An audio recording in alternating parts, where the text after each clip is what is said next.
Welcome back. Kain refused the sacrifice.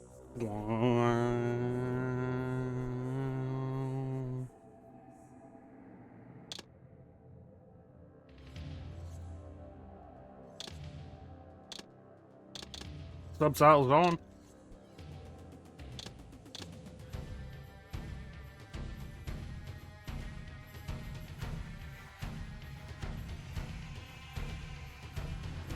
How we doing, everybody? Flame, Ninja.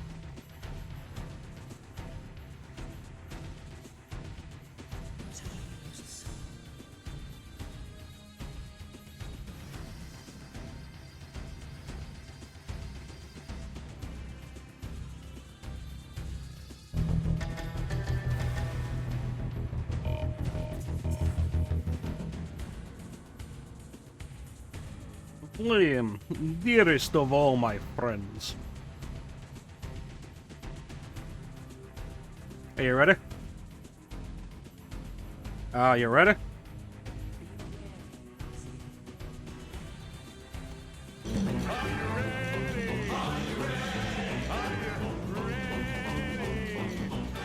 Excellent, Ninja. We're going to be streaming tomorrow and Friday. I expect you to be there.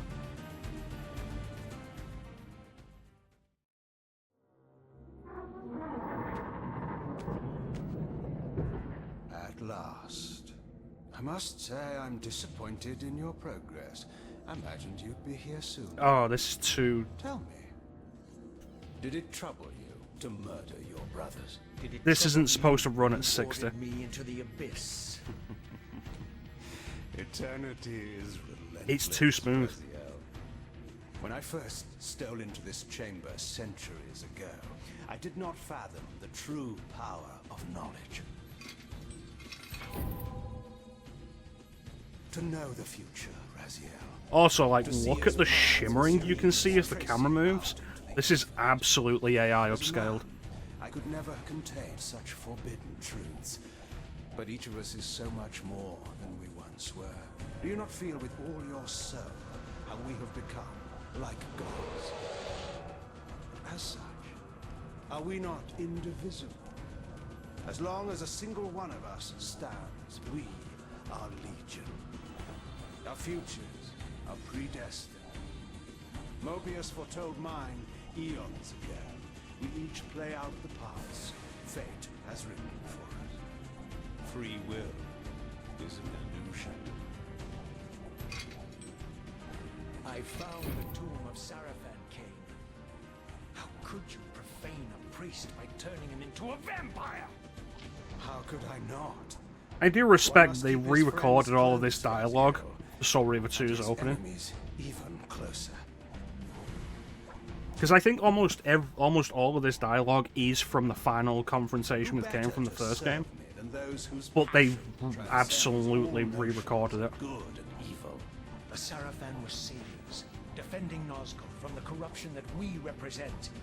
My eyes are open, Kain. I find no nobility in the unlife you rudely forced on my unwilling corpse.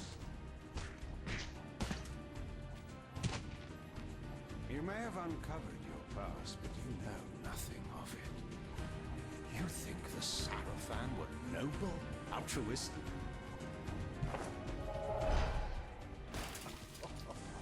Oh, don't be simple. Their agenda was the same as ours.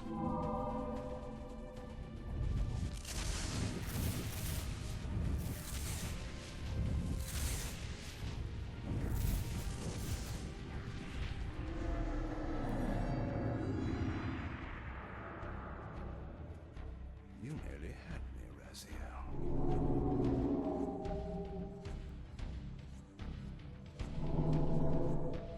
But this is not where or how it ends. Fate promises more twists before this drama unfolds. Completely.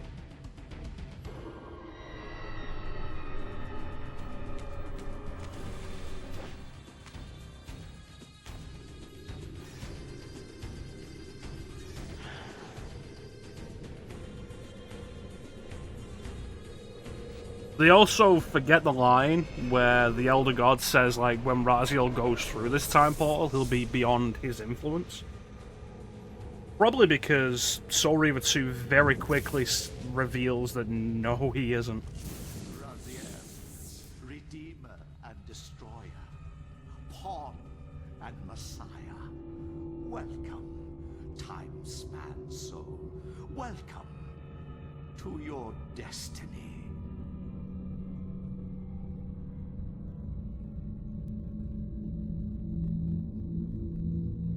And this is basically where we left off. Where am I? Is the usual question. In your case, when might be more apt. Very well, you old snake. If you'd prefer I use my bare hands. Well, this is completely unexpected. This orb disables our vampire enemies, leaving them helpless and incapacitated. Strangely, it seems to have the same effect on that peculiar weapon of yours. But you must believe me. I mean you no harm. It is one of my favourite things that they brought Richard Doyle back just for that little cameo at the end of Soul Reaver 1. Kill you where you stand. Perhaps you should, my boy. But you don't. Are you so certain of that, Mobius? My role as Time Guardian affords me a certain level of omniscience, Raziel. No, you don't kill me. That honor belongs to your maker, Kain, some 30 years from now. Ah, you two are a pair. You're just as fatalistic as he is. Death comes for us all, Raziel. It's just a matter of time. How is it that you know my name? We have never met. On the contrary, Raziel, I know you very well. And it grieves me to see how cruelly Kain has used you. I knew you when you were one of the Sarafan Brotherhood, Raziel. We were even close. Oh, please. Fortunately, you need not love me now to be my ally. Are we within the stronghold of the Sarafan priesthood? Yes, but the glorious days of the Sarafan have long since passed, I'm afraid. This is a more cynical and indecorous age. My mercenary army now inhabits this stronghold. We strive to honor the memory of the Sarafan with our own humble crusade. Is this the vampire Vorador? Yes, the scourge of the Circle, the most depraved and decadent example of his whole degenerate race. He slaughtered 6 of my fellow Guardians as they cowered defenseless in this room. And you somehow survived this massacre? I and 2 others. The Circle was devastated. Only we 3 were spared. 2 others would be Mortanius and Malik. You'll forgive me if I don't naively devour every scrap of information you toss me. You have a reputation for deceit. And who has slandered me so? Your malefactor, Kain? The one who betrayed and destroyed you? Our common enemy? Consider the source before you judge me too harshly. We'll forget about rekindling our old friendship then, but consider an alliance based on our common ground. We both want Kain dead. I can help you do it. You don't want to meddle in this, old man. I know all about your sordid little schemes, but you're simply out of your depth on this one. You underestimate me, Raziel. Let me show you. Even now, Kain is lying in wait for you, unaware that I've snatched you out of the time stream and brought you here to me.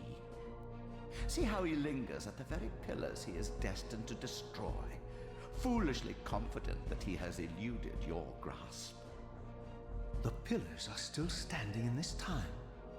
Yes, Raziel. They are the embodiment of the divine force which preserves the life of our world. We who serve the pillars maintain their delicate balance, and Kain is destined to be the fulcrum upon which that balance turns. I believe you have already endured the wasteland wrought by his terrible, selfish decision. Kain's very existence is a cancer upon this world. As long as he lives, all of Nosgoth is in peril. You may never again be human, Raziel. But you can re-embrace the essence of your humanity and the nobility of your Sarafan heritage. Go to him, Raziel, and end this. But first, you will need to find your way out of the stronghold, and in this, I'm afraid I cannot help you. Why? My soldiers will not understand your appearance here. They will try to kill you. You needn't fear them, of course. I never noticed that They're the staff was circled by a snake. to a minimum. But do what you have to do. All great movements require a few martyrs.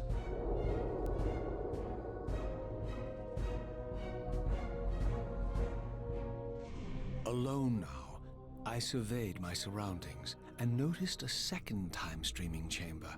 Its entrance identical to the first, but with one distinction. That crystal was significant, but how? I had not yet discovered. So I think immediately it becomes apparent that this game, even with the remastered graphics, is on a higher fidelity system because the animations during that cutscene were so detailed.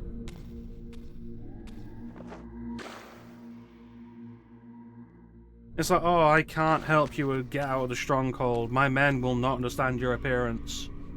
And it's like, you know, you could just walk me out. No, no.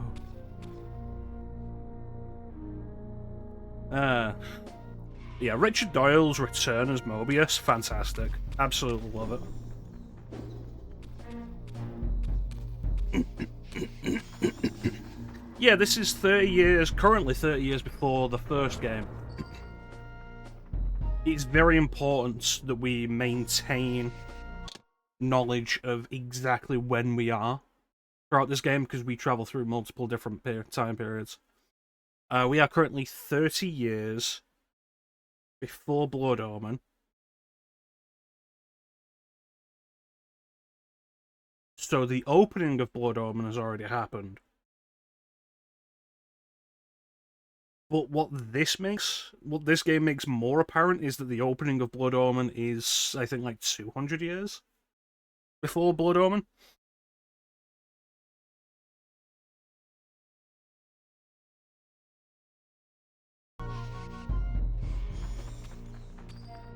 I'm gonna take this. Over there! I have a block button now. Prepare to die.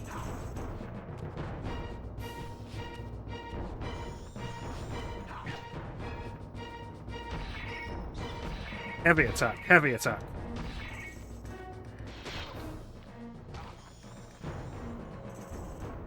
So combat's more evolved and more involved now. Yes, that's actually a very, very good point. Right now, at this very moment, Kain hasn't been born yet.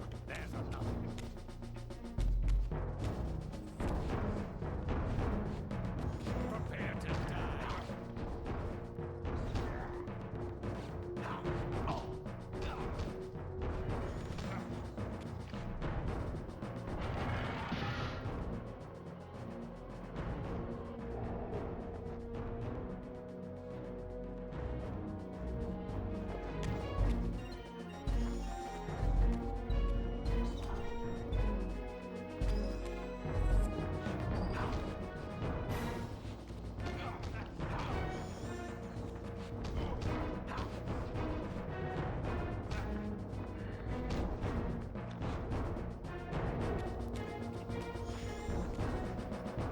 Unfortunately, no.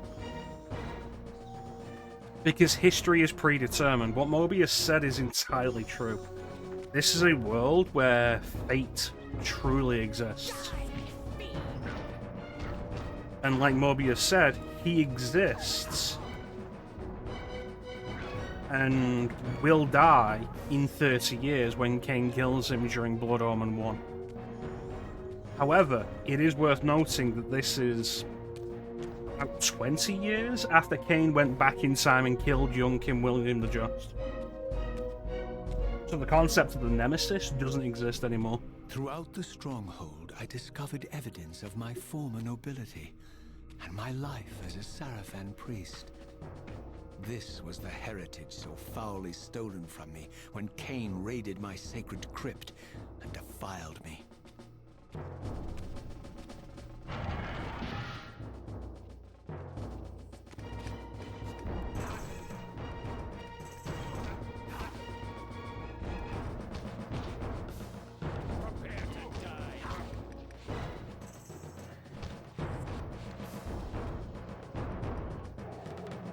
The combat is more elaborate than the first game. It's been a long time since I've played Soul Reaver 2. The combat feels more elaborate than the first game, but also, like, a little worse. It's going to take a little getting used to.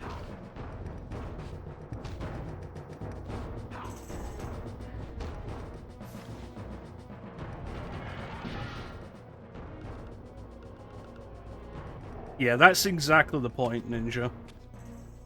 Everything that happens has happened and will happen again.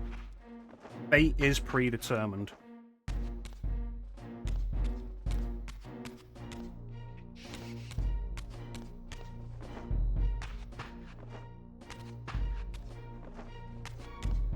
So it's like we talk about how Kain refused the sacrifice he was always predestined to.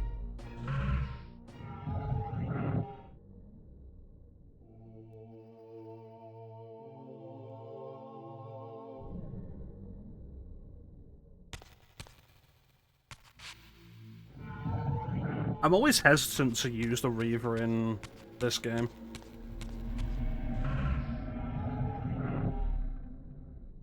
Away from the influence of Mobius's cursed staff, I could feel the strength of the Soul Reaver slowly returning. If that orb was as debilitating to vampires as it was to the blade, it gave Mobius a powerful advantage over his enemies.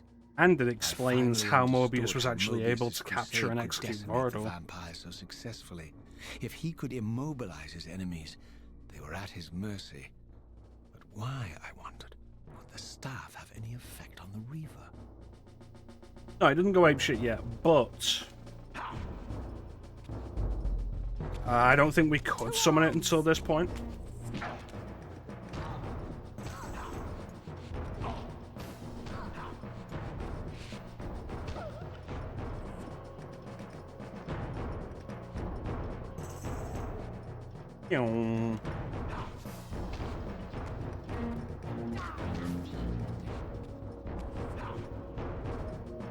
That looks a little janky. Like, I understand that her soul was essentially rendered from her flesh with the Soul Reaver, but it looked like her body just absolutely disappeared. There's a concept and there's the execution.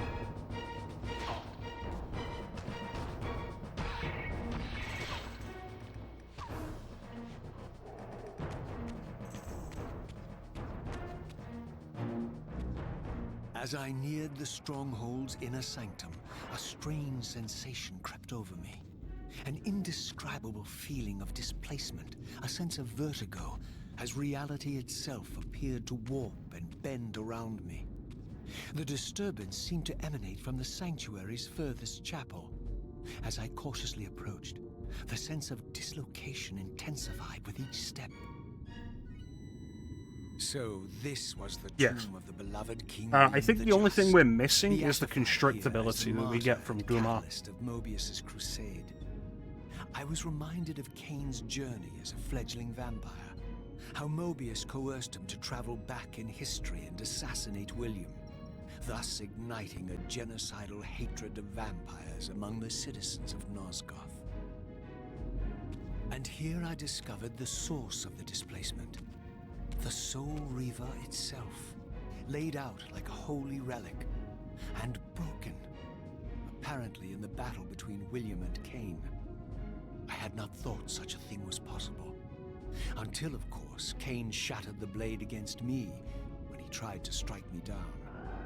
Thus, the captive spirit inhabiting the Reaver was released, and binding itself to me, became my symbiotic weapon.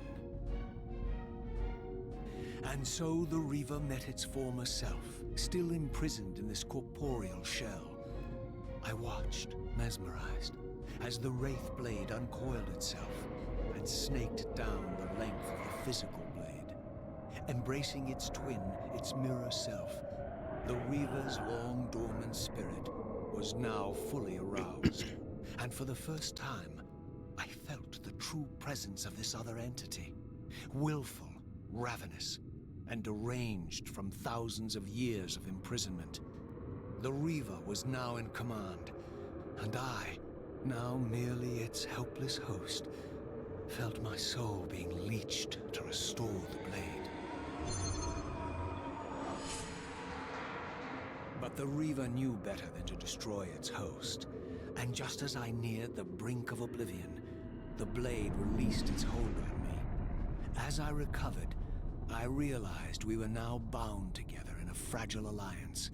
The Reaver no longer merely my symbiotic weapon, but a sentient parasite competing for control. What have you done to me, Mobius? Is this your trap? How mine? Don't forget it was Kain who led you here, not I. While you curse me, the only soul in Nosgoth ready to guide and assist you, Kain laughs at our folly and revels in your dismay. These blades, But you coiled in forget, sinister like, embrace, have inspired predetermination. terror in the hearts of creatures far more durable than you, old man. Bound together as they are, I can only imagine what they could do to your soul's fragile shell. Raziel, I beg you to stay your hand. But then why This does was none Mobius of seem my afraid? doing. I have sought only to aid you in your righteous quest. Why, you're trembling, Mobius. Has your confidence abandoned you? You seem to have made a fatal error by leaving your precious staff behind. Is that where all your courage comes from? Listen to me, Raziel. You don't know what you're doing. I have taken an enormous risk by appearing here before you, so defenseless, yet eager to prove my good intentions. If there's anything left of the Seraphim in you, you won't do this. While you threaten me, your true enemy eludes you. Don't concern yourself with Kain, old man. He'll join you in hell soon enough. As you said, death comes for us all. Yes, the wheel of fate demands it. What did you say? The wheel of fate. The inexorable cycle of death and rebirth to which all men are compelled. We serve the same God, Raziel. To strike me down would be striking God's own attendant. And I don't believe even you would take that risk. I tire of your games, Mobius. Now that I know you fear me, I needn't concern myself with you. Kain is waiting for me. Go then, Raziel. Seek Kain out and destroy him in the name of the one God we both serve. You, who were once a Seraphim priest, murdered, profaned, destroyed, and reborn again from his mercy. You are now most powerfully equipped to be his agent, his instrument of restoration and retribution. My own vengeance is motivation enough.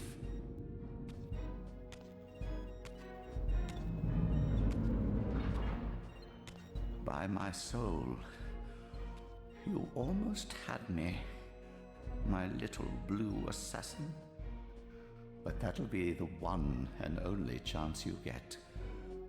I assure you of that.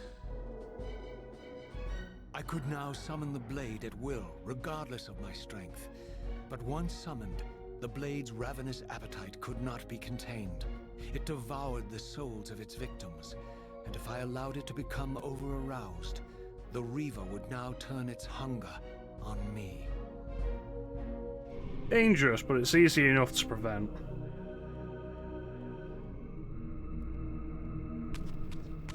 So this was the legendary Janos Ordrin, reputed to have been the most ancient and diabolical vampire to have ever existed. According to folklore, he lived high in the cliffs of Nosgoth's northern mountains and preyed mercilessly on the defenseless villages below. His reign of terror ended when the Sarafan finally hunted him down and tore his throbbing heart from his still-living body. This relic came to be known as the Heart of Darkness, and was supposedly imbued with the power to restore vampiric unlife. The Sarafan therefore guarded it carefully, lest the heart fall into the hands of their enemies. But I wondered, could Janos Ordrin truly have been as monstrous as depicted here? Or was this merely artistic license by the Sarafan, who sought to lionize themselves by demonizing their darkest enemy? Well, it's not so much that using it is a bad thing, as, like, now we can use it. At all times. Previously, it was a powerful weapon that we could only use in the material realm when at full health. Now we can use it at any time, but it comes with a possible danger that we have to be wary of. Life is precious, Janos discovered, as it was torn, throbbing, and bleeding from his chest.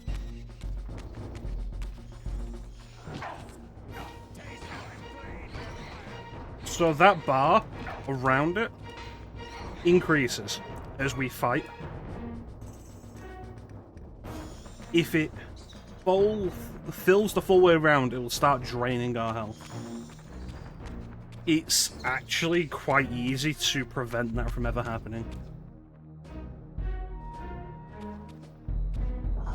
But yeah, we'll talk more about the story implications of what we just saw later, because to discuss it is spoilery.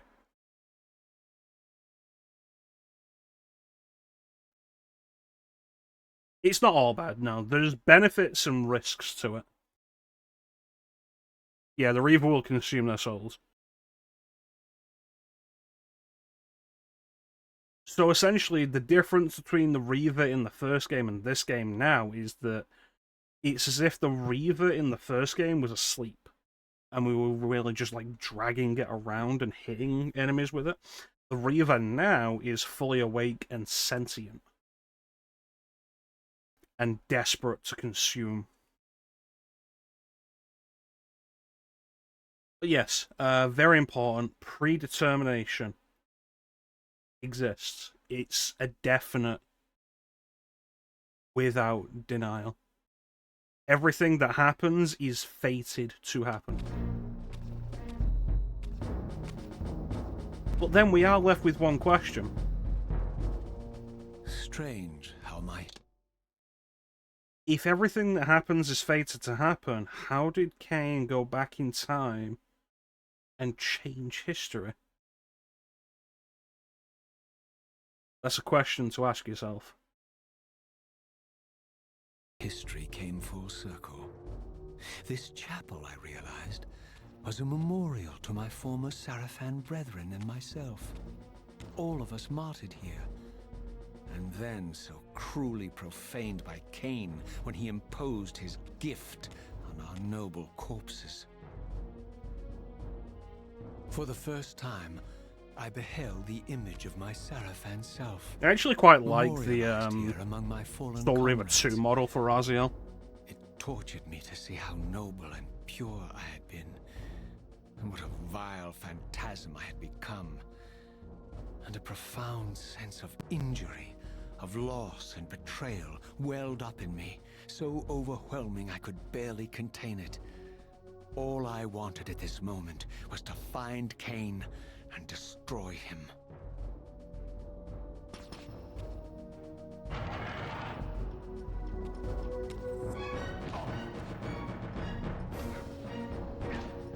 Well, that's the thing we learn in the first game.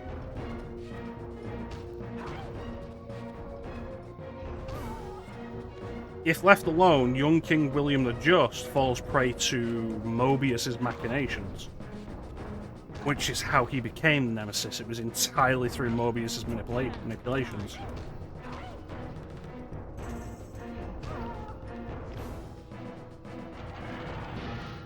Had Mobius not done that, chances are he would have just gone on and remained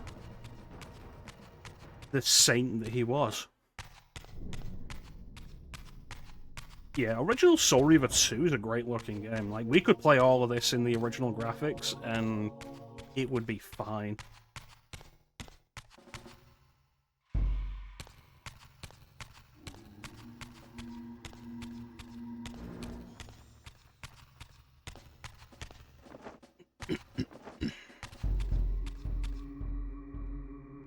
Yeah, that was amazing with the Army of the Last Hope.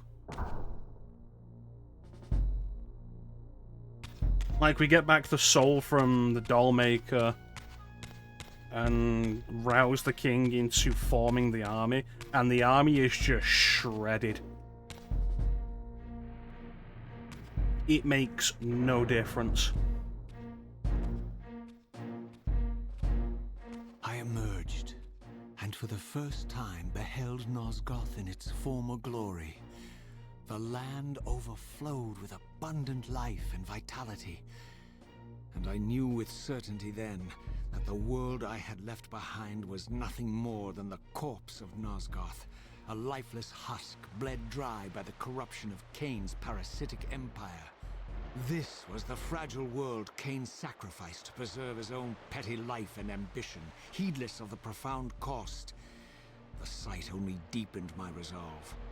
I sensed that the pillars lay to the northwest. If Kain truly waited to confront me there, I would not disappoint him. Yeah, it's the thing of, like, Soul Reaver was a PS1 game. It was a late PS1 game, but it was a PS1 game. Soul Reaver 2 is an early PS2 game. And the difference is clear. But it is also, like, a really cool idea of being able to use the extra power to depict Nosgoth as a world still filled with life, as opposed to the Nosgoth of Soul Reaver 1, which has been damned for millennia.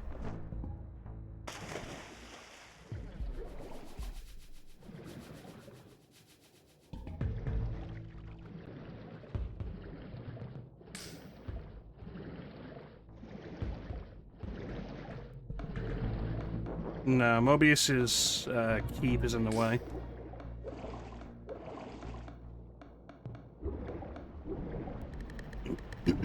Yeah, I think it's like a 2-year difference. Soul Reaver is 99, Soul Reaver 2 is 2001.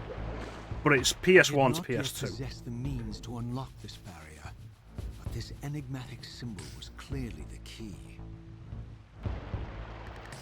Well, I think, understated, one of the biggest improvements from Soul Reaver 1 to Soul Reaver 2 is there's a lot more dialogue in this game. Like, you go back to Soul Reaver 1, you think of it as this big, grand, sweeping epic, and there's way less than you remember. Soul Reaver 2, though, is where, like, a lot of the story stuff really started to hit. Probably because they had that extra space. As I passed this arcane landmark, a wisp of the Reaver's energy was drawn into the ring, illuminating it. This created a beacon of sorts in the spirit world. If ever I found myself depleted in the spectral realm, and my soul tossed on the ethereal winds, these beacons would draw me back to safety and restore me. I wonder. Chris Zimmerman didn't write dialogue, though. She was a voice director. I don't know if she was the voice director for this, though. She was the voice director for the entire Metal Gear Solid series. And, like, absolutely shows her work. Absolutely fantastic there. So these are essentially checkpoints.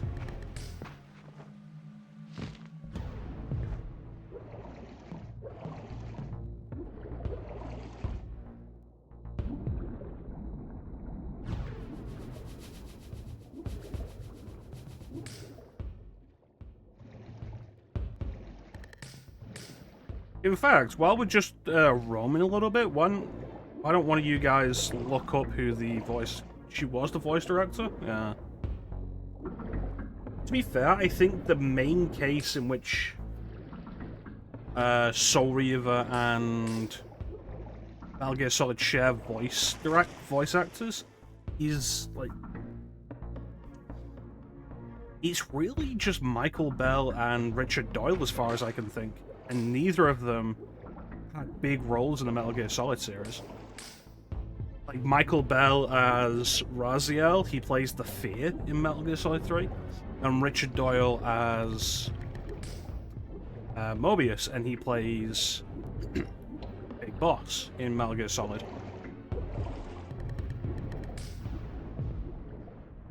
And like, kind of it.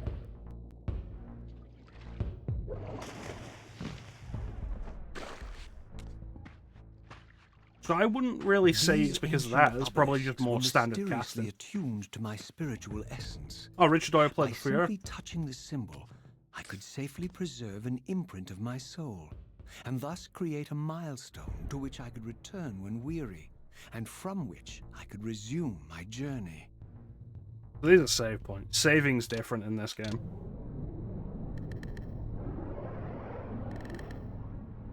I haven't played Metal Gear Solid 3 since I streamed it.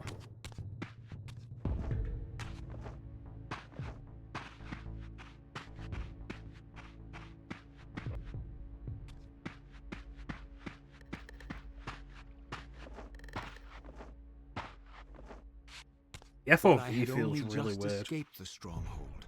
I sensed that in time my journey would return me full circle to this place. Infiltrating the fortress, however, would be no small feat. The balcony that had provided my escape was now well beyond my reach, leaving this massive gateway as the only means of entry. The gates were sealed, but like the time-streaming chamber I had seen earlier, their operation was undoubtedly linked to that odd crystal mounted above the entrance. Yeah, the FOV in this feels really weird. Prepare to die.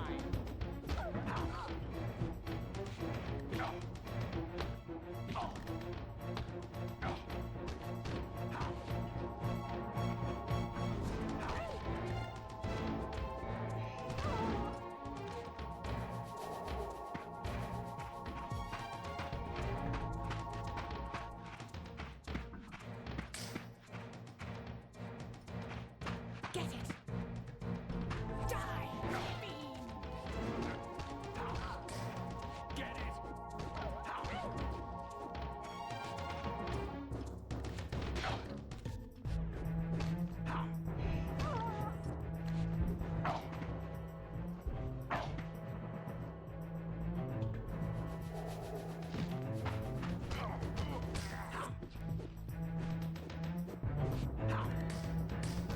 There we go. Yeah, casting Tony J was great. He was a returning voice actor, but they recast him. He played Mortanius in Blood Omen, and they recast him as the Elder God.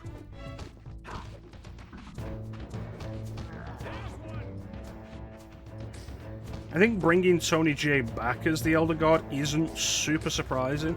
Like I say, I feel like the big surprise of Soul Reaver is that Richard Doyle returns as Mobius. Like, for that really brief cameo at the end.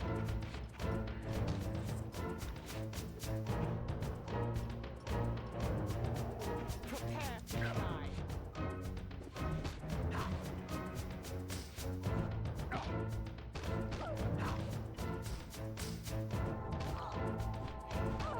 I think my big problem with combat in this game versus the first game, though, is that it becomes much more of a focus.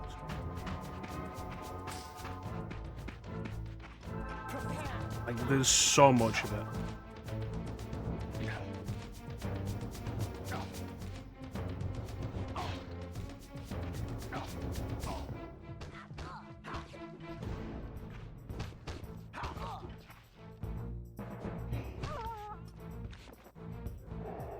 Well, let's not spoil any other returners.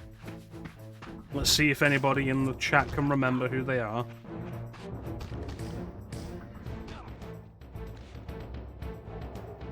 Though I think it was less than a year ago we did do Blood Omen.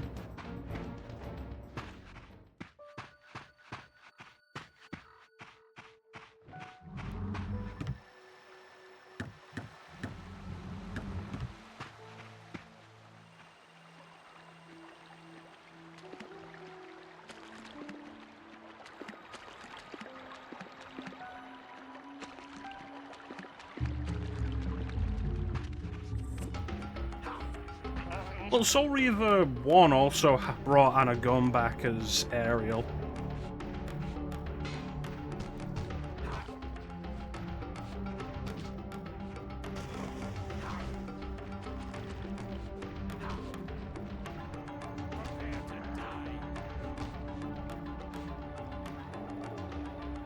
I mean, if we think about it, the 5 big names from the original game, 5 big voices, Sam Templeman, Tony J, Richard Doyle, Anna Gunn, and Paul Lukather, and the only one who doesn't return in Soul Reaver is Paul Lukather, because his character isn't in it.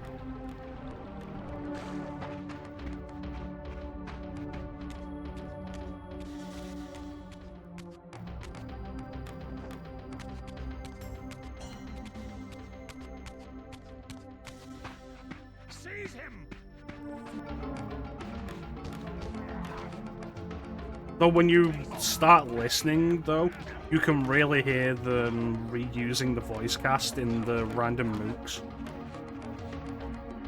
Like, that guy was clearly voiced by Michael Bell, so it was Michael Bell versus Michael Bell.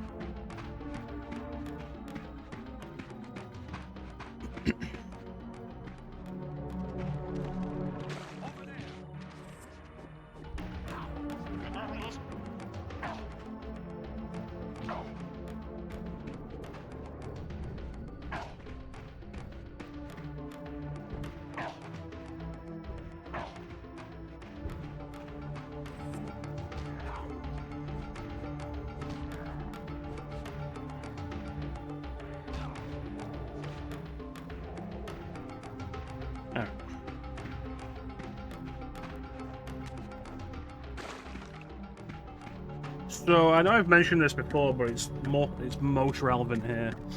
This was actually the last Legacy of Kain game I played. Here it comes.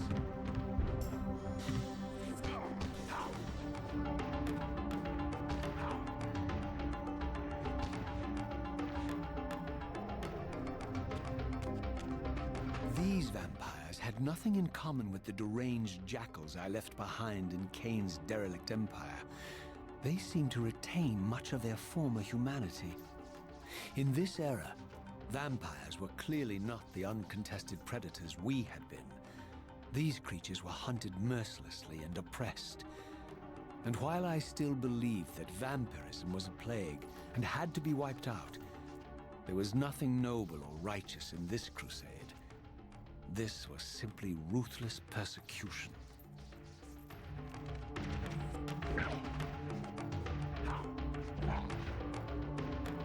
It is kind of fascinating how opinionated Raziel is. Just generally. But yeah, like, you really want an idea of how much more present the combat is in this game. Like, we have done so much combat. We've probably done more combat now than we did in, like, the first 2 hours of Soul Reaver. I think it's not so much a case of, like, don't kill all vampires. It's like, kill vampires, but don't be so barbaric about it. Be better.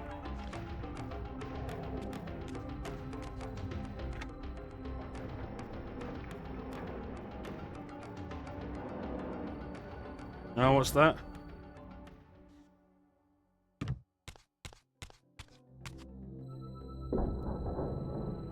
Yeah, pretty much, Ninja. The pillars of Nosgoth, pristine, whole, and uncorrupted. I had never beheld them in this undefiled state, yet something profound and indelible resonated within me at the sight. And there, waiting at the very heart of the pillars, was the canker that was destined to destroy them.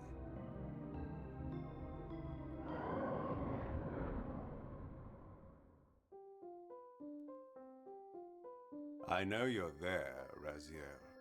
Mobius led me to you, Kain, though I might have guessed you'd meet me here.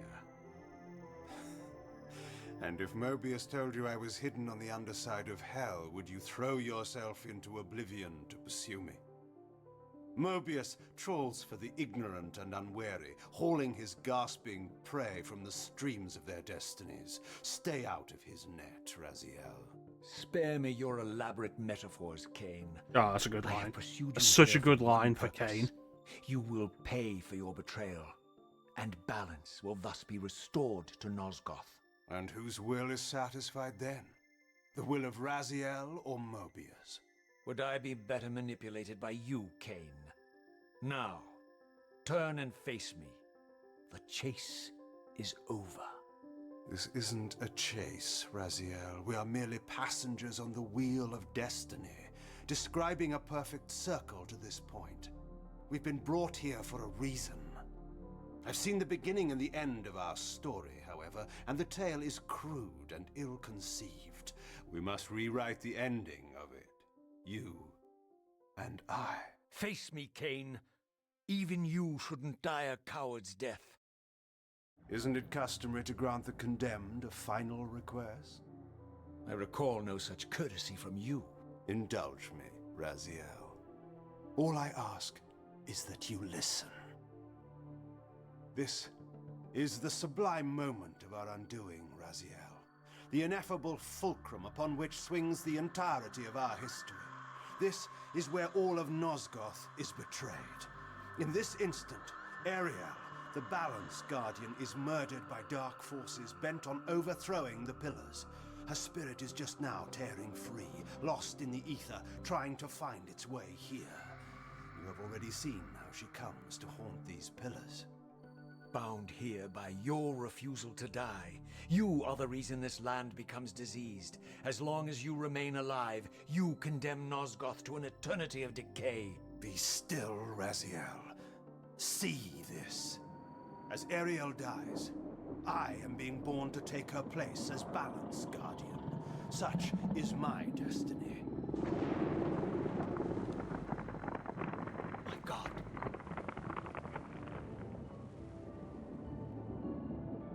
At the moment of my first cry, Ariel's beloved, the Guardian Nutraptor, finds her corpse. Racked with grief and tormented by suspicions of treachery, Nutraptor plunges into a madness which overflows and infects all of the Guardians who are symbiotically bound, including me.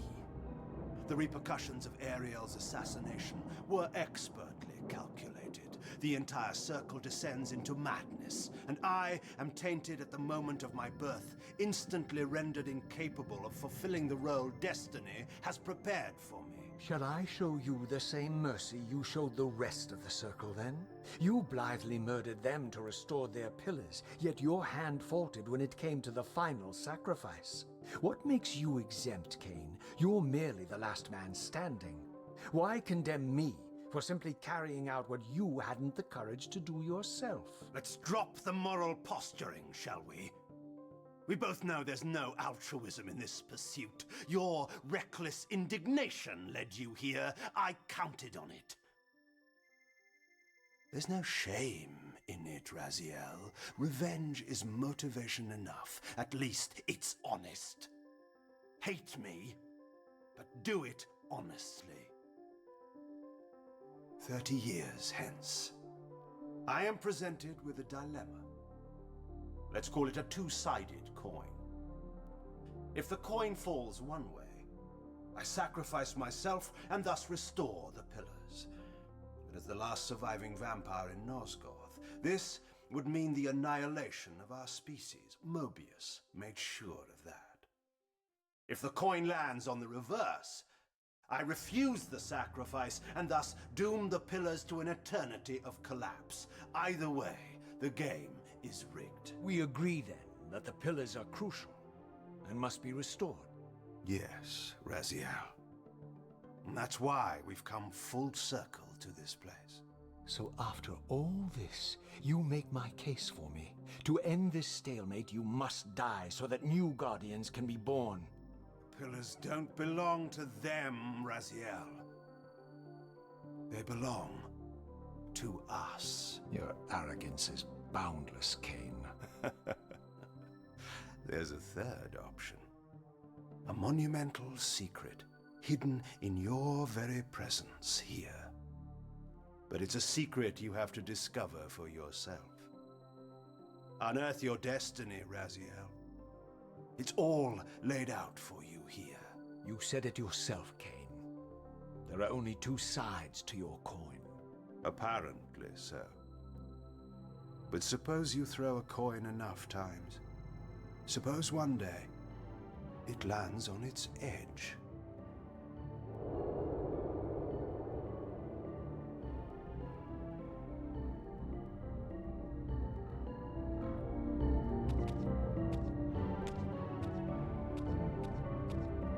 And that's that. Ariel has been murdered at the beginning of Blood Omen. The Raptor finds her corpse and sends out psychic shockwaves of madness across the entire circle,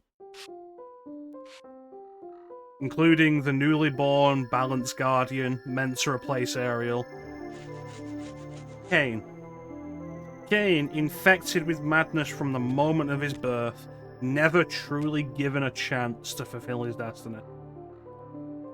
30 years from now, Kain hunts down the remaining members of the Circle of Nine.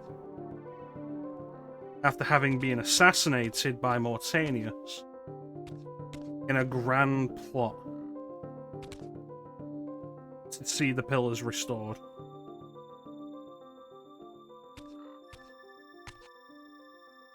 The question you end up asking yourself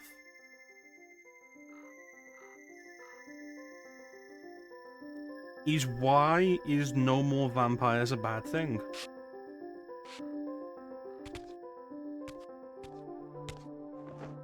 That's the question to ask. What does Kain mean by the pillars don't belong to them, they belong to us? That's the big question that floats above this meeting. What does any of it matter? I didn't know what impulse stayed my hand, why I had so willingly allowed Kain to escape me when I had pursued him for so long.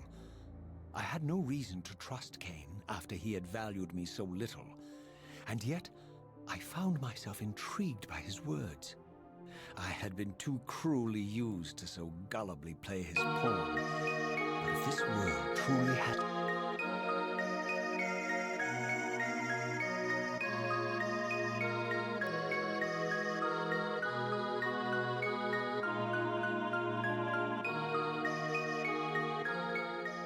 I didn't take.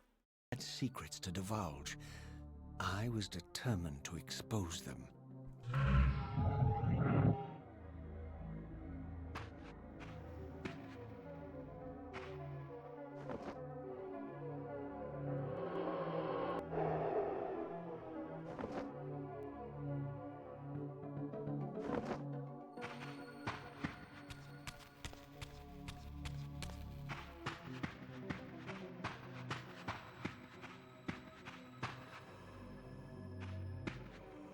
Gift of the silver tongue. Say it's the mark of a good officer and of a liar.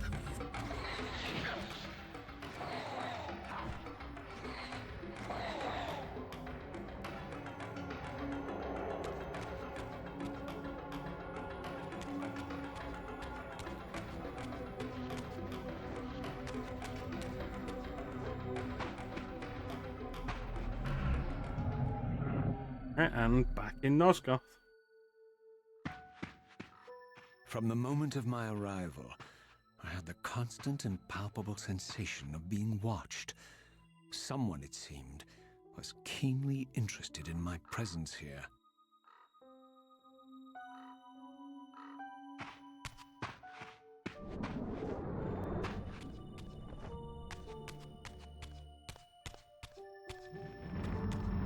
Oh, that's an interesting picture. From the look of it, this door had been sealed for centuries. I began to realize it was no mere coincidence that I found myself standing here, beneath this winged figure with blue skin and cloven hands so like my own, and bearing this unique key. And so it was with a sense of gravity and trepidation that I unsealed that ancient door and crossed the threshold. Oh, flame. Just about to enter the swamp. Do you need to go to the gym? No! Or do you need to see what lies within the swamp?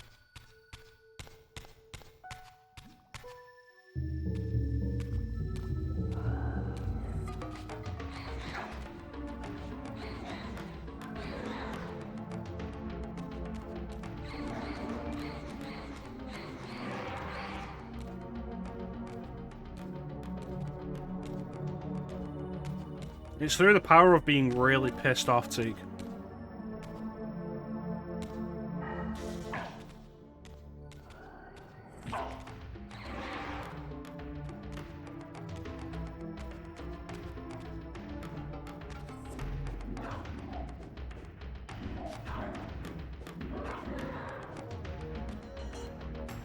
Move forward.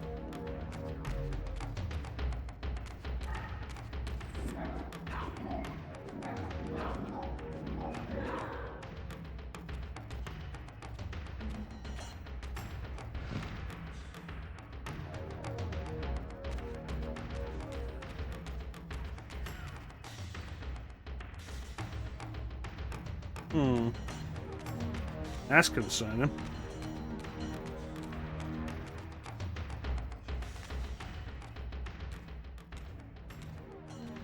Ah, the sub-chamber of the pillars. As I entered the chamber, I sensed that it had been sealed for hundreds, perhaps thousands of years. And while this room was clearly built when the pillars were erected, I knew that no human hand could have shaped this place, and that perhaps it had never been seen by human eyes. The surrounding murals depicted a winged race, their features so like my own, but beautiful, where mine were grotesque, and angelic, while mine were demonic. I tried to decipher these images.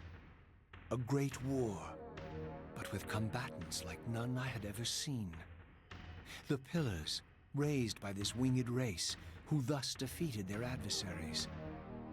The winged beings again, writhing in agony, apparently afflicted with the same bloodthirst I had so recently suffered. And throughout the chamber, inscribed everywhere, images of the Reaver itself. Was this what Kain had urged me to discover? I wondered. Lies, Raziel.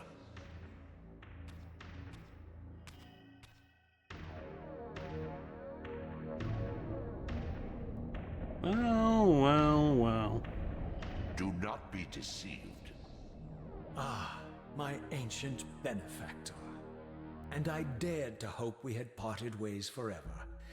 Your silence was refreshing, but it lasted. No doubt you have a conveniently inexpressible reason for your presence here? Do not be insolent, Raziel. I am eternally present here and everywhere, now and always. I am the still center of the turning wheel, the hub of this world's destiny. I think the eyes look better in the But old perhaps graphics. not so omnipotent as you'd have me believe. Your hold on me appears to be tenuous. I no longer seem to need you. Yet I'm guessing you still need me.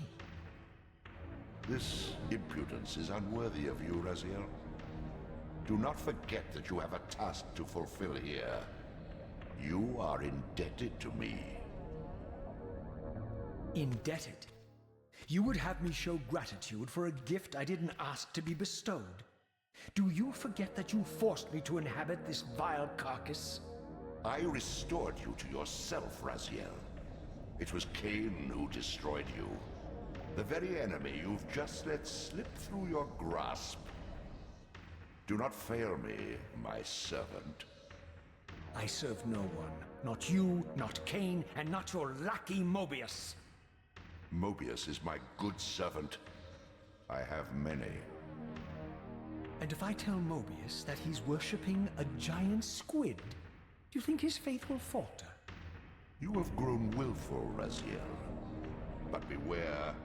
To embrace a serpent is to invite poison into your heart. Kain is a sinuous beast. He will seduce and deceive you. You pride yourself on your free will, yet you let that degenerate deter your resolve.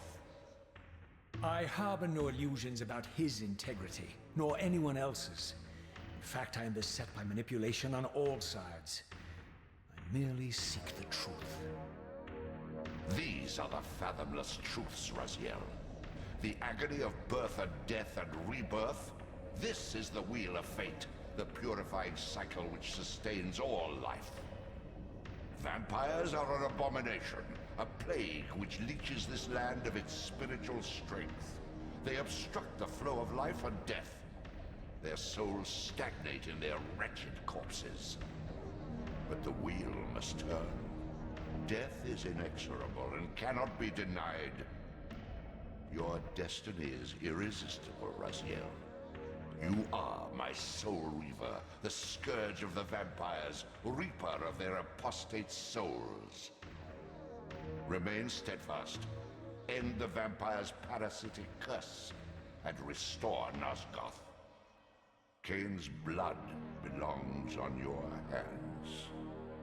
Kain indeed deserves to die for condemning me to this repugnant form, but if and when I kill him, it will be for me alone to decide. Kain destroyed you without a flicker of remorse. He tore the soul from your noble corpse, and after you had served him faithfully for 1,000 years, he discarded you in the abyss on a jealous whim. Remember your rage, Raziel. Let it guide your hand. So one thing I always found interesting is, like I say, I played this game last in the series because I didn't have access to it until later. So when we get to Defiance and Raziel is so openly antagonistic with the Elder God, I was surprised. I expected that to be explained here. And it's not. The first time we encounter, like, we end Soul Reaver, and before going into the time stream, the Elder God is all like, beware, Raziel. Once you travel beyond the time stream, you'll be outside of my influence. Suggesting that he'd be gone, we wouldn't be able to communicate with him once we're in the past. That line's omitted in the recap of the ending that happens in the intro of this game. And then when we do encounter him, Raziel is very antagonistic from the get-go.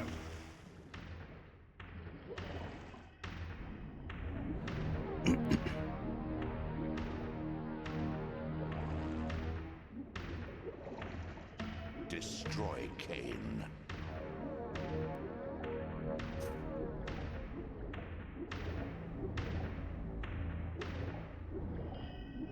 And it was something I always found odd that kind of came out of nowhere.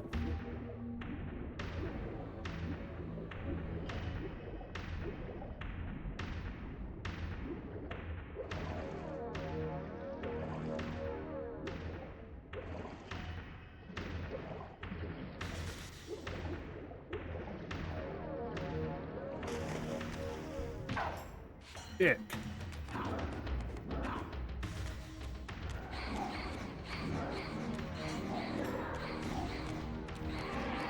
So here's a fun thing with the Reaver now. Like, the bar doesn't fill when we hit enemies. The bar fills when we swing it.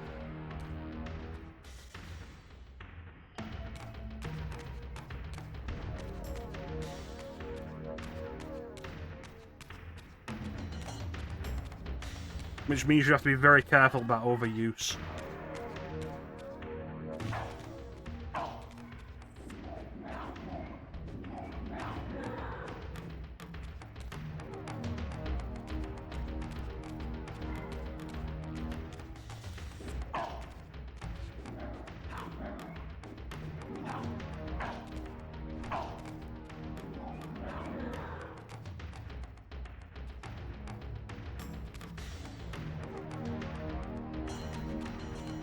Alright, here we go.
I might be completely turned around.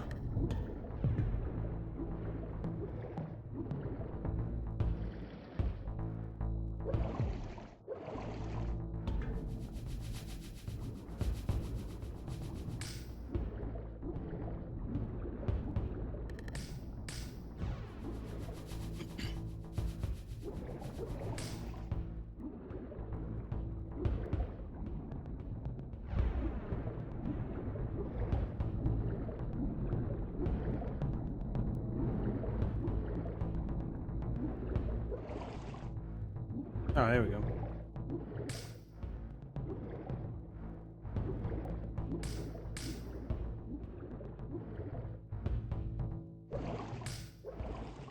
Odd.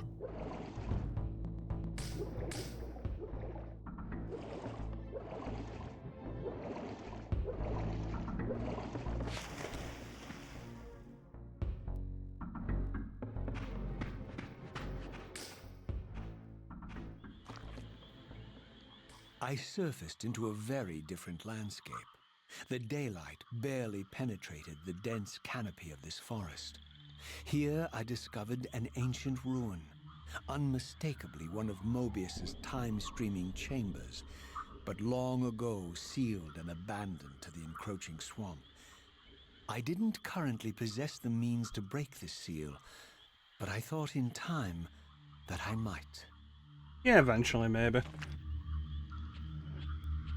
Maybe. Maybe a bit. There's a dude over there and I want to kill him. Very hungry. Oh no! Raziel! Raziel! Raziel!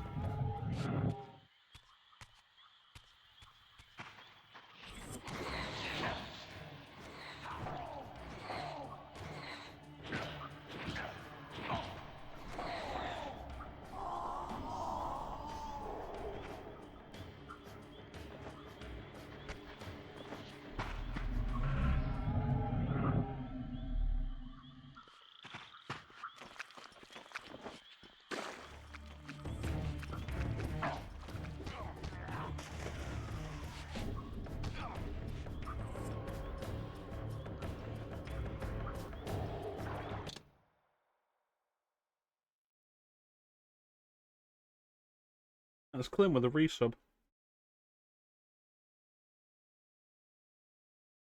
Thanks for the resub, Clint. Thanks for paying me to do this.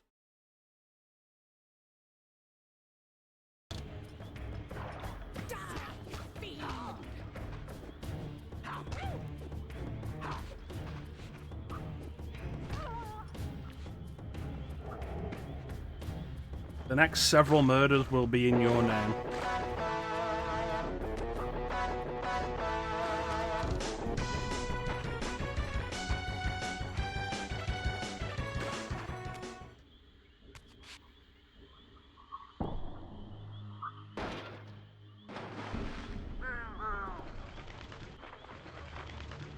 Oh hey, it's Vorador.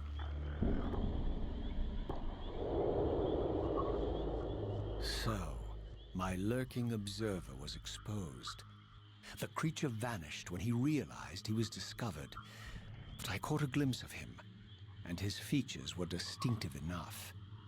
This was the vampire Vorador, the monstrous assassin depicted in the stronghold.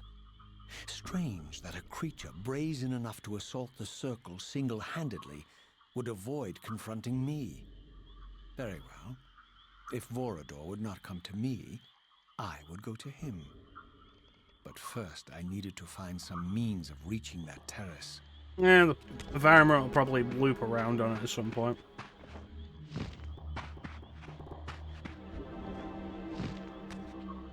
How you doing, Clem?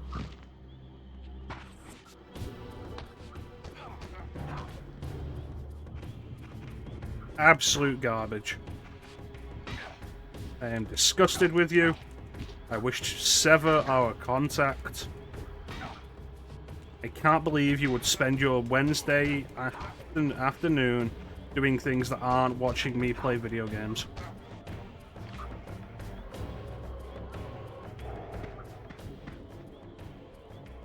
Disgraceful. And I've picked such a fun video game for you as well. No!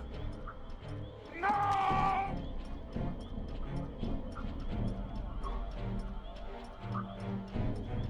You know, in a bunch of ways, I'm kind of preferring the old graphics.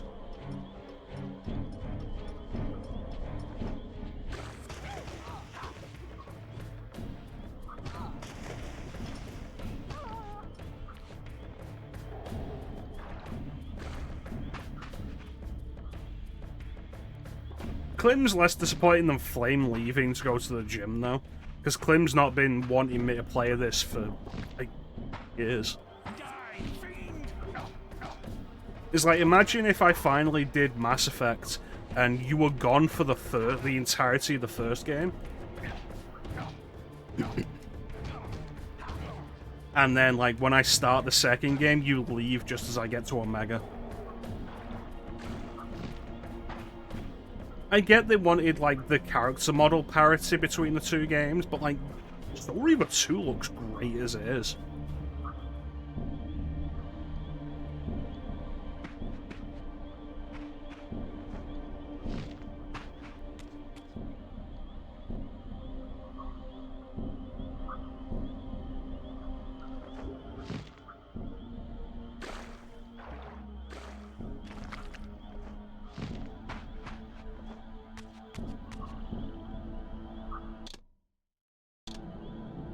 If they hadn't have done this remaster, we would have ended up doing the PC version of this, probably. Because Gemini put out that patch for it a couple of years ago, and I feel it was a couple of years ago.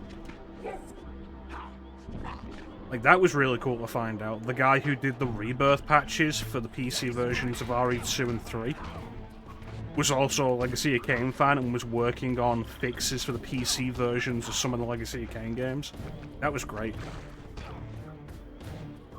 Like, we'll be able to stream the PC version of Blood Omen 2 thanks to that guy. Because he fixed whatever the issue was that made the fucking thing crash on Windows 10.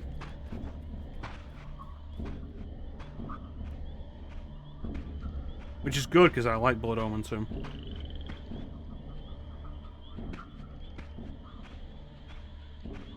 And it's a little janky mapping the controls to a controller, but Steam input makes it pretty smooth. The opening, however, was obstructed and too high for me to reach. Perhaps later I would find the means to bypass these obstacles.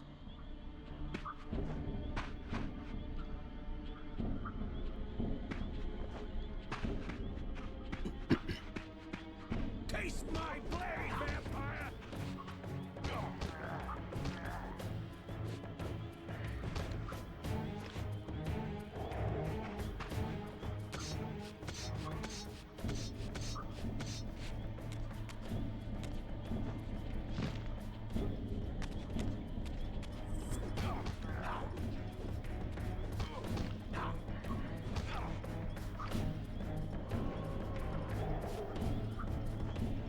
Bada-bum.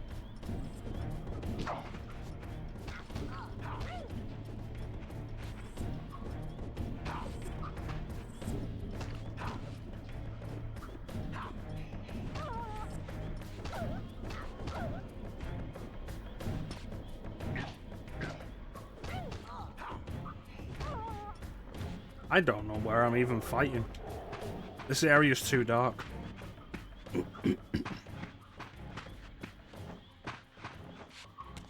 Yeah, it was another thing. Like, I remember Blood Omen 2 running fine on my laptop, which ran on Windows 7, and when I got my gaming PC, it would just crash on the title screen.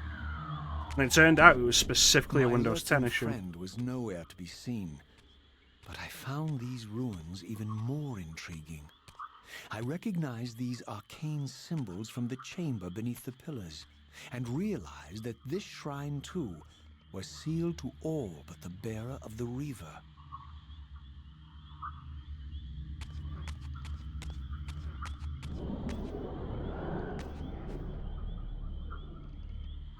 How do I get rid of weapons in this game? Oh, there we go.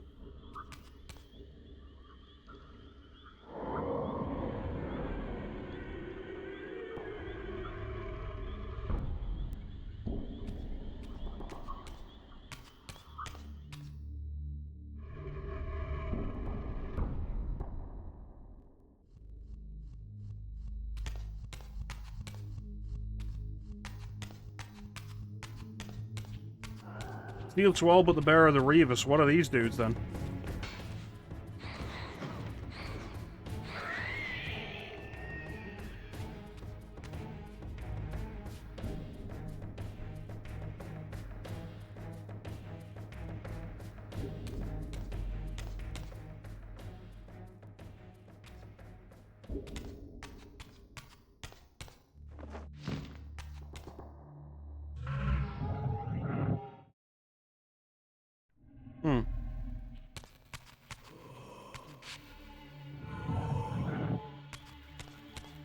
It's not often you see the Sluar actually eat a soul in gameplay.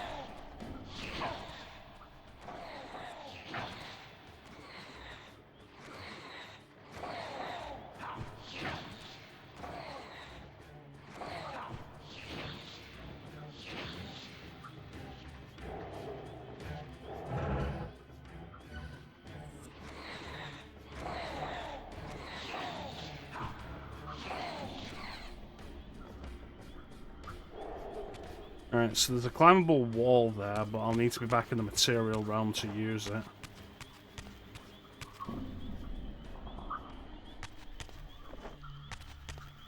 There we go.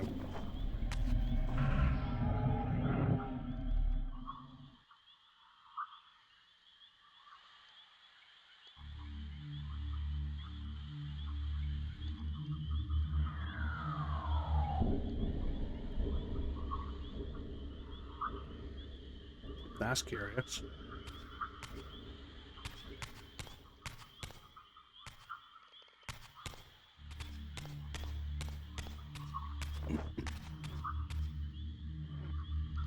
Clearly, that's an objective.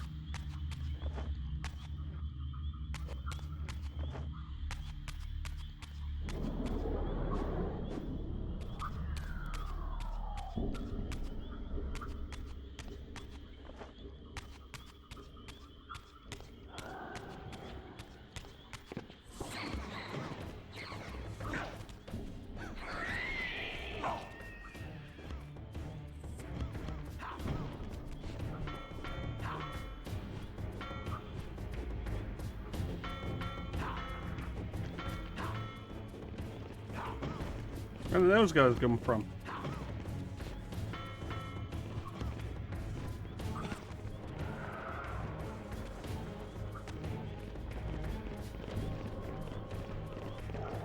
Clearly souls.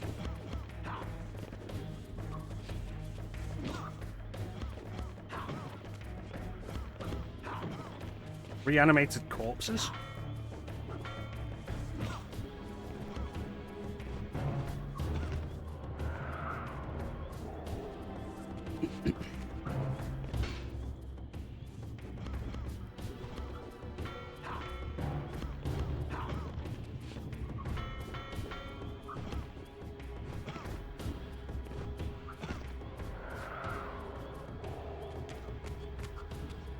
Alright.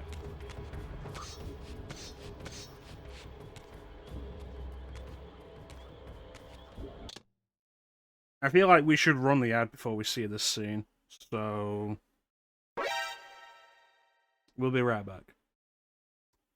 And then we'll start learning about the history stuff. Don't go anywhere.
And we're back. The self-destruct sequence has been activated. Repeat, the self-destruct sequence has been activated. This sequence may not be aborted. All employees proceed to the emergency car at the bottom platform. Yes. Throughout this ancient shrine, murals depicted the winged race and the apocalyptic war against their mysterious and equally inhuman adversaries. These winged beings, it seemed, were not only the architects of the pillars, but of this enigmatic place as well. And just as in the pillar's chamber, this shrine was adorned throughout with imagery of the Reaver, depicted with the reverence of a holy icon. Well, one thing you'll learn as we go further into the series, Ninja, a majority of the places we'll go to have a lower area. And the Elder God is usually there.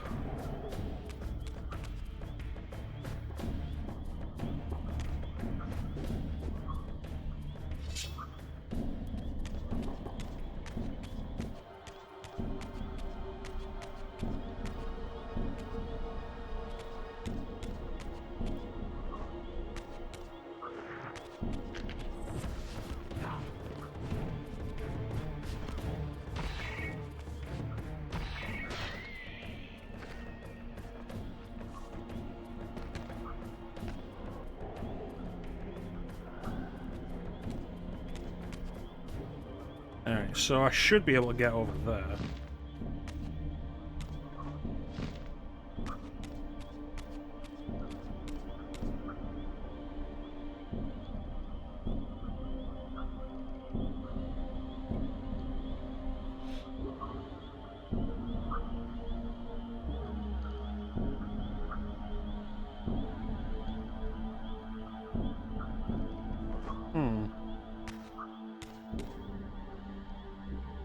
You know, I don't think I'm getting out of here now until I've solved this puzzle.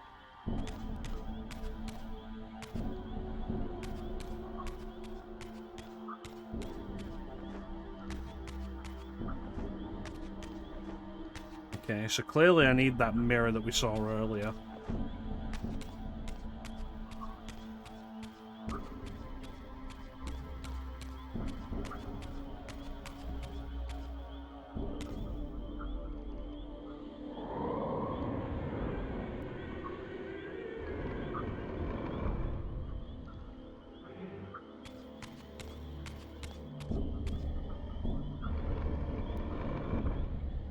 That's awesome.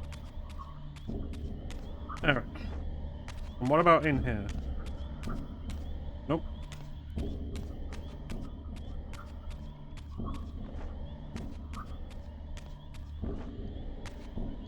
So this is actually the loop that this game ends up having. The whole do some exploration, fight, get to a Reaver shrine. Interspersed with, like, the dialogue.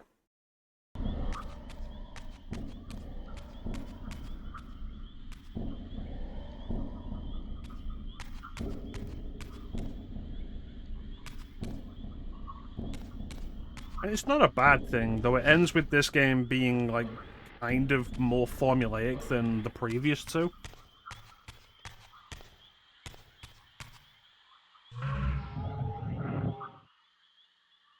Nothing is take me anywhere.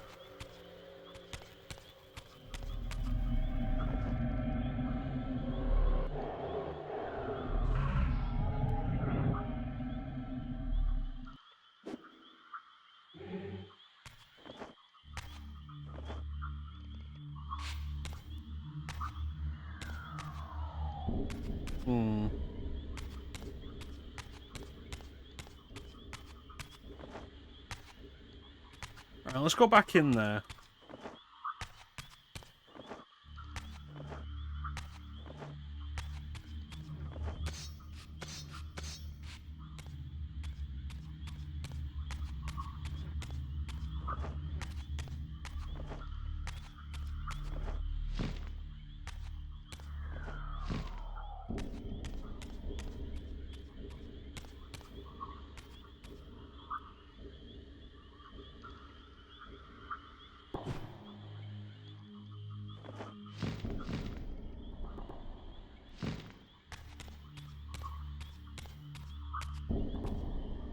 Yeah, that can't be opened.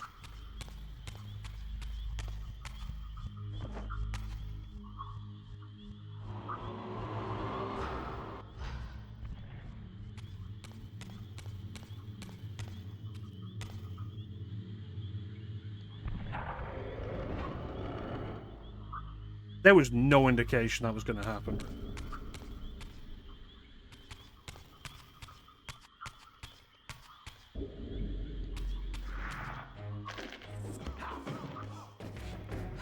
I gave up my stick for that.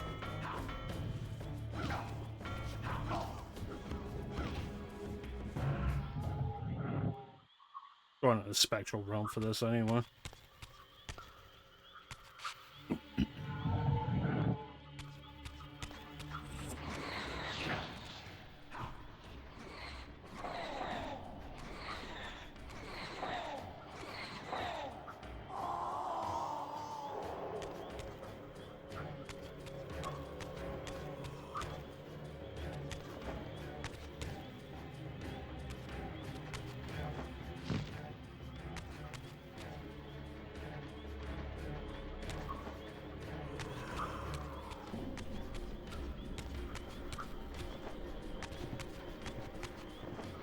Oh, there we go. See where this takes us.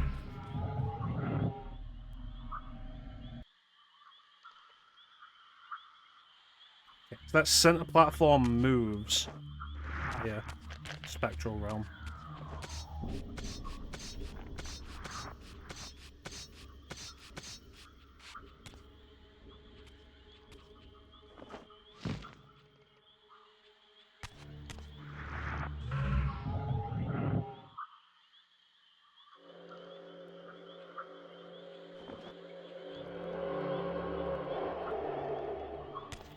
And all at once, boys, I'll get a full tummy.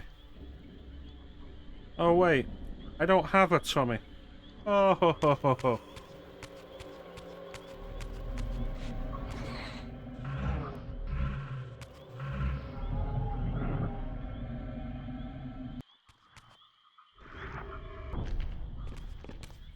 Hey, well, you're gonna die.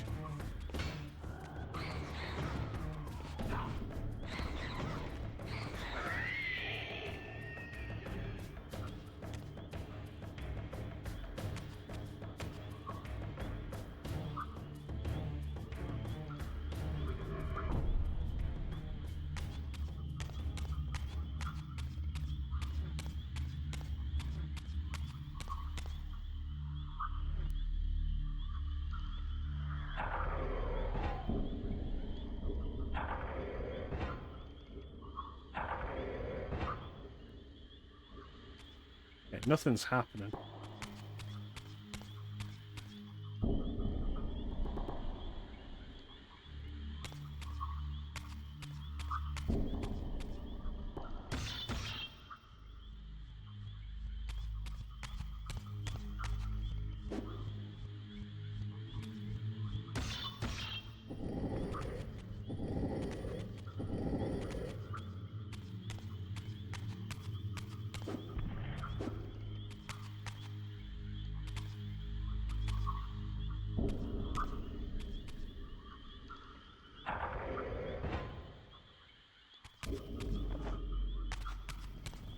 A lot of torches.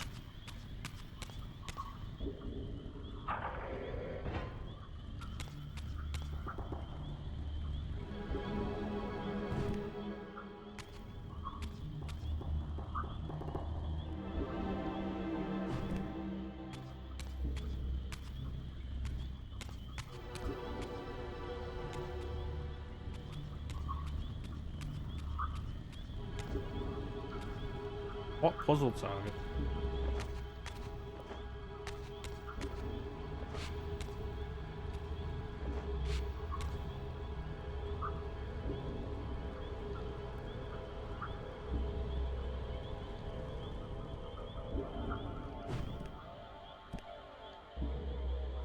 I think that worked.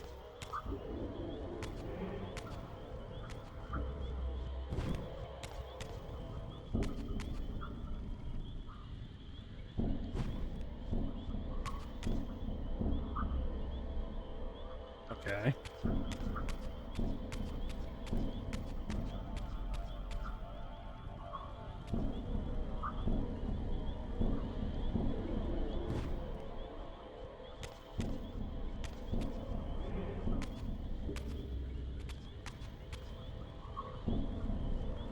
I'm not sure what the puzzle target they're talking about is.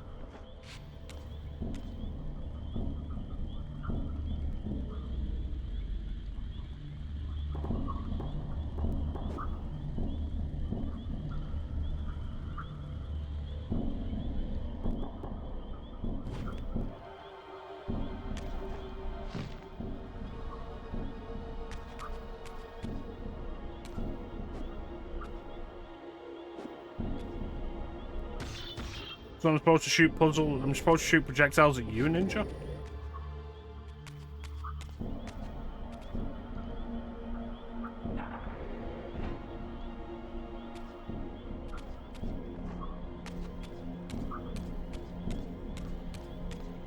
That doesn't seem right.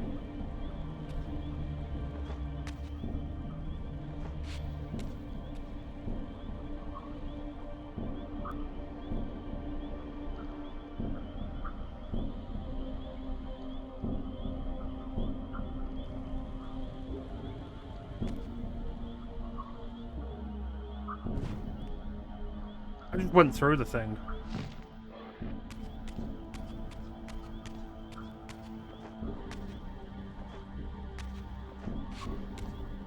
Such an unhelpful hint.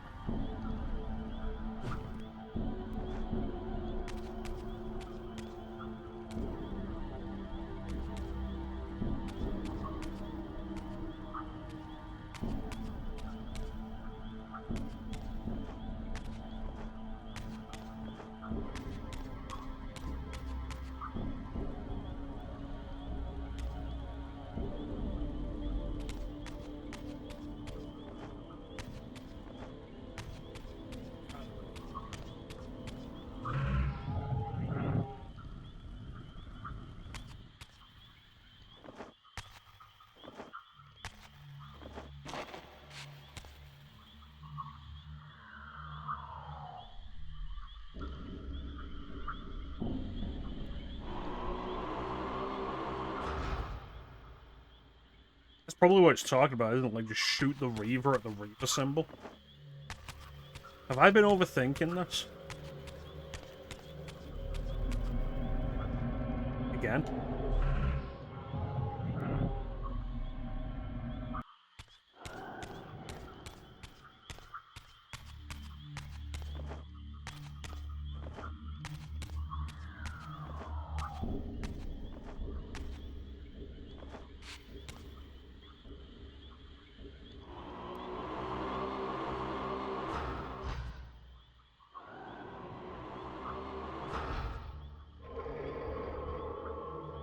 Hmm.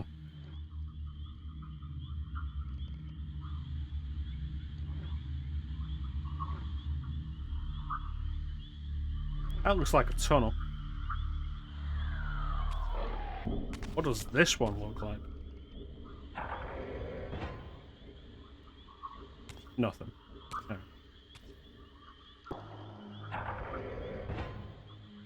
Yeah, we'll make the tunnel again.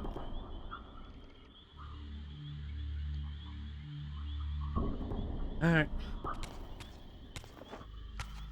Turns out Ninja wasn't the target.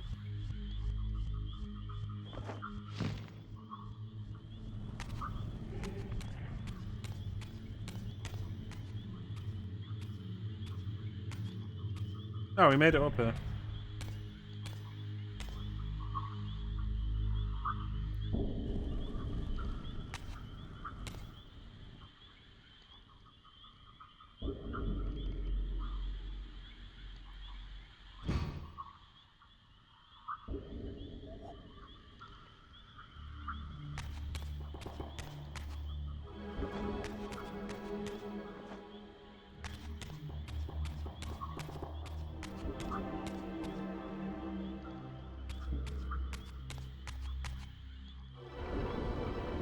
Yeah, sweet. The door just opens for me because I have this now.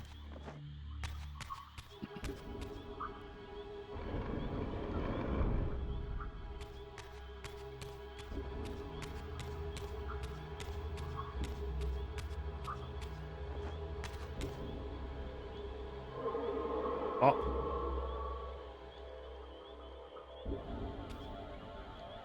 That was less exciting than I expected it to be.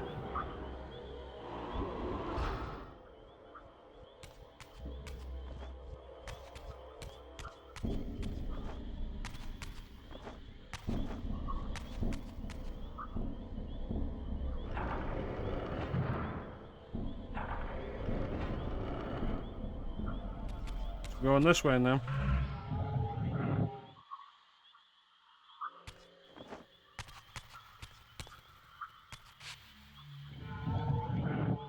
Like, we're doing this now, and it's like, oh yeah, this is fine. But doing this now makes me think, like, I cannot jump straight into Defiance after this.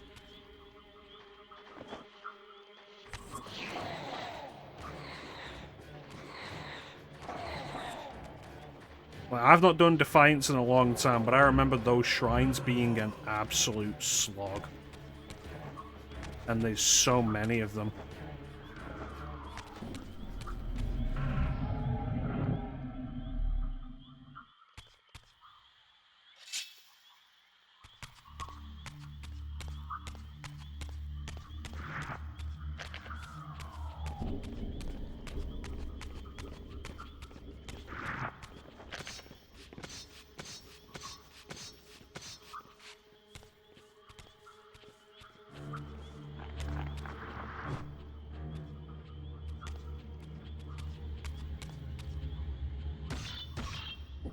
Yeah, one of these was clearly pushable.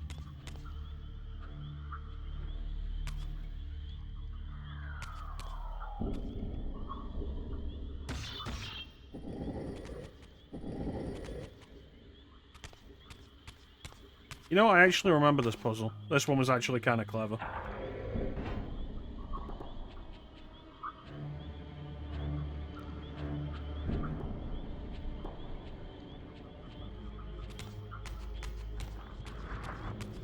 Kind of a Devil May Cry-esque puzzle, don't you think? Create a shadow to create a platform.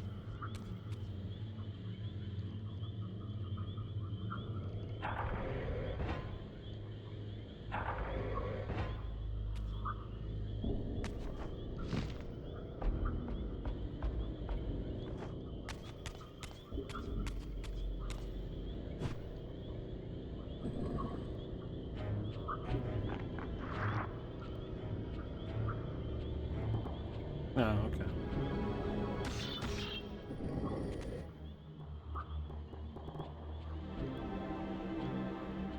Yeah, kind of what I'm thinking of. I feel like Zelda might have had a puzzle like this at some point, but I can't pin down an exact example.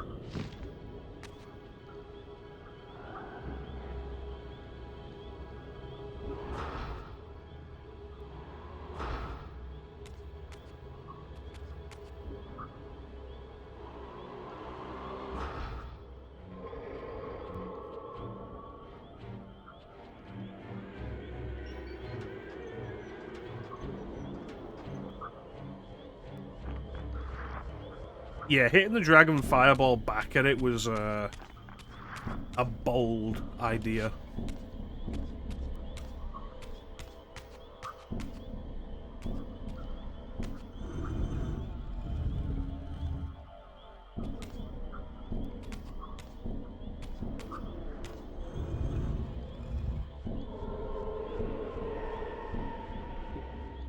There we go.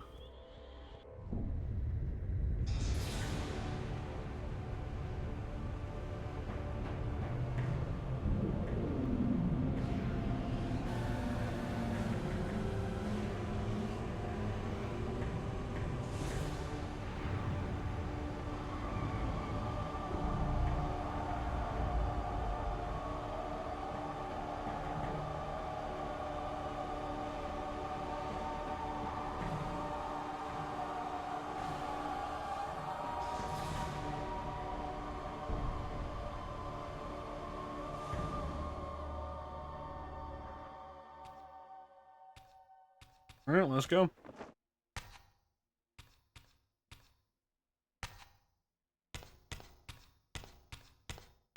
Are you ready, Ninja? As I neared the altar, I suddenly felt the Reaver quickening of its own volition. Just as in William's chapel, the balance of power tangibly shifted. Voracious and willful, the Soul Reaver was now in control, and I, merely its helpless puppet. The Reaver plunged itself into that mysterious altar, and devouring the energy that emanated from within, drained this place of its power. Thus sated, the Reaver released me, and I realized as I recovered control that these ancient shrines were forges, each purpose-built to enhance the Reaver with elemental power. The downside of this, though, is that the elemental power is temporary.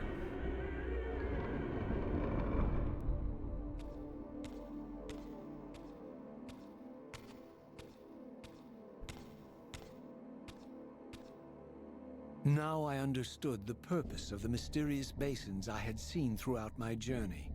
They were elemental fonts, each attuned to a fundamental essence. When I forged the blade, every font in Nosgoth with the same elemental attunement was simultaneously quickened.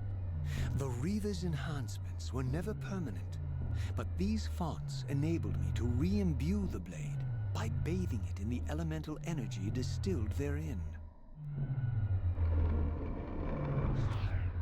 One thing I will just outright admit I prefer with Defiance. Defiance does away with that whole idea.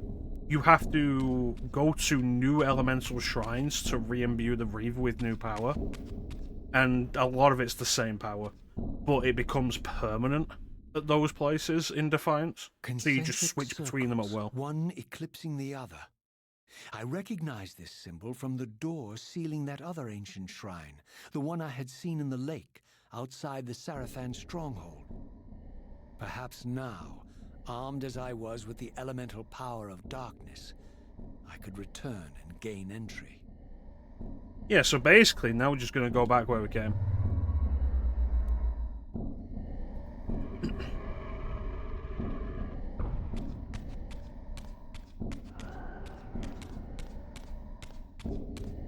Yeah, I think Defiance does it in like a less irritating in the long run way.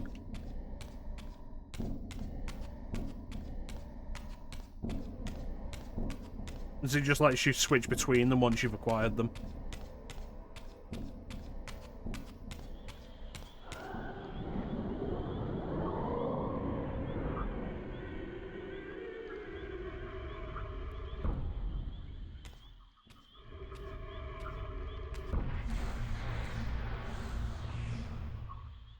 And it's sealed for good. Excuse for a savior? Vorador. I see my reputation precedes me. It does. All good, I hope? Not a I've bit been of it. watching you since you emerged from that accursed stronghold. Strange that your arrival coincides with the corruption of the Pillars. But I'm wondering, are you the catalyst of these events? Or the answer to them? I don't know what you mean. I will speak plainly then. I distrust your origins, stranger. Seeing you crawl from the putrid depths of Mobius's keep makes me question your purpose here. And what should I make of your appearance? Not human, clearly, and more demon than vampire. And the Pillars. It is no mere coincidence that your arrival in that clearing heralded the Pillars' decay. And so I ask you plainly, are you the instrument of the Pillars' destruction or their salvation? Neither. Very well. Let us look at the other side of the coin. I have followed your journey and watched as you blithely unlocked secrets that have been sealed and forbidden for thousands of years. The path you have been treading is open to only one being. You don't know what you are, do you? I have been many things. If you find me ignorant, enlighten me. What's the point?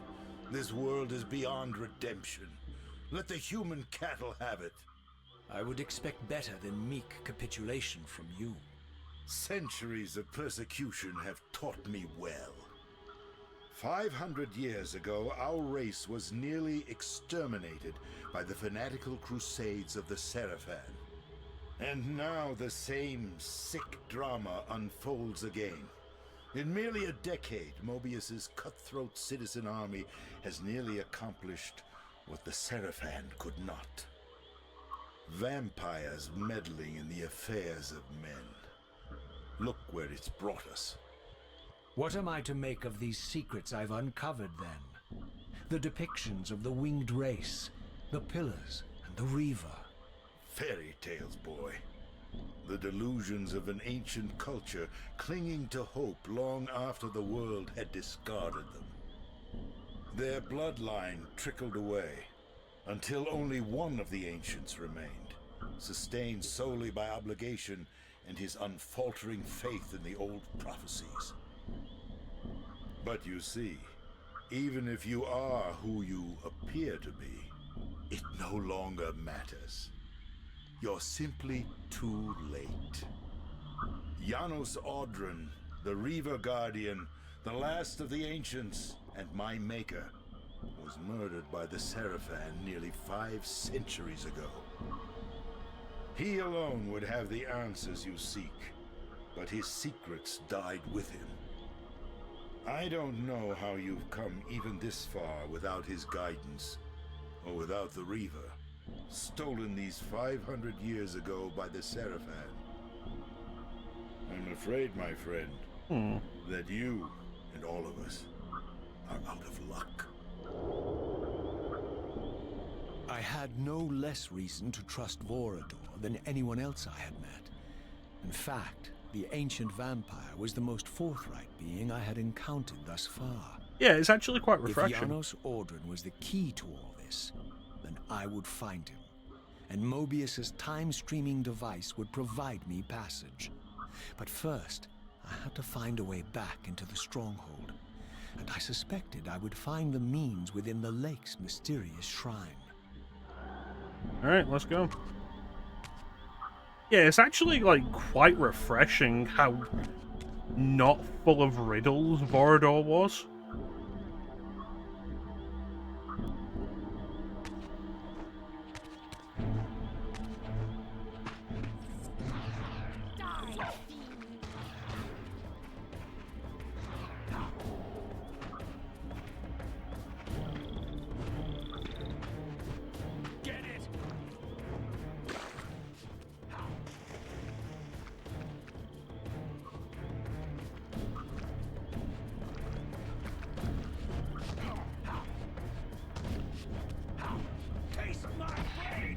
It's like, there are reasons for the way everybody's talking. Mobius is a manipulator, we know that from Blood Omen. Kain has some greater game at play.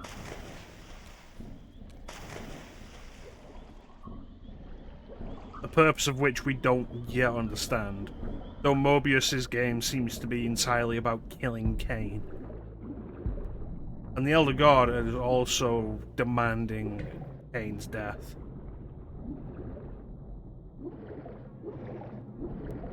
Which itself creates the question of, like, what are they so afraid of?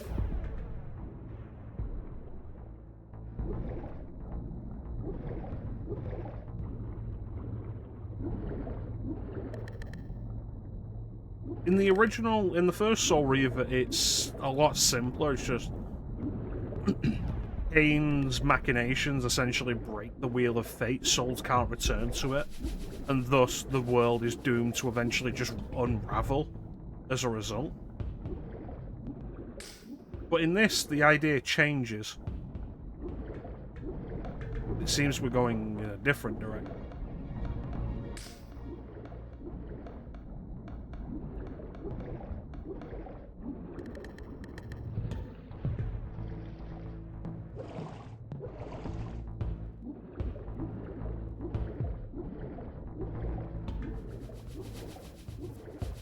It feels like the Elder God wants him dead for some other reason.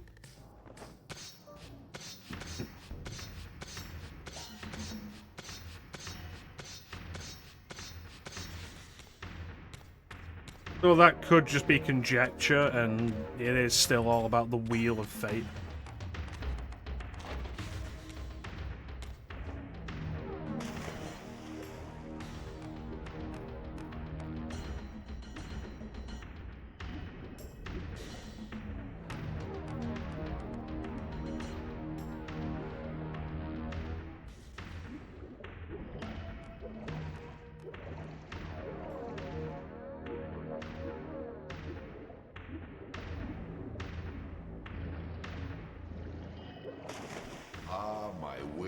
Child returns. Having unearthed more than you'd like, I suspect. What am I to make of these ruins that litter the land, and these images here in this chamber? Merely the deceits of a failed civilization. You are being misled, Raziel. This ancient race hoped to manipulate the future with these scrawled misdirections. You must tread carefully. There are dark forces at work in this world, bent on subverting your true destiny. I have no doubt of that. The question is, am I in their presence right now? Your arrogance will spell your demise, Raziel. Deny my will, and the arc of your destiny will reach a sudden conclusion. Your threats are unmoving. Even now, I'm beyond your reach. My reach is longer than you realize. This is a very dangerous game you're playing, Raziel.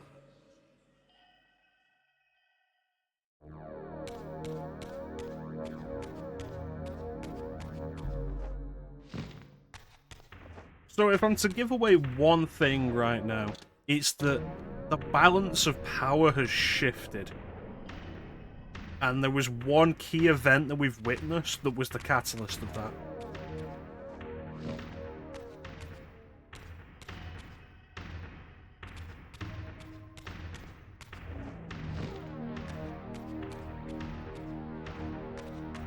That's right, the hierarchy of the DC universe is about to change.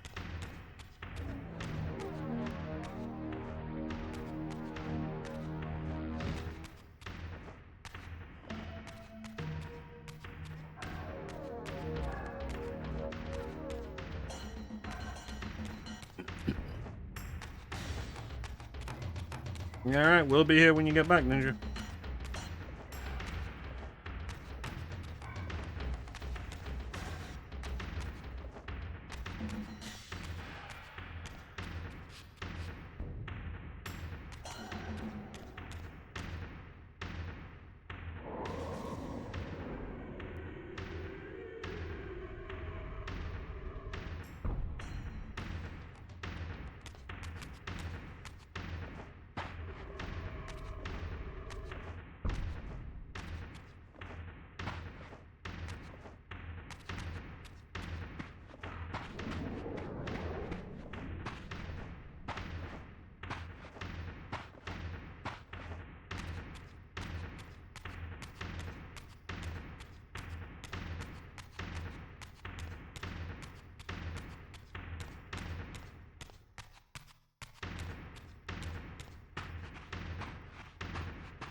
I do really appreciate that you can just play in the original graphics in these remasters.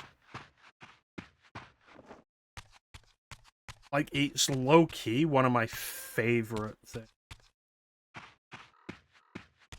Welcome back, Ninja. Any of these remasters that offer the option, always one of my favorite things.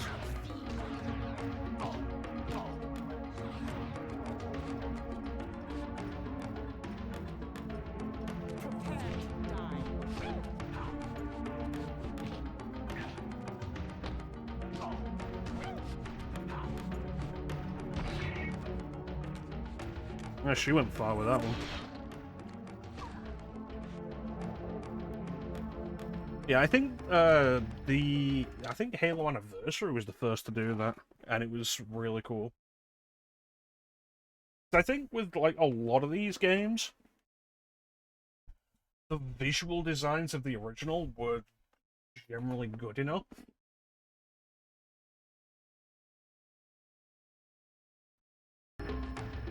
And it's not all that often, I think, that the remastered graphics managed to like supplant the original. Like in the case of Halo Anniversary, when we streamed that several years ago with Clem, and I spent the majority of the game on the classic graphics, is because I felt the classic had a cleaner visual style. The newer style was like very inundated with lighting effects. A lot of details were harder to make out. As a result, the original was just a lot cleaner. This is very minimal. Like, there's a significant number of shots we've looked at so far where I'm switching the graphics, and unless you're paying attention, you're not noticing.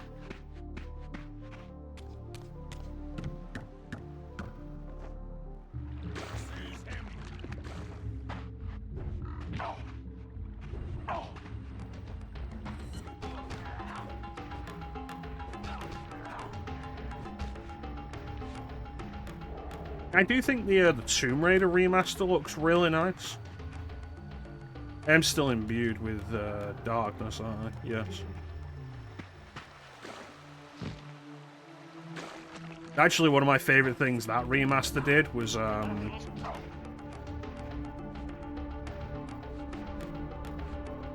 the look for Lara that they went with was very close to what she looked like in the FMVs at the time, which I thought was a really good idea.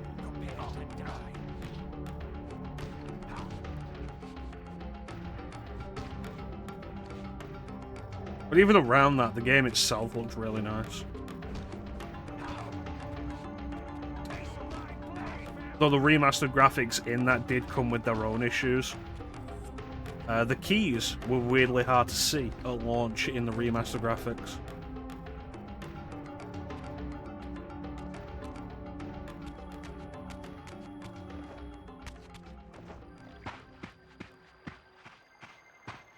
Well, I think just having the option of playing through these remasters in their original graphics with modern conveniences is such an underrated idea.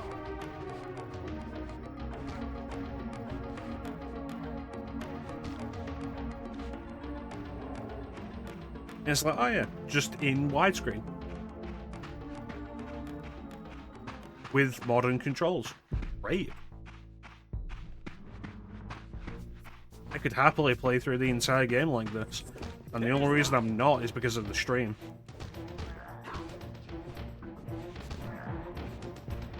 Like the stream says we're doing the remaster, so we should probably do the remaster graphics.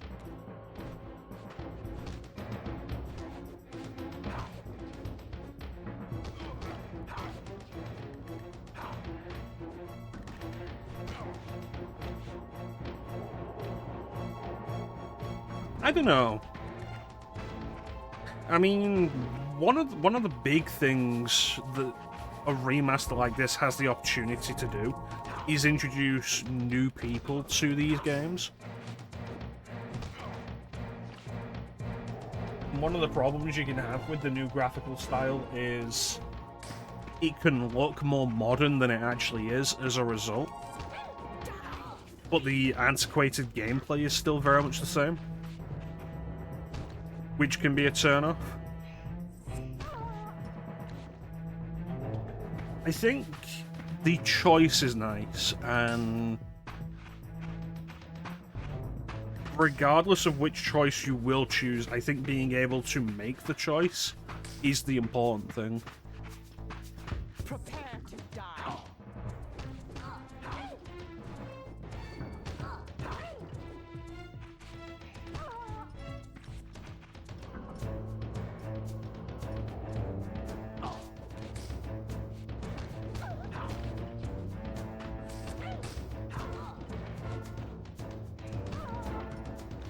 Pretty much, yeah. Like, if you want to play with Raziel looking like this, go ahead. If you prefer this, do whichever you prefer.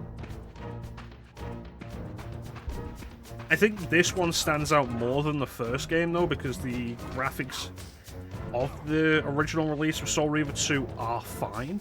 They've aged quite nicely, honestly. I think it has a really strong visual design.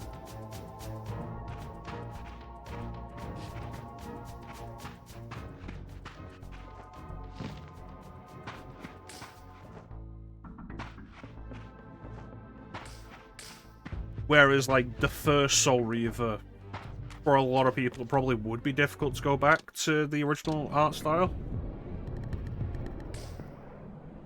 Because not everybody can stomach PS1 graphics.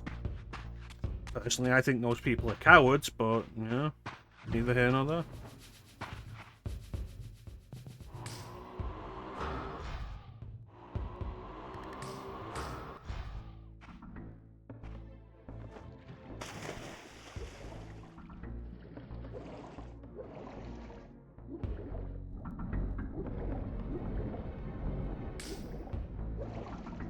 In the Tomb Raider remaster,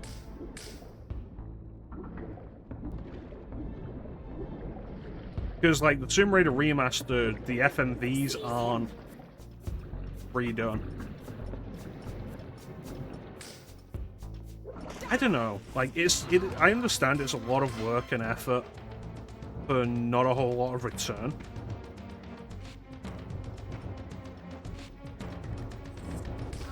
I feel like they should have had an alternative, though, to just upscaling, very clearly AI upscaling the original cutscenes. I think as a result, there's a lot of wonkiness in them. Like, we saw it with the opening of this game. There's clearly been some frame interpolation to make the FMVs run at 60, which just looks odd. But on top of that, like, you can see a lot of shimmering and, like, weird distortions when things are out of focus. And it's like... I probably would have preferred if you just presented the original cutscene as was.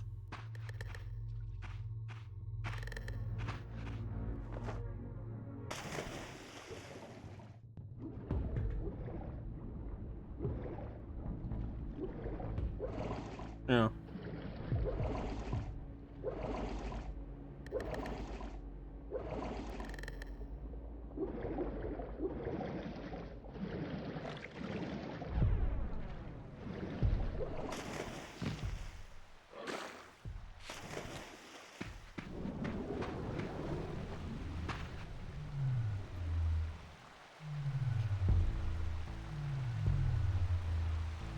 Oh, I can assure you the gameplay is absolutely not improved.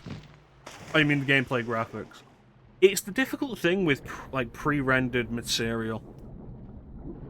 It's like, I'll give shit to Square for their remasters, in air quotes, of the PS1 Final Fantasy trilogy.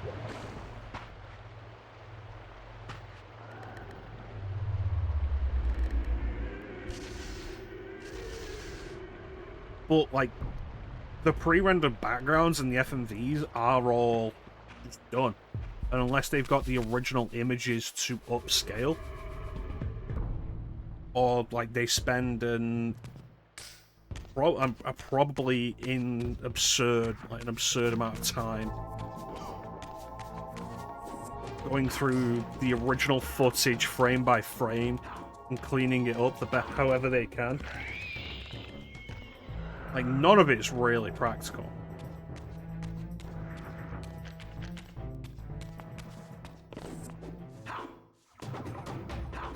Though in the case of Square, I feel like they shouldn't have just left the backgrounds at their original resolution. Maybe try and find some higher quality assets. Don't be all like, oh, here's Final Fantasy IX finally in HD.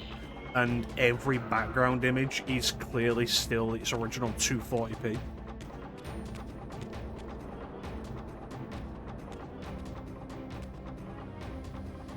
Like, I'll respect that some effort has been made in this.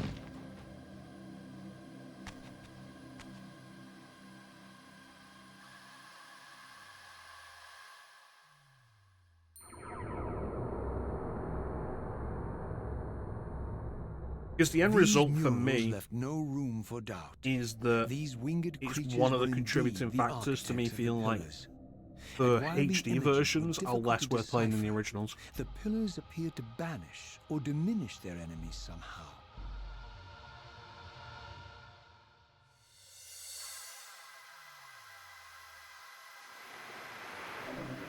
So, this ancient race seemed to create the pillars specifically to deal with their enemy.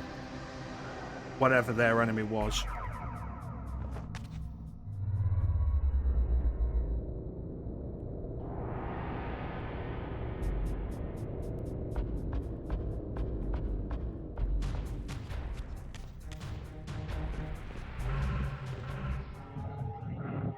Yeah, it is a difficult task, difficult thing to say. Though honestly, taking a look at like Final Fantasy VII, like I've got Final Fantasy VII and I've modded it and I've run it with the mods and such, and there's some really nice stuff there. And bear in mind, like, all the mods are made by fans who aren't getting paid for the work or anything, earn nothing out of it. And like, there's the really nice AI upscale of those that's been AI upscaled and then like gone through and manually tweaked to look better.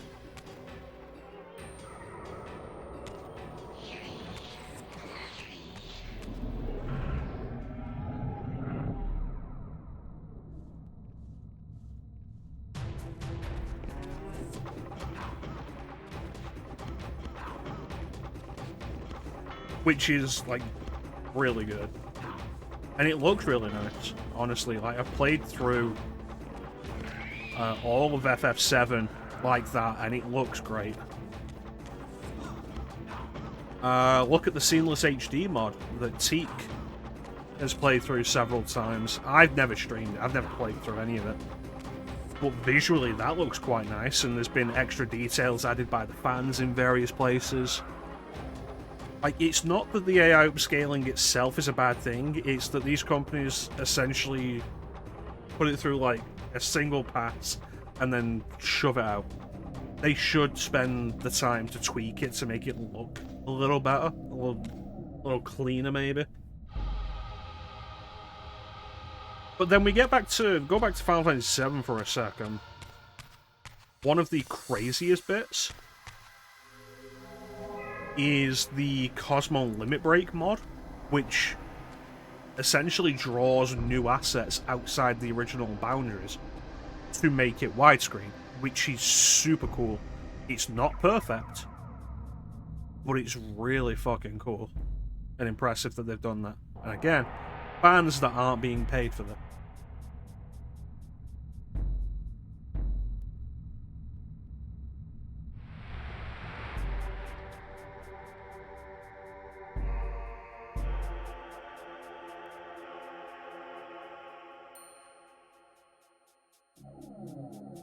So you end up with, I think, talking specifically about FF7, I still think the PS1 version is probably the best version to play, because the HD port is, like, really rough as it stands. But I do think the PC version modded could well be the definitive edition. And, like, I'm going to talk about, like, definitive vanilla plus idea. Where it's still the original game,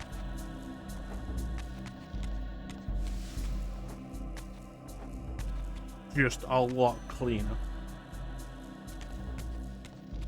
Plus, there's a mod that just adds analog control, and it's great. And I still think it's kind of absurd that the modern releases of Final Fantasy 8 and 9 don't have actual analog support. Those are games that launched with that.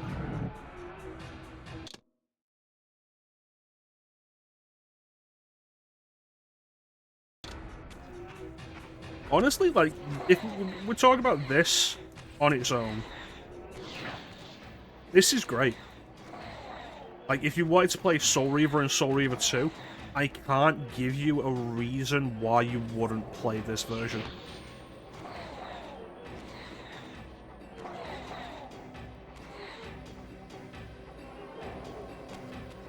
Which is good.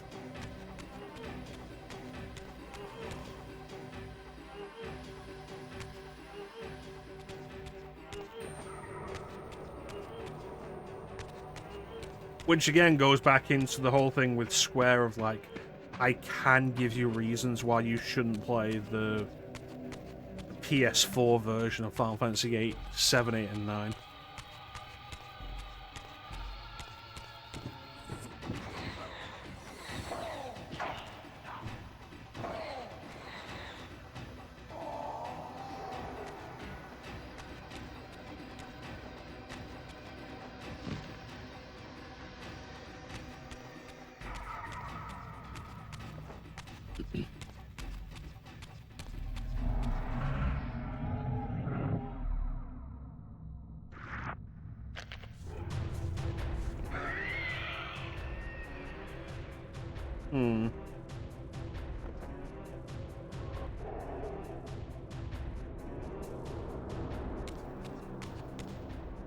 What if I stab it in the eye?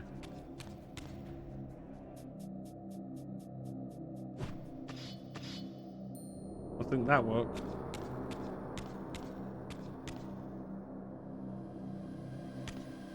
But yeah, for the most part, like, barring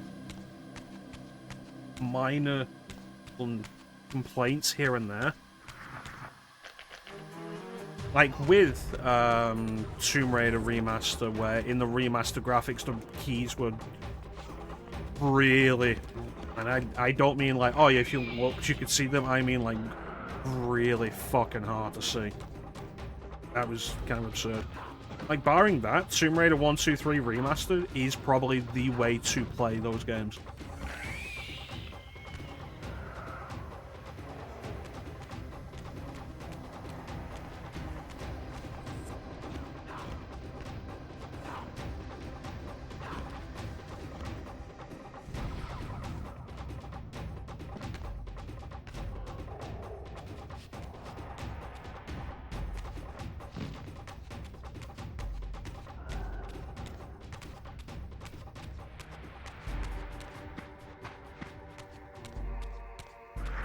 It's always stuff like this in the Tomb Raider one. It's not like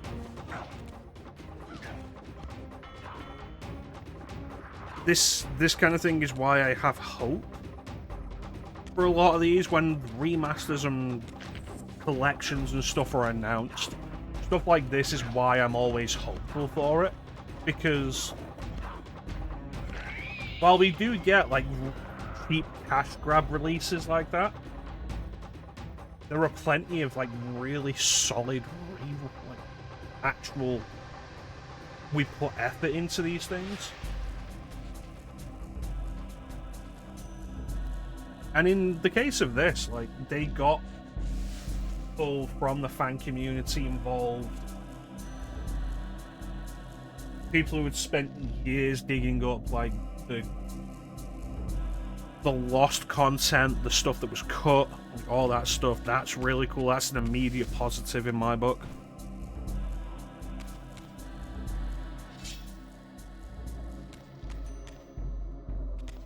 Maybe that's a specific Western versus Eastern mindset difference.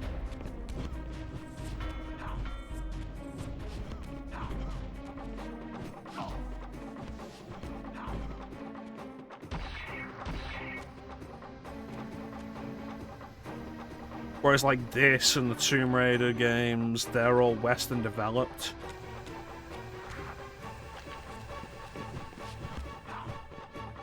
And the remasters are done by Western companies and such. Whereas like the Final Fantasy stuff was all Japanese and developed in-house maybe, or by like ported by whoever, whatever.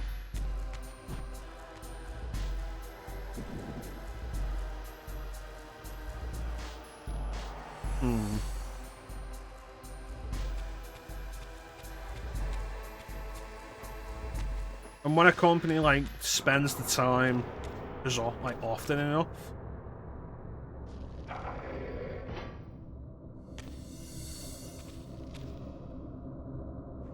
and like you know exactly what I'm talking. I'm talking about Night Dive.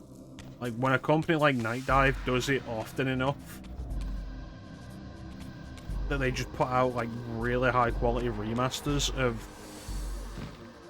really good games as well. Like not even shit.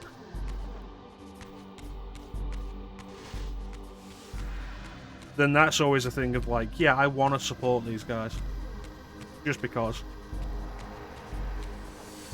Like, Night Dives entered a really weird area for me. Of like, they announce a project, that goes on my wish list immediately. I might not pick it up, like, as soon as it happens, but it goes on my wish list and I will pick it up at some point. I'm glad to hear that, Ninja. I've not picked up the Thing Remastered yet, though it is absolutely on my list. I think the Night Dive Remaster's currently on my wish list. I don't have Sin Reloaded, which just doesn't have a release date, so that doesn't really count.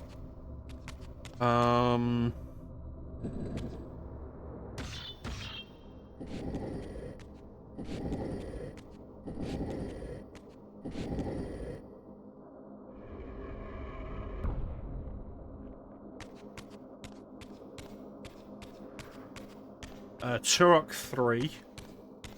Which, the main reason I haven't bought Turok 3 is because I haven't played through Turok 1 and 2 yet.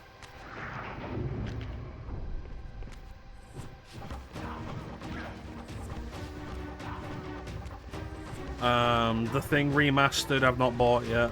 And Killing Time Resurrected. Those are the 3 Night Dive remasters that I've not bought yet.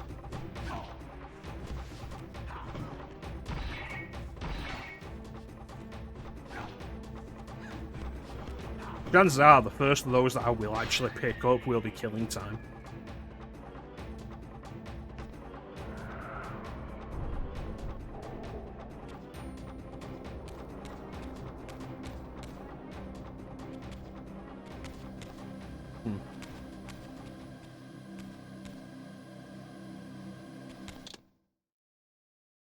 Yeah, I'm glad to hear that they like refined it a bunch as well. Which, like, just re-releasing the game in a playable state would usually be good enough, but the fact that Night Dive goes above and beyond is like absolutely fantastic. But we have an ad coming up, and we have to run it, and now Clem has to look at the BRB screen again for his sins. So we're going to run this ad, and then we'll continue solving the puzzle of the Light Shrine. Yeah, that sounds reasonable. I think of these things as like the trials in Final Fantasy X. Well, in actuality, they're not that bad. The ones that I should be thinking of the trials in Final Fantasy X are the ones in Defiance. But we're not going to get to that for a while because I'm not playing it after I finish this. We'll be right back.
And we're back. I wanna take you for a ride. I wanna take you for a ride. I wanna take you for a ride. I wanna take you for a ride. How with water?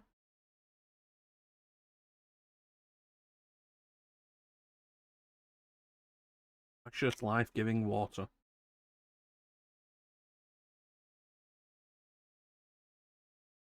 I don't choose these. These are all at random. Like, it's just I press the button, one of the sound alerts plays.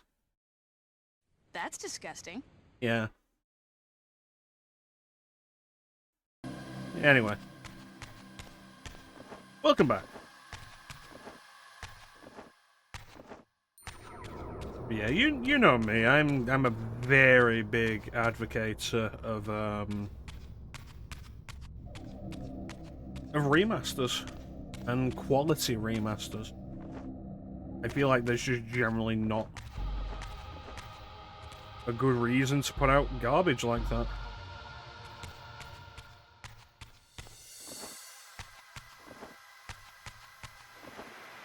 Yeah, if you go through like a bunch of old games that we played so much growing up that had voice dialogue, there's a lot of really good stuff you can get out of it. Ali does herself a disservice by limiting herself primarily to Resident Evil.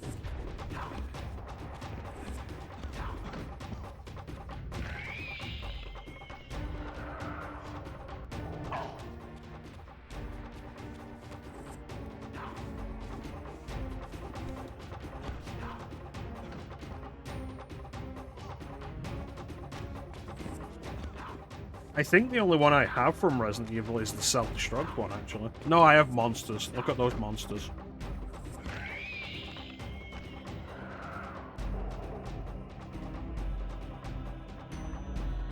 Move this man!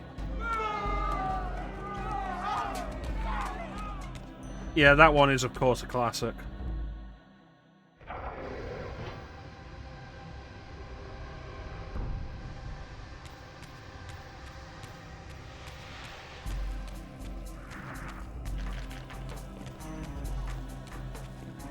I don't want to deal with any of you right now. There's too many of you.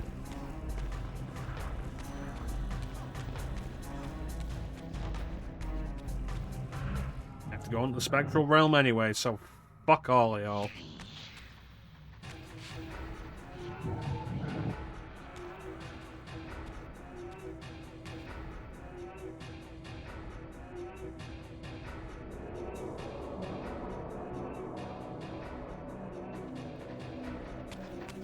Hello.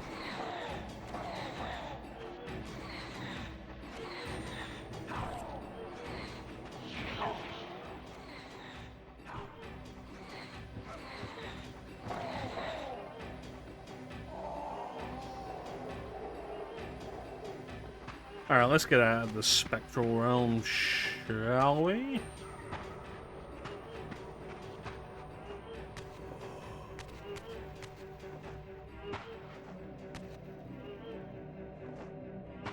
Alright, I guess we're going up.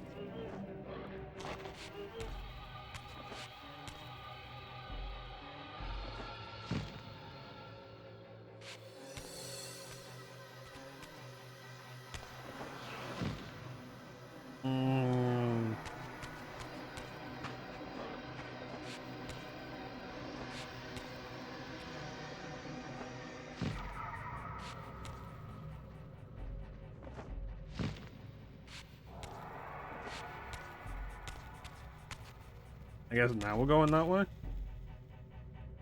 Yeah, there's nowhere else.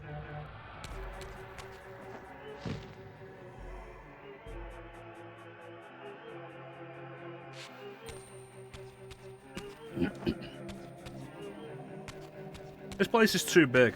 This is the second shrine. It's too big.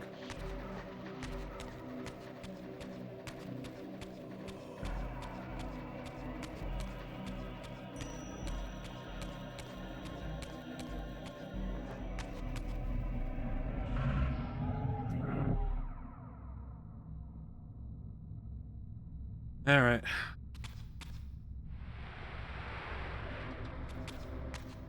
Let's go and imbue the Reaver with darkness.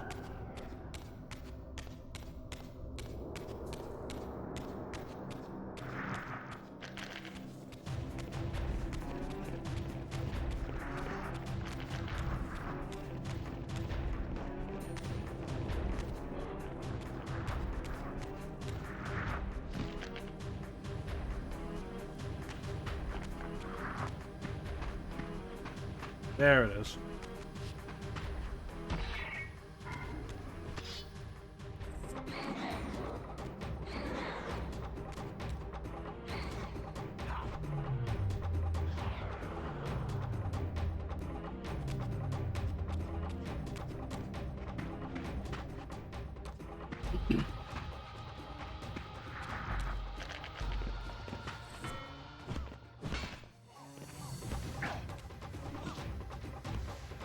Look at the way Raziel swings this thing.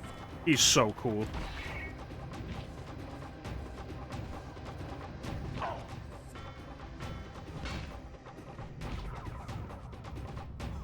Fucker spitting into my back.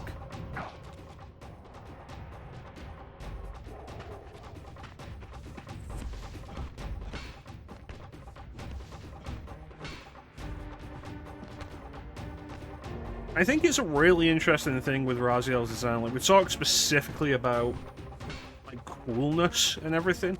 Raziel's design is horrifying. But I think because of the art design, the art direction, and like the graphical limitations of the time these games came out, like Raziel just looks cool.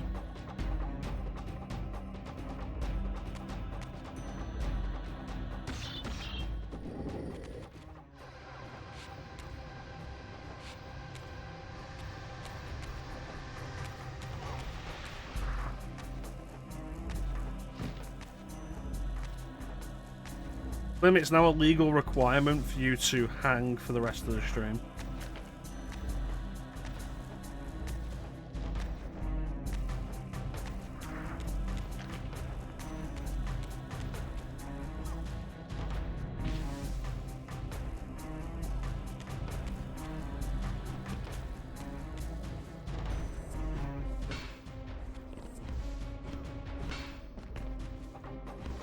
Not good enough. I want you on your phone during the journey, commenting.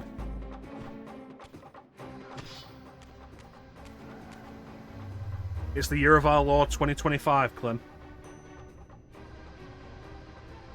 You can find a way.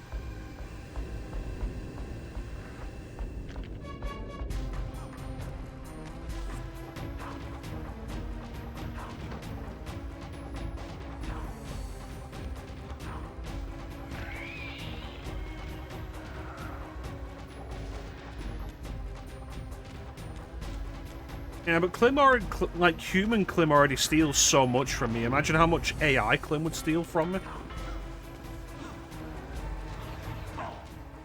Like my personal data. And my speech patterns to sound more human.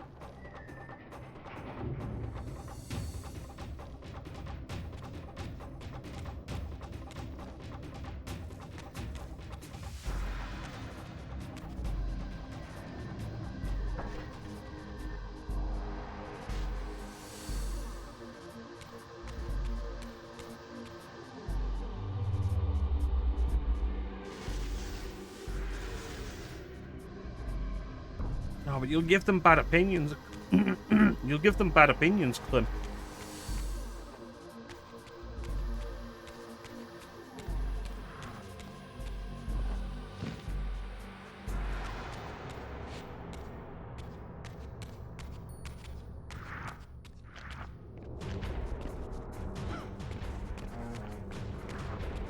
Give them the only opinion, which is a bad opinion.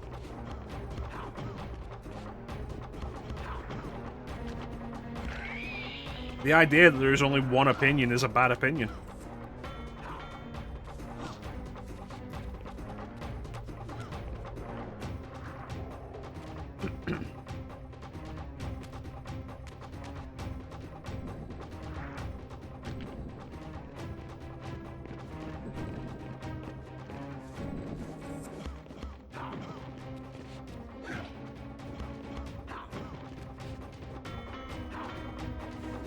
Tell you, man, if my child was in your class and they came home and said Mr. Hazard told us that Final Fantasy VI is overrated, I would come down to that school and I would have words.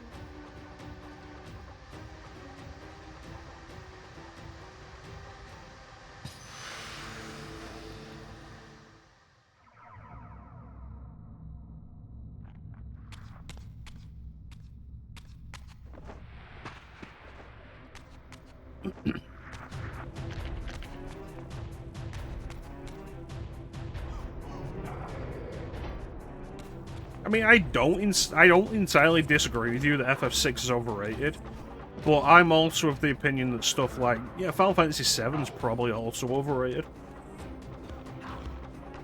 Doesn't mean it's not great.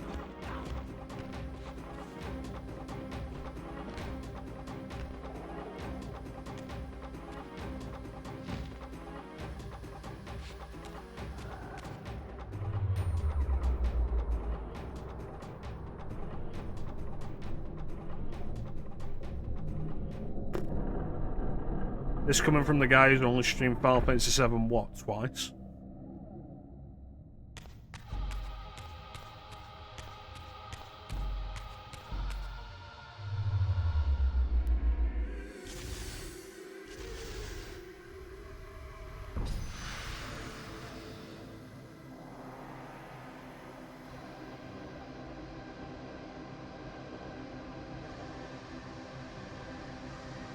If it's so good, why have you only streamed it 0 times, Clint?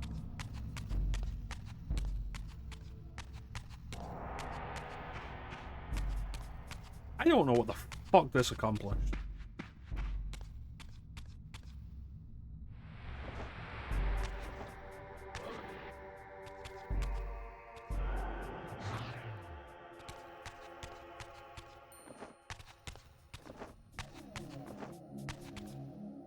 Like, I had access to that area already, so it can't have been just to do that.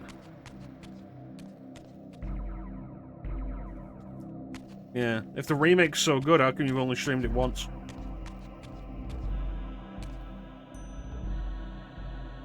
If Rebirth's so bad, how come you didn't stream it to tell us all how bad it is?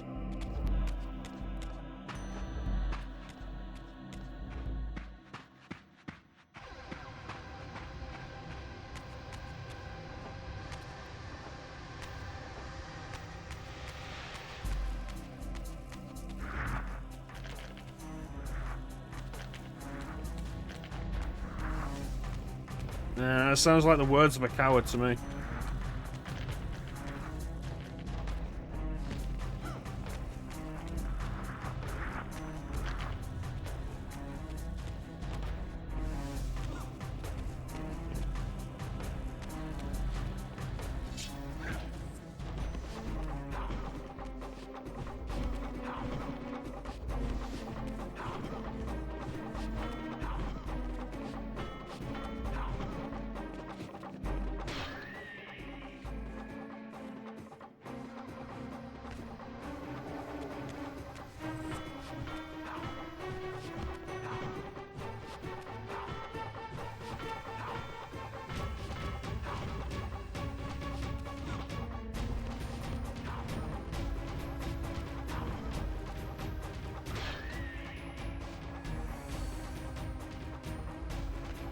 How dare you come into my stream and call me a coward?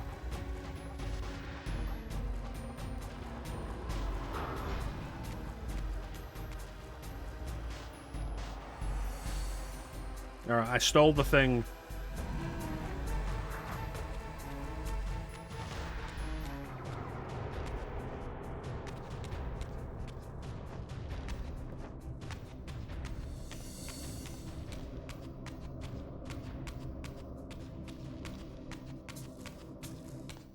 You see, the way you could know that I'm not a coward is because I actually stream Castlevania.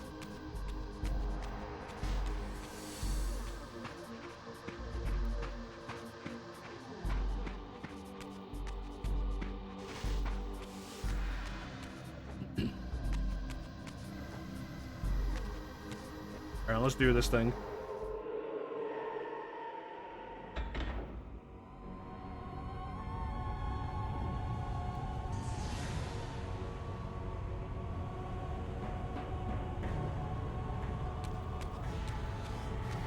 It does, Ninja. I don't get to make these rules.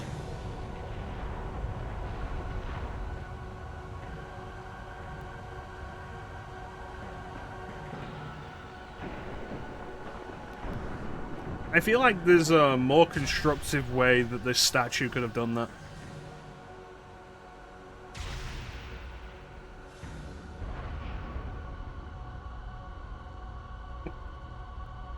Don't worry, Ninja. Ali is also a coward.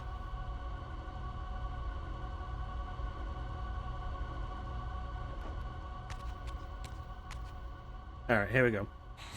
And it's time to fill up my Dark Soul Reaver with light!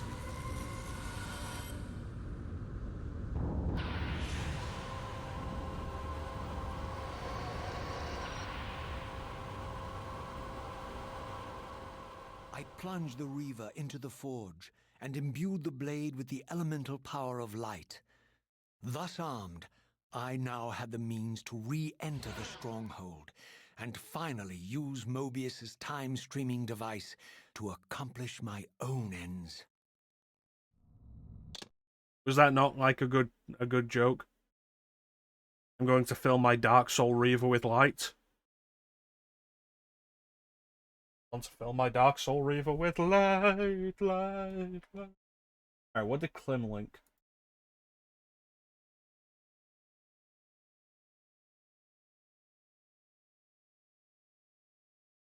Who's this man?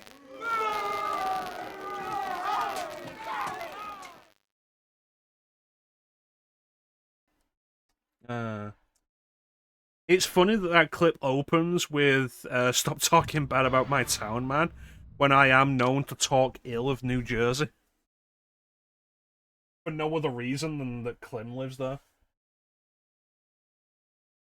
Funny to me.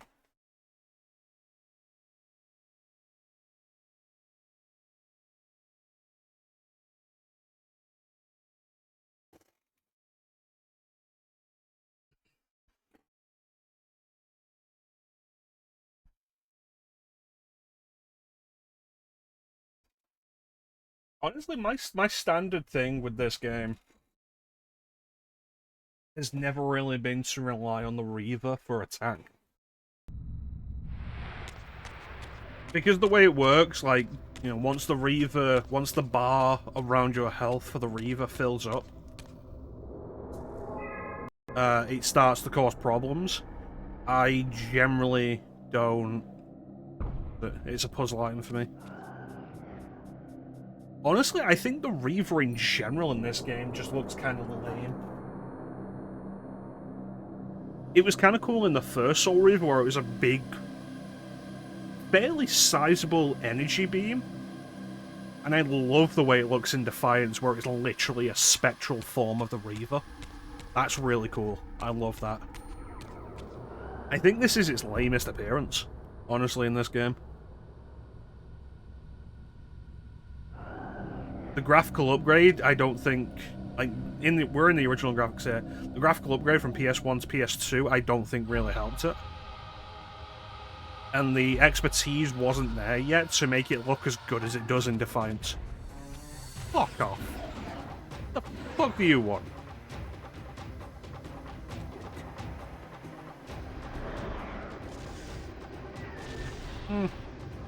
I would not know.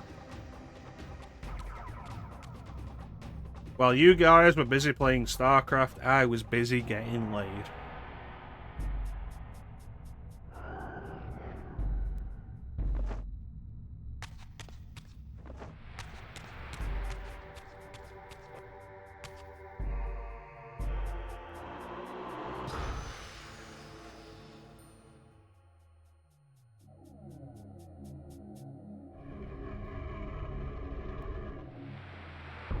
Yeah, you're right. I was probably playing Ocarina of Time or something.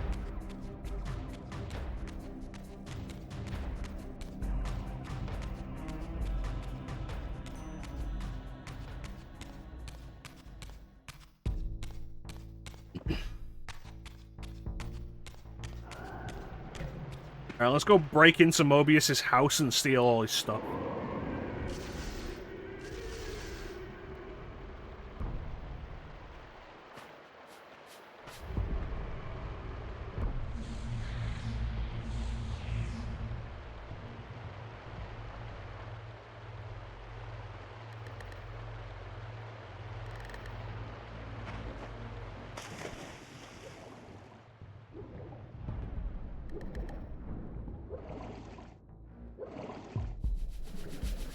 I'm gonna steal all your toys. What would I have been playing in 2004, 2005?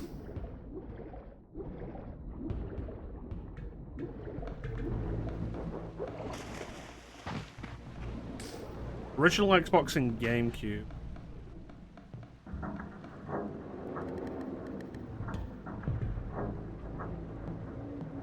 Skies of Arcadia, maybe.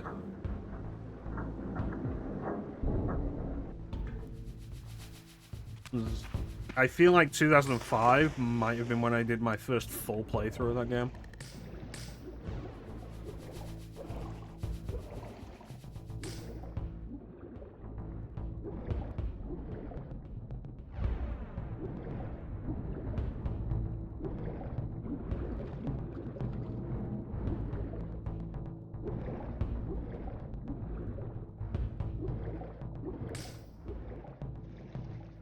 The PS2 was shit compared to the Xbox, but you know what wasn't shit? Was the PS2's game library. The Xbox's game library was shit compared to the PS2's game library.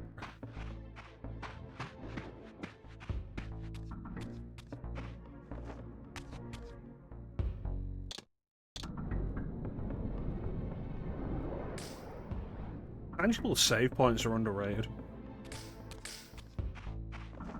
It reminds me to save. Yeah, the PS2 is great. Entirely because of its game library. Like, that's it.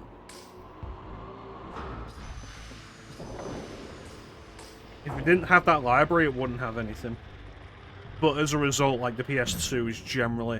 If I had to choose between the PS2 and the Xbox, I would choose PS2. If I could only have one, it would be PS2.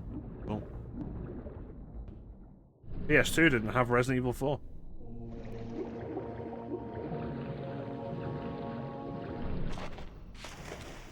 You know what that means, Ninja? It means now is the perfect time to find them.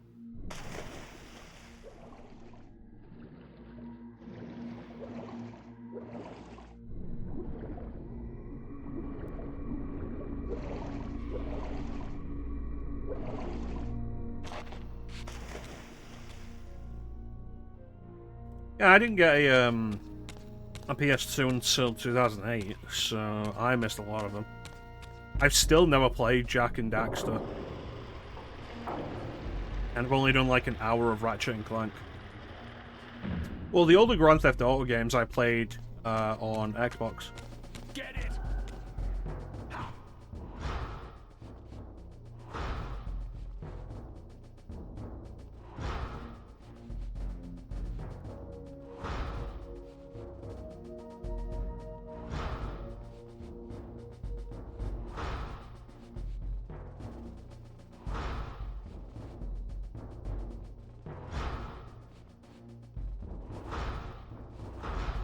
We'll actually kill him. Thank you.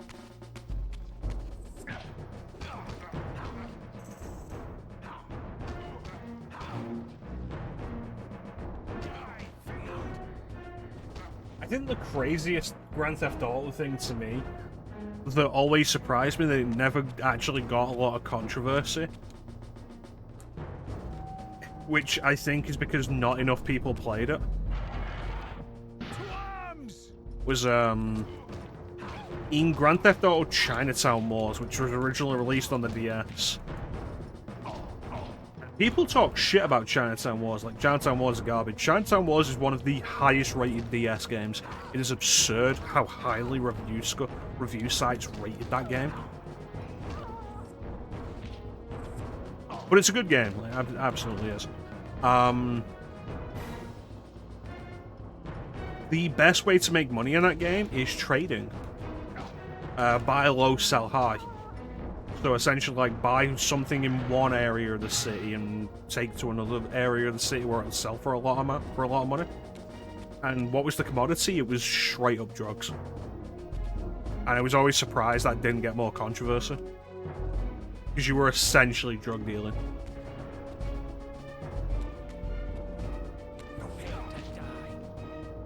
What, drug dealing? Take care, Clem. Thanks for dropping in and gracing us with your bad opinions. We'll catch you next time, buddy.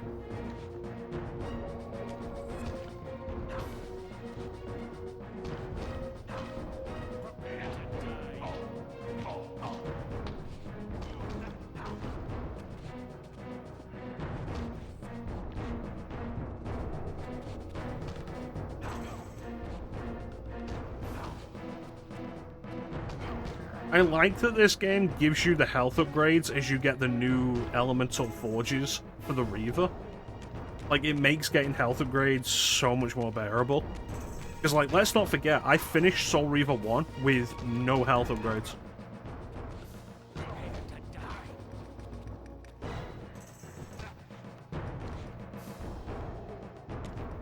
Like, I got 4 pieces, never found a 5th.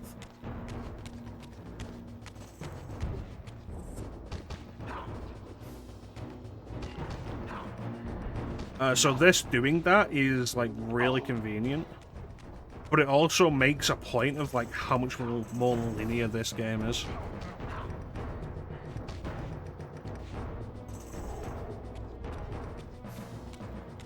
That and the fact that there's, like, no teleporters to take you around the map.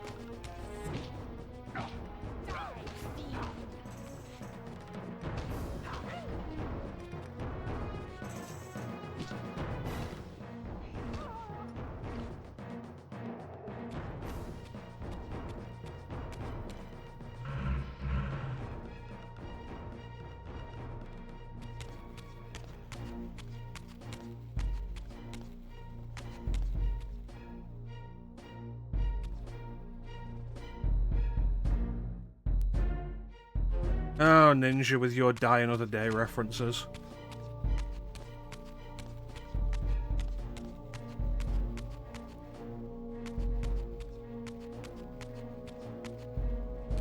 No, it's GoldenEye. Yeah, I knew I had it wrong. It's the bad woman, but it's not Die Another Day.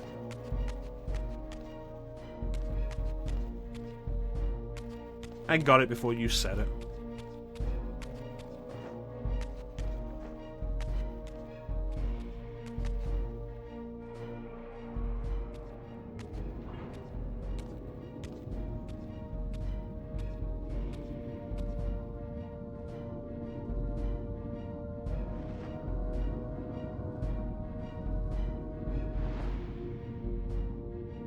Show yourself, Kain. Here, Raziel. Everything is decided here. You cannot comprehend the magnitude, the rapture and the tragedy of this moment. And yet you must, if Nosgoth is to be dragged from the wreckage of its damnation. I understand only this, Kain. That you and Mobius have impelled me to this moment simply means I can trust neither of you. I don't know who's pulling the strings, but it no longer matters, because I'm cutting them. I set my own course from here. If it were only that simple. Your fatalism is tiresome, Kain. And profoundly ingrained, Raziel. You must understand, our presence here doesn't alter history. You and I meet here because we are compelled to. We have always met here. History is irredeemable. Drop a stone into a rushing river. The current simply courses around it and flows on as if the obstruction were never there. You and I are pebbles, Raziel, and have even less hope of disrupting the time stream. The continuum of history is simply too strong, too resilient.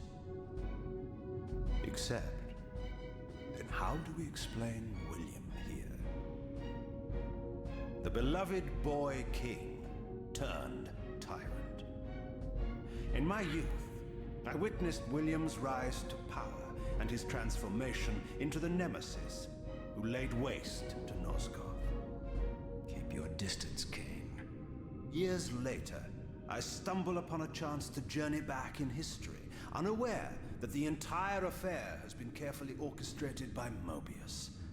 In my wisdom, I seize this opportunity to murder the young king before he can ravage Nosgoth, and thereby provide the catalyst Mobius needs to ignite a genocidal war against our race. I warn you, no further. This one reckless act unravels the skein of history. The Nemesis never becomes the Nemesis. William dies a martyred saint. I, the vampire assassin, become the author of my own species' extinction, and Mobius profits from it all. I destroyed a tyrant only to create one far worse. But how can it be so? How, if history is immutable? The answer is here in this room, Raziel. Mobius propelled William and me together, but ensured first that we were both armed with the Soul Reaver. The Reaver is the key. Two incarnations of the blade meet in time and space. A paradox is created, a temporal distortion powerful enough to derail history. Is this your sorcery? Not mine, Raziel. Yours. You have nothing to fear from me, Raziel. You hold all of the cards.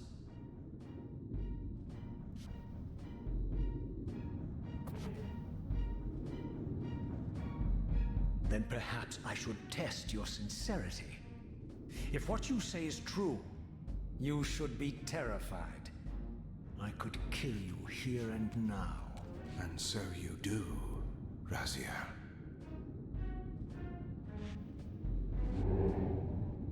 What's happening? We're hurtling towards our destinies, Raziel. What you feel is the pull of history rushing to meet us. This is where history and destiny collide. If you truly believe in free will, Raziel, now is the time to prove it. Kill me now, and we both become pawns of history, dragged down the path of an artificial destiny. I was ordained to assume the role of Balanced Guardian in Nosgoth, while you were destined to be its savior. But the map of my fate was redrawn by Mobius, and so in turn was yours. This is madness! Fight it, Raziel. This moment does not have to be an ending.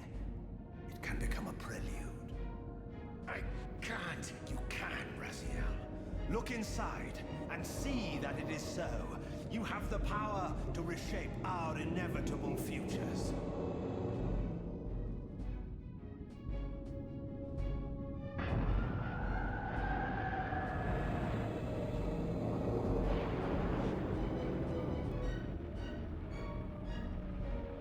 Poor William.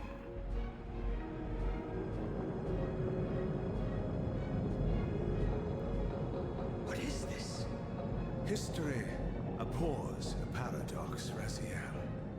Even now, the time stream strains to divert itself, finding its old course blocked by your refusal to destroy me. The future is reshuffling itself to accommodate your monumental decision.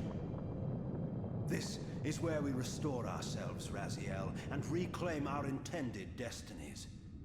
It may yet be possible for me to assume my role as Balanced Guardian and return the pillars to their rightful inheritors. To the vampires. And this is the destiny you have urged me to discover.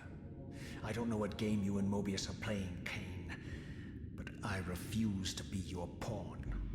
Unlike you, I still revere whatever shred of humanity I've managed to preserve. You will not use me as the instrument of your messianic delusions. Very well, Raziel. I'll not ask you to trust me. Your truths are for you to discover alone. Humble words for one who presumes to teach me a lesson at every turn. Then continue your journey and learn your own lessons, Raziel. Remember, Mobius led you here, but you walk away unfettered. A champion of free will and conqueror of false histories. There is much more for you to unearth, if you have the heart for the truth and the will to see it. How you doing, Lino? Yeah, you have done that one before. You can have it again, though. Oh my. It's going pretty well. You came in during a very important cutscene, was the biggest issue.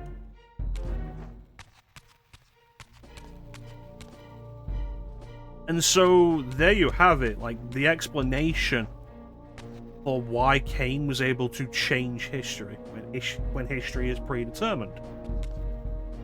Two incarnations of the Soul Reaver existing in the same time and place allows for history to be derailed. Think day off work? Excellent. We've been going for 3 hours. We can go for a while longer. See how long I want to go.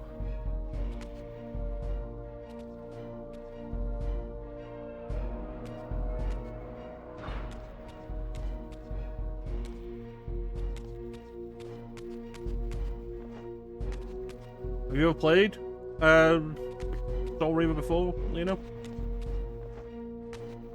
Ninja, are you still with us?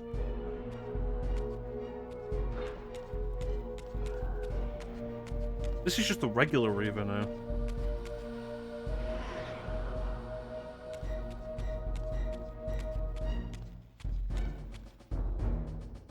Excellent. So, you have a greater understanding because of that cutscene?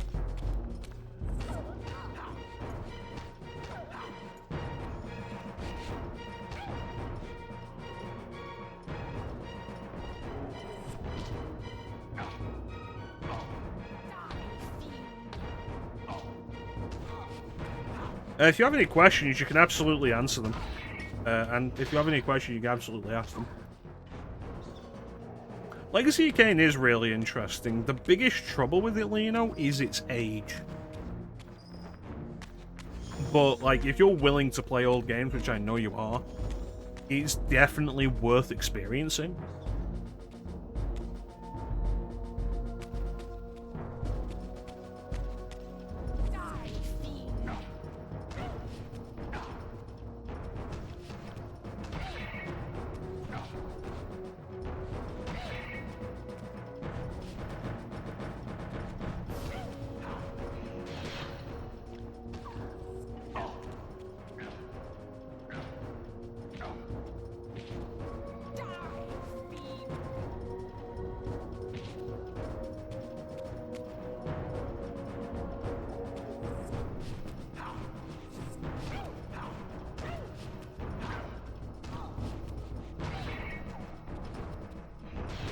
Go.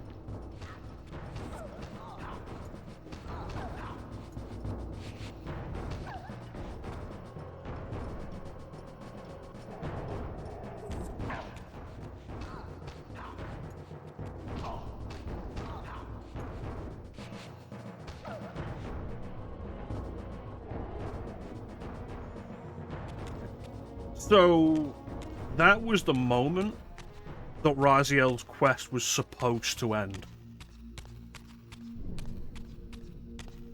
Raziel would confront Kain and would kill him. Finally, at last, his journey over. The Scourge of Nosgoth destroyed.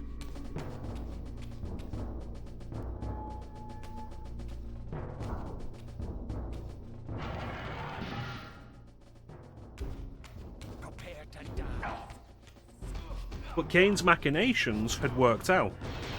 He had prepared Raziel enough to make him question the entire situation. And in the end, fight against the pull of history with two incarnations of the Reaver in the same place.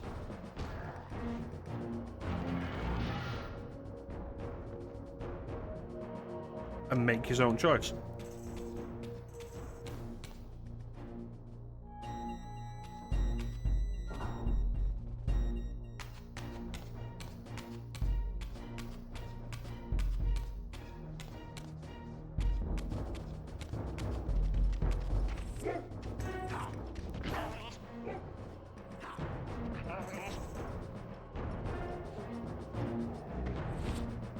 there's a lot you can infer about the events of Soul Reaver from the later games that was absolutely not originally intended. Like a bunch of it just like very fortuitous. Because originally Kain would die in Soul Reaver and that would just be the end of it. But the line Raziel gives when the Soul Reaver blade breaks upon Raziel's arm, that he could swear he saw a glint of satisfaction. And the idea is that Kain has been building to this, leading to this moment.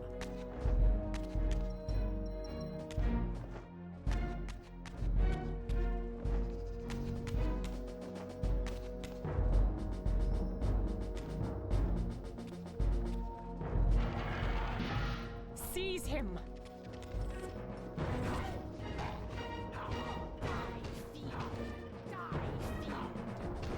So we end up with an interesting concept of Kain's entire plan, entire goal, like everything Kain's been doing since throwing Raziel into the Abyss, or possibly before, has been for the sake of reclaiming his originally intended destiny of being the Balance Guardian.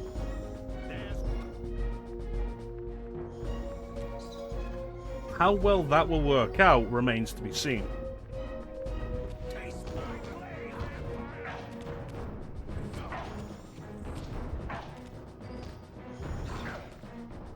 Now, of course, I do know how it works out because I've played these games. And what I will say is, it works out in a way that nobody could really predict.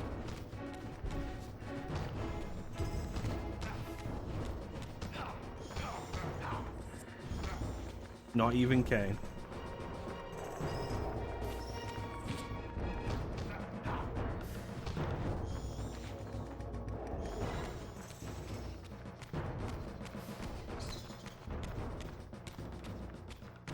Yeah, the idea we delve into a little bit of Kain having been essentially cursed from birth, thanks to Naprapta's grief-stricken psychic attack on the Circle. Ariel dies. Ariel is murdered. Ariel is murdered by Mortanius, possessed by the Unspoken.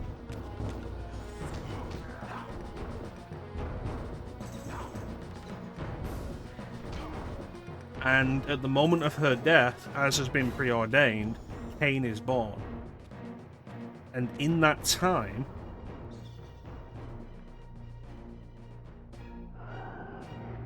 between her death and Kain's birth, Kain is born, and then Naprapta finds Ariel's corpse, sends out his psychic attack, which ripples through every member of the Circle of Nine, which includes baby Kain. So Kain is essentially racked with madness from the moment of his birth. Crippled and prevented from ever truly accomplishing his destiny. Ah, yes. I like that look on your face, Mobius. You really don't know what to do now, do you, old man? Here you are, caught without your damned staff. I suspect things aren't progressing quite as you'd hoped. You're not used to the fly turning to confront you in your web, are you? Kain's devious influence has poisoned your mind, Raziel.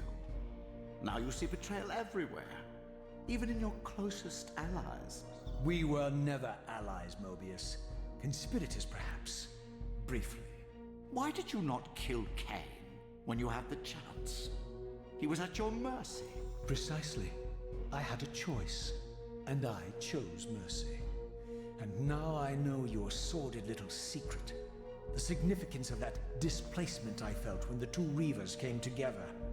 Strangely enough, I was enlightened by the devious Kain, not by you. In fact, I've learned much more than you counted on. I understand now how you've tried to manipulate all of history for your own personal gain. But now all your little schemes are whirling in ruin around you, aren't they? All because I chose to exert my will for once, rather than obey the demands of sorcerers and spirits and demons, all singing the same tiresome refrain, "Kill Kain." I'm setting my own path from here, Mobius. I intend to discover the truth behind all of this. But you condemn us all with this impetuous act. Hardly impetuous. It took all the will I could muster. Has my refusal to kill Kain reshuffled your carefully stacked deck of cards? You really think that you're exercising your free will, Raziel? You're simply Kain's servant. I do not serve Kain. I merely did not kill him. Raziel, do not forget your purpose here. You are destined to be the savior of Nosgoth. Oh, I'm sick of hearing that particular phrase. As for saving Nosgoth, so far I see precious little reason to bother. And I'll choose my own purpose from here on out, Time Streamer. Right now, I choose to manipulate you for a change. Go. In there. What are you doing? Come now, Mobius. You're a cunning serpent. You'll piece it together, I imagine.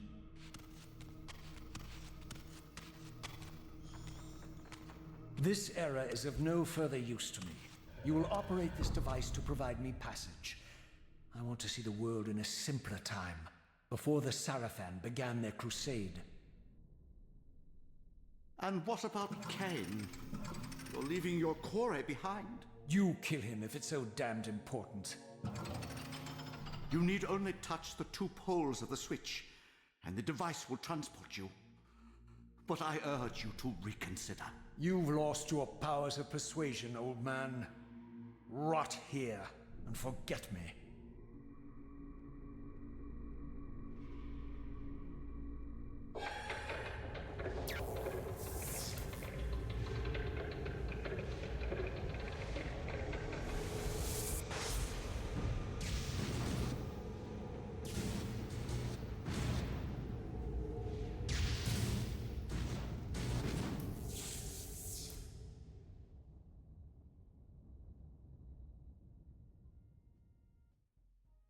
I feel like the new graphics don't animate Mobius's face as well.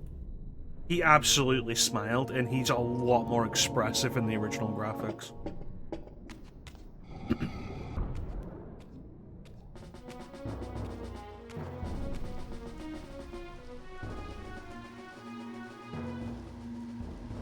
Even as I emerged from that infernal time-streaming chamber, I suspected treachery.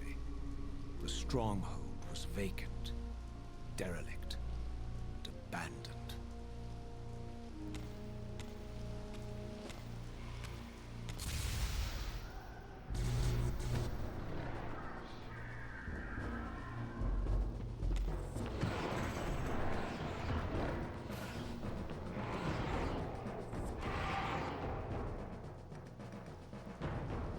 So Mobius has not sent us to where we wanted to go.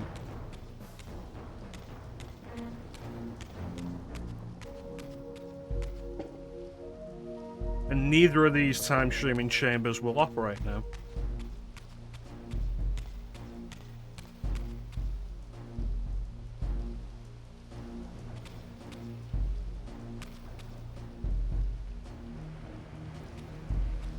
If there's one thing you should absolutely remember from Blood Omen and like take into this time,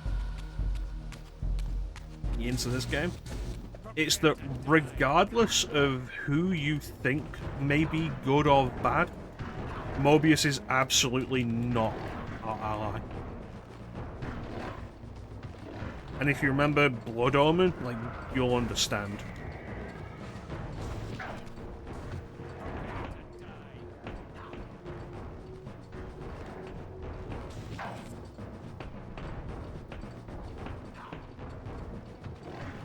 Oh no, never trust Mobius. Like, the machinations of, like, late-game Blood Omen are entirely on Mobius.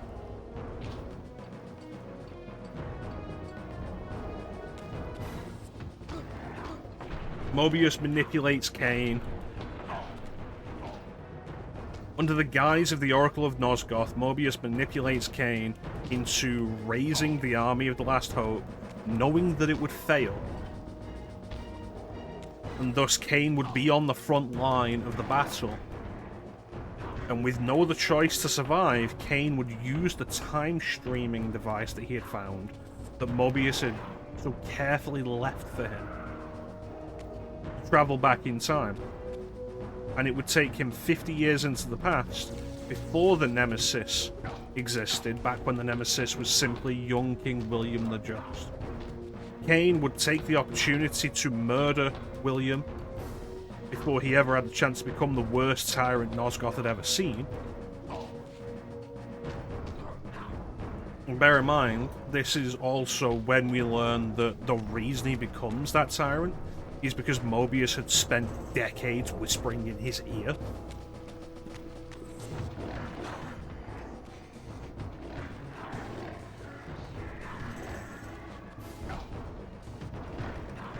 So Kain murders young King William the Just. Young King William Just never becomes the Nemesis.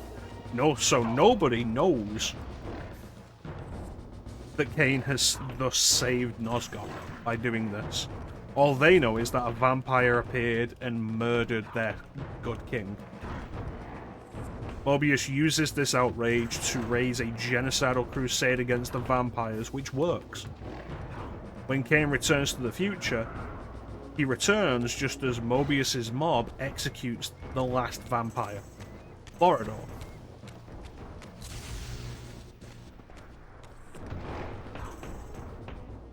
With Vorador dead, there is now only a single vampire left in Nosgoth, Kain.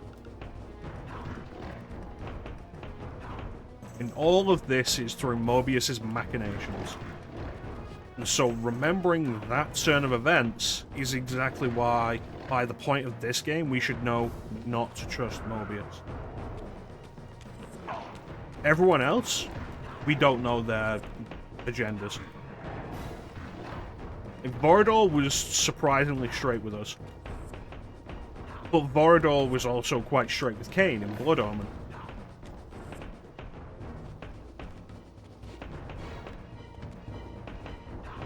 Fucking Christ.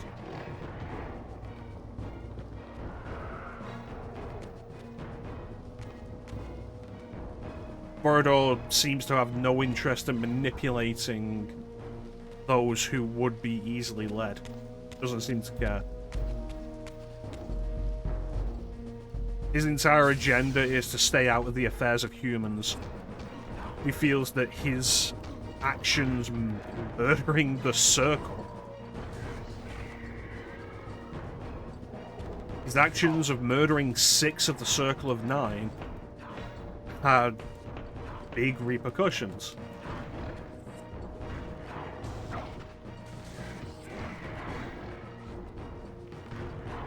And ever since, he stayed out of the affairs of humans and advised Kain and Raziel to do the same. And that's pretty much it. He recognizes what Raziel might be, but is too cynical to believe that it could be true.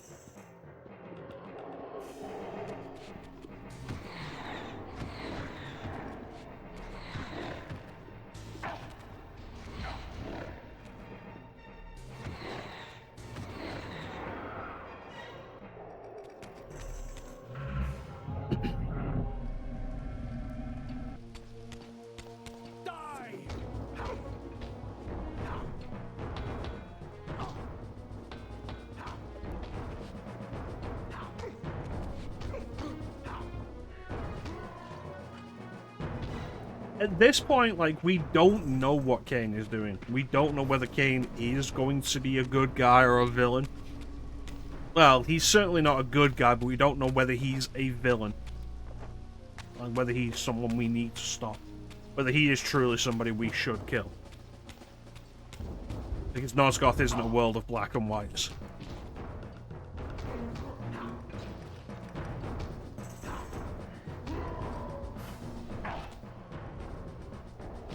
So far, like I say, the only person who hasn't bothered, like, who hasn't misled us in any way, or tried to manipulate us for their own ends, is Vorador.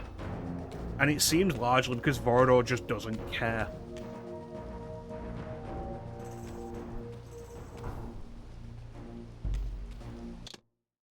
We've got the ad coming up, and I really should run it.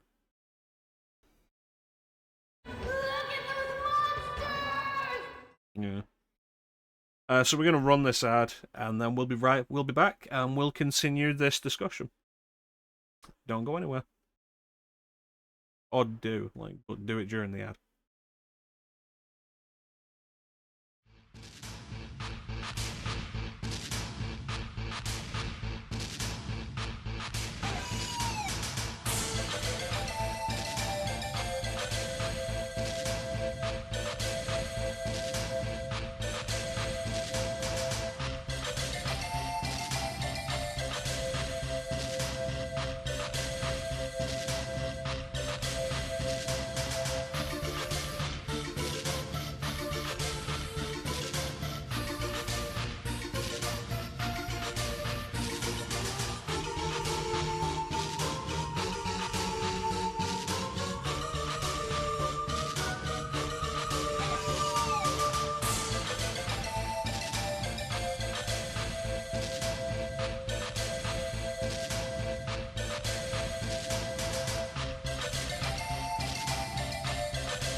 And we're back.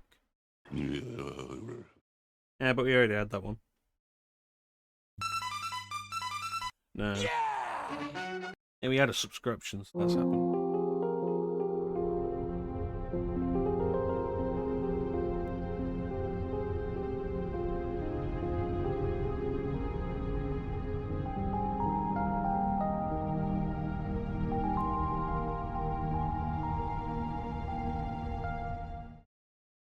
Yeah, that seems good.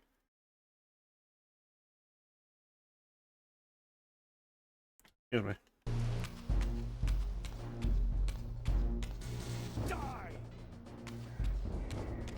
So we were busy talking about like the machinations of Mobius and Kain and such, and we didn't actually talk about how these motherfuckers can follow you into the spectral realm.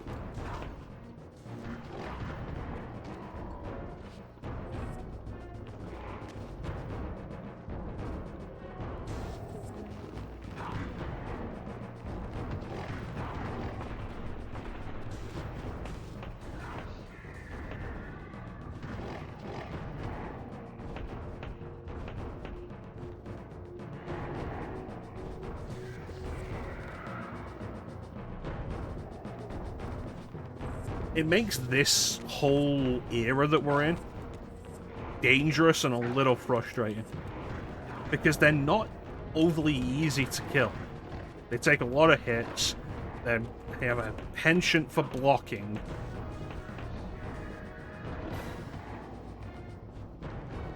And if they whittle down your health to nothing, you'll go into the spectral realm to recover, and they'll just fucking chase you.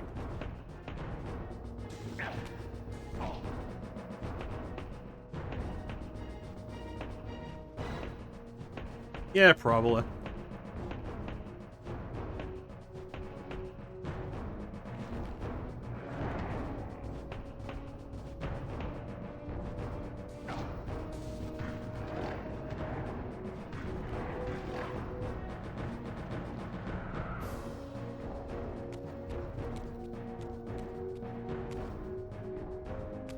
I don't really like how you'll enter areas and there'll just be green barriers that'll appear, stopping you from progressing and forcing you to fight them.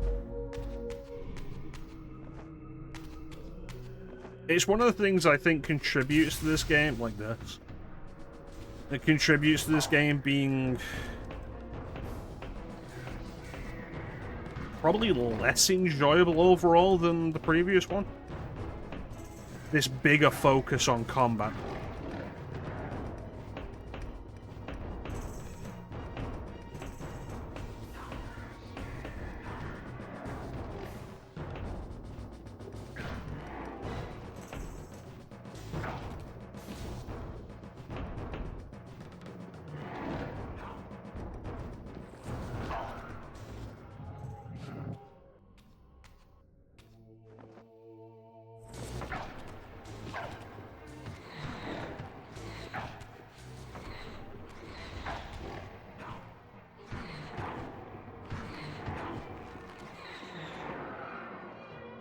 That was too close.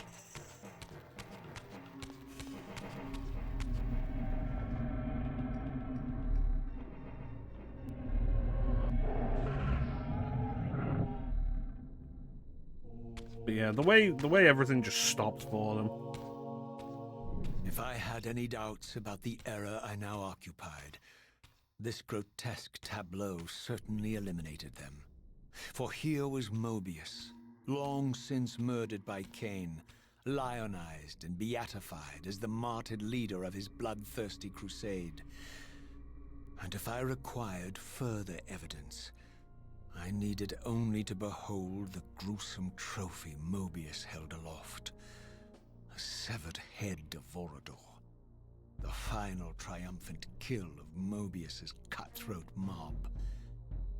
His execution marked the annihilation of the vampires. Far from channeling me into Nosgoth's past, Mobius had propelled me over a century to its ghastly future. The intent behind this little detour was unmistakable. Having failed to make me his obedient assassin, Mobius intended to keep me ignorant of my true destiny, which clearly lay in Nosgoth's past. While his deception only reinforced my purpose, Mobius had effectively stranded me here. This left me no course but to explore the era I now occupied and see what changes the century had wrought, following Kain's ill-fated decision. Perhaps time had cleared a path for me into the mountains, where I might unearth more clues behind the mystery of Janos Audron.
I said all that muted, didn't I? Yeah, it's odd that it looks like they just reused the model for Mobius and Vorador's head for this statue in the modern graphics, whereas the old ones are clearly different. You expect it more out of the old graphics than the new graphics.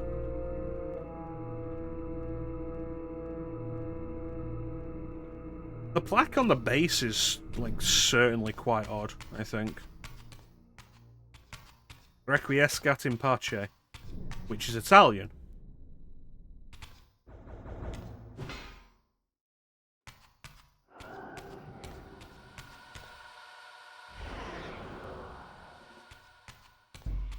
Which suggests that English and Italian exist in Nosgoth. Well, I'm not getting in there.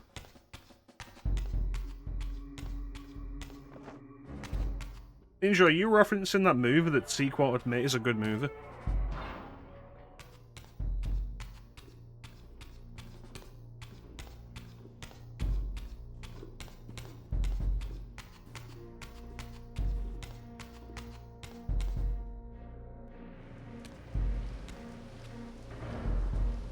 Raziel. What pathetic charade is this now, Mobius? No charade, Raziel. Only the entreaties of this martyred spirit. Your pleas mean nothing to me after all your deceit. You have propelled me into Nosgoth's future, Mobius, and left me stranded here. I am truly sorry, Raziel, but it was necessary. Consider it the last valiant act of a doomed man. You have strayed from your purpose, and now behold the result. Gaze upon the wasteland you and Kain authored together. I fail to see how I'm responsible. You spared Kain, and by doing so, you have released a multitude of horrors upon this world. I can accept that Kain has murdered me, Raziel. As the Time Guardian, I foresaw that incident long before it occurred, and I take some small comfort in the fact that Kain remains the sole survivor of his vile breed. But you have single-handedly made my sacrifice meaningless. Your argument is disingenuous, Time Streamer. I cannot see how killing or sparing Kain's future self would alter these events. This wasteland was created by Kain's original refusal at the Pillars, and amidst all these twists and turns, that event has never changed. You are cunning, Mobius, but I think you've gotten tangled in your own web.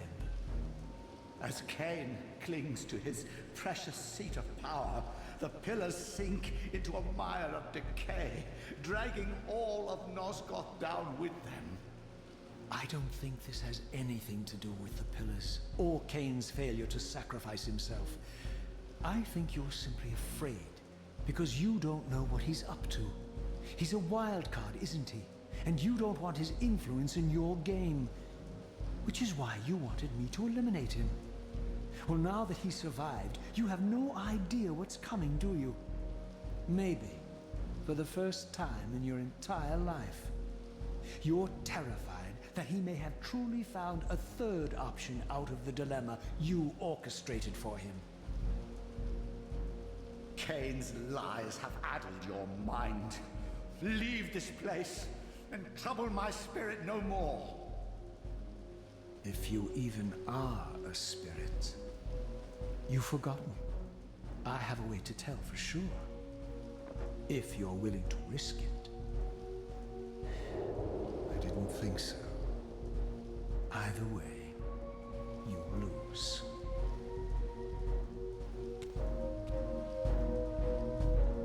It's a really good metaphor.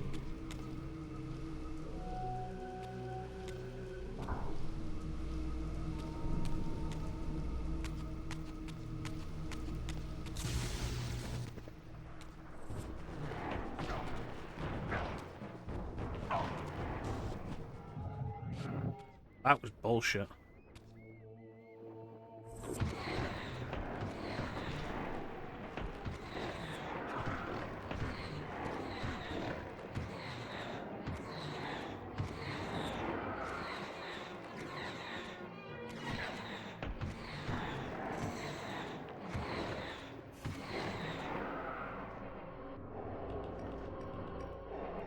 Yeah, it's one of the things that really makes Kain such an interesting element of the story of Soul Reaver 2.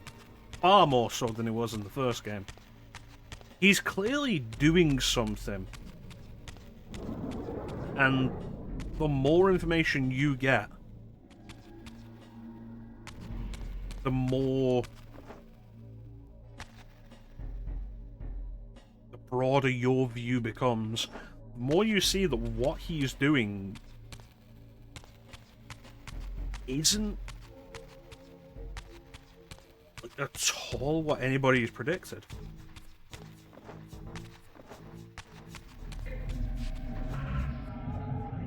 And it seems like it has surprisingly little to actually do with us.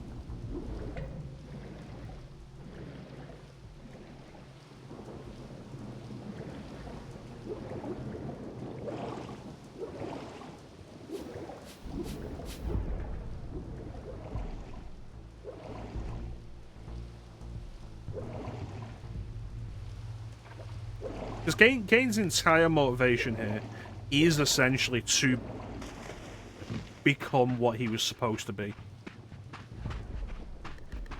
So it seems, maybe.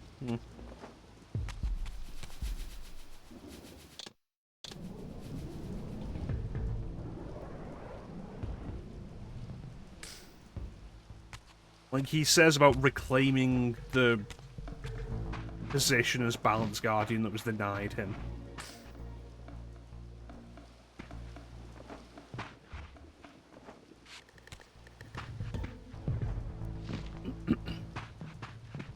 And it makes sense. And it is understandable.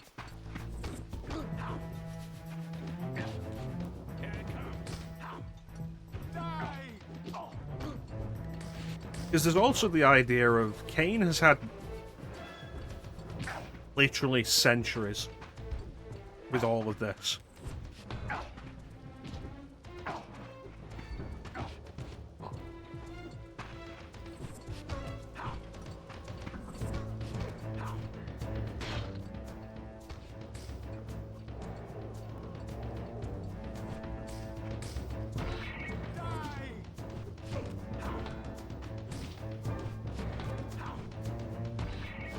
Like, how long Kain has had this plan, this knowledge, this idea? Like, when did he become aware that he was tainted from his birth? And thus, like, never truly stood a chance? It's not even that we're the pebble in his stream. There's one. Right now, the knowledge we have is that we are...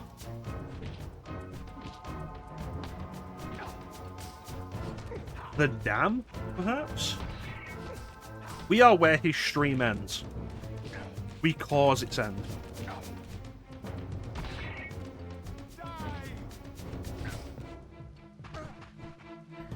Like, if you want to go with this metaphor, we cause the end of his stream.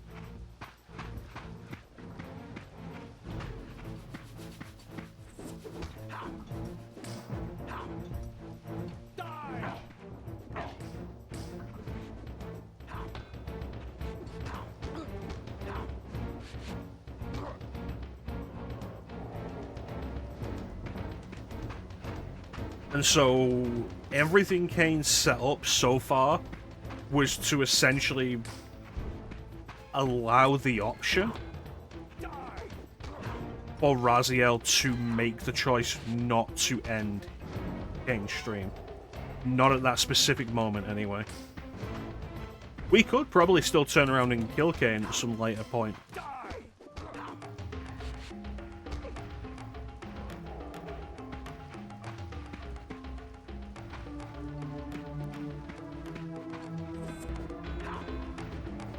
Like, the option isn't off the table.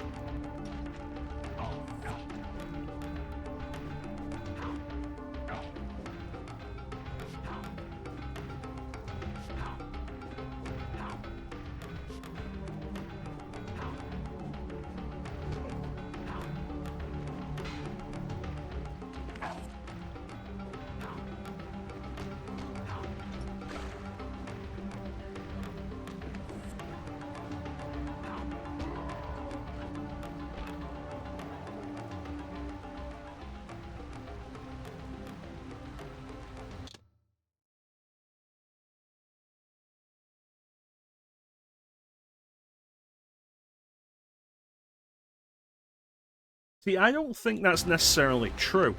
Because what we know at this point is that Kain is trying to reclaim his destiny as Balance Guardian, which wouldn't be a destiny that would end at Raziel's hands.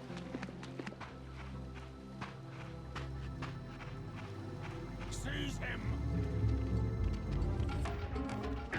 Primary thing is, at the moment Raziel was predestined to kill Kain, Kain orchestrated that the two Reavers would be in the one place so that history could change.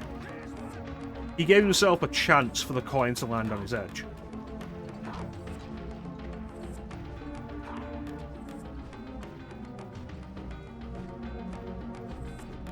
And Raziel was the coin.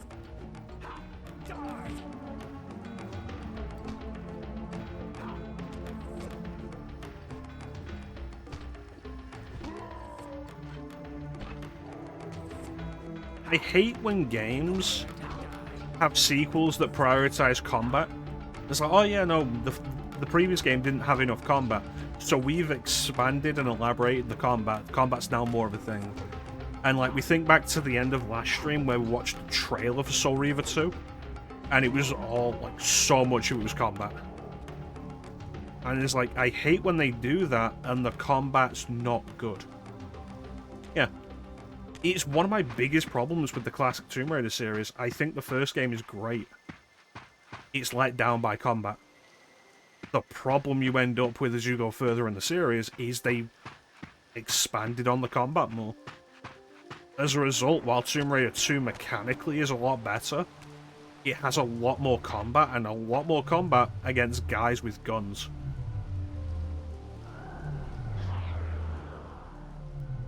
And we have a similar issue here.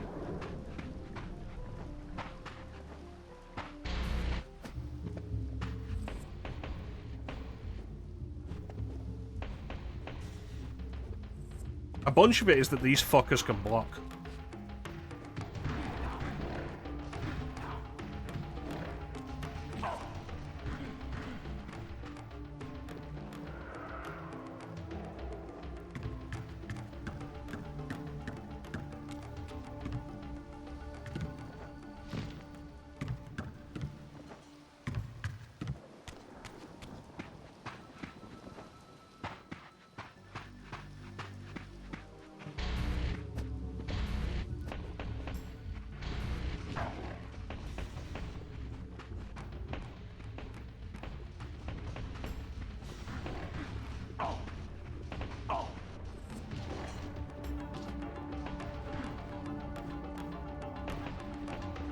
Yeah, one of the reasons why I'm really hesitant to jump straight into Defiance after this. The combat's better, but the combat is so much of that game. And it's very repetitive.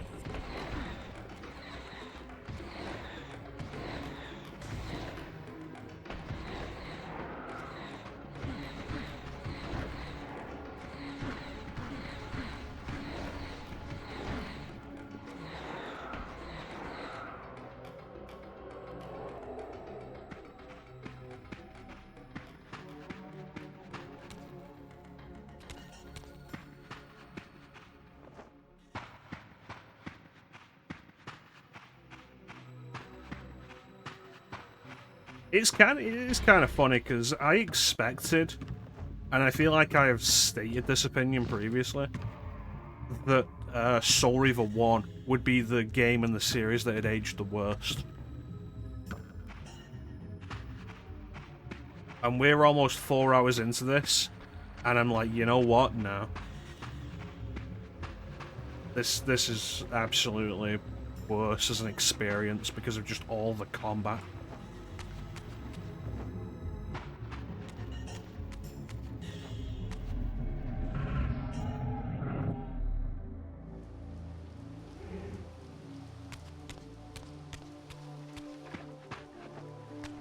Alright, we'll be here when you get back, Ninja.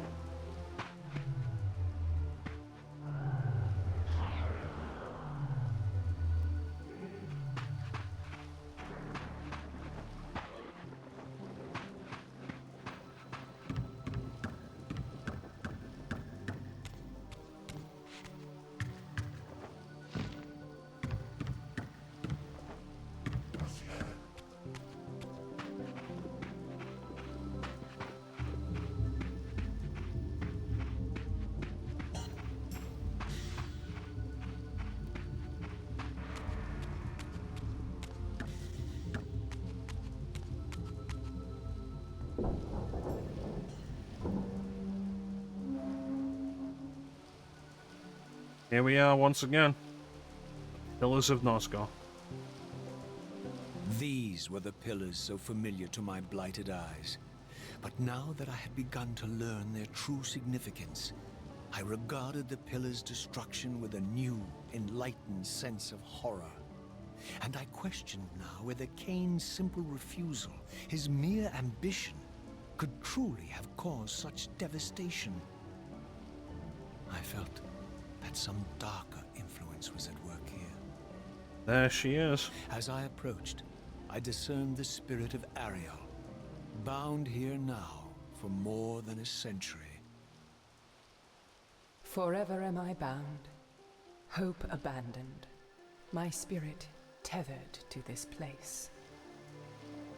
What destroyed the circle could not touch me, for I was newly dead and beyond harm's reach. I alone was spared the descent into madness, and Kain alone was spared the pain of death. When Nepraptor's poison seized Kain even in the safety of the womb, much more than just his destiny was lost.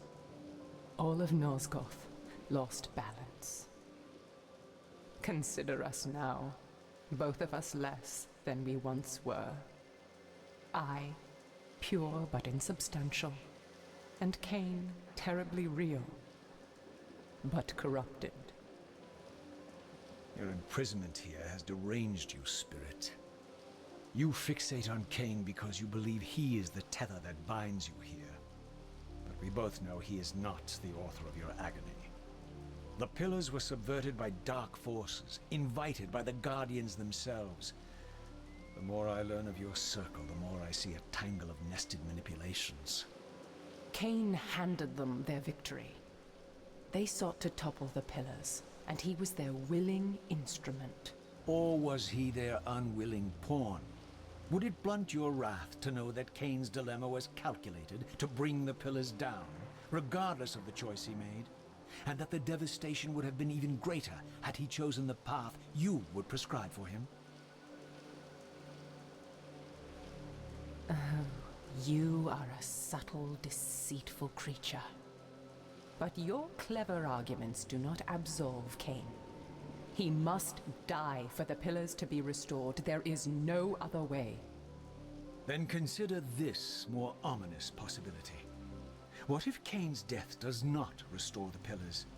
Consider that it may simply be too late, that this world may be beyond redemption, and that you may be bound here eternally.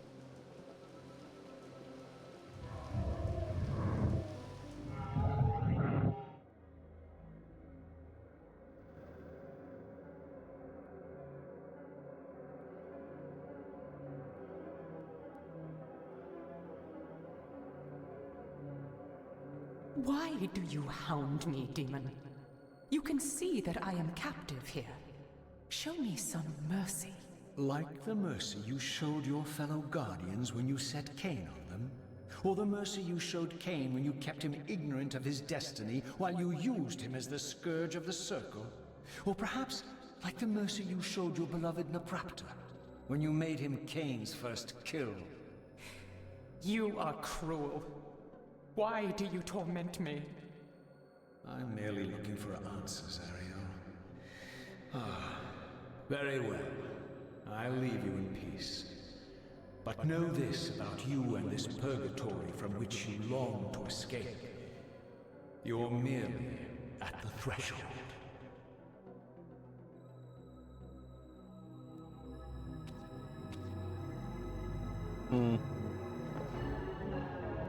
Yeah, because we know this is maybe 100, 150 years at most after Blood Omen.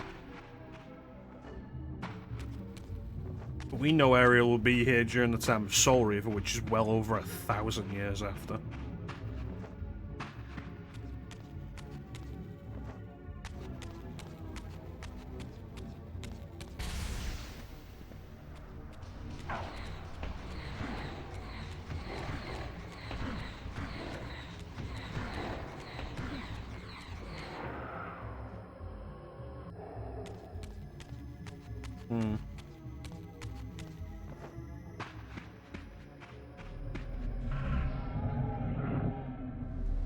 to the realm of the living. Whatever is alive in this land.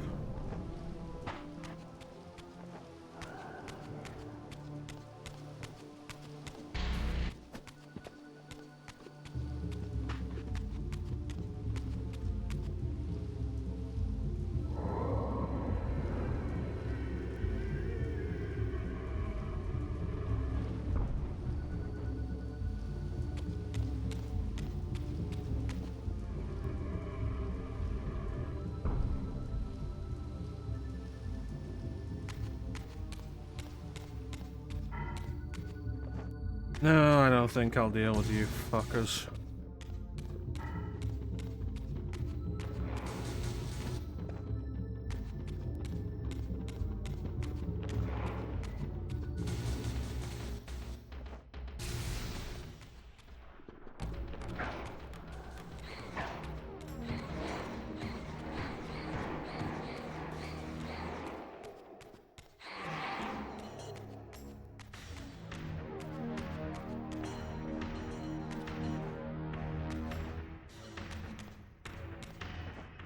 They're not still chasing me, are they?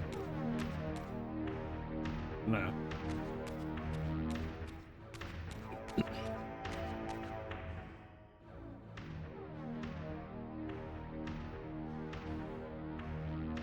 We found the pillars in this time, and because this is after the events of Blood Omen, who was there? The spirit of Ariel.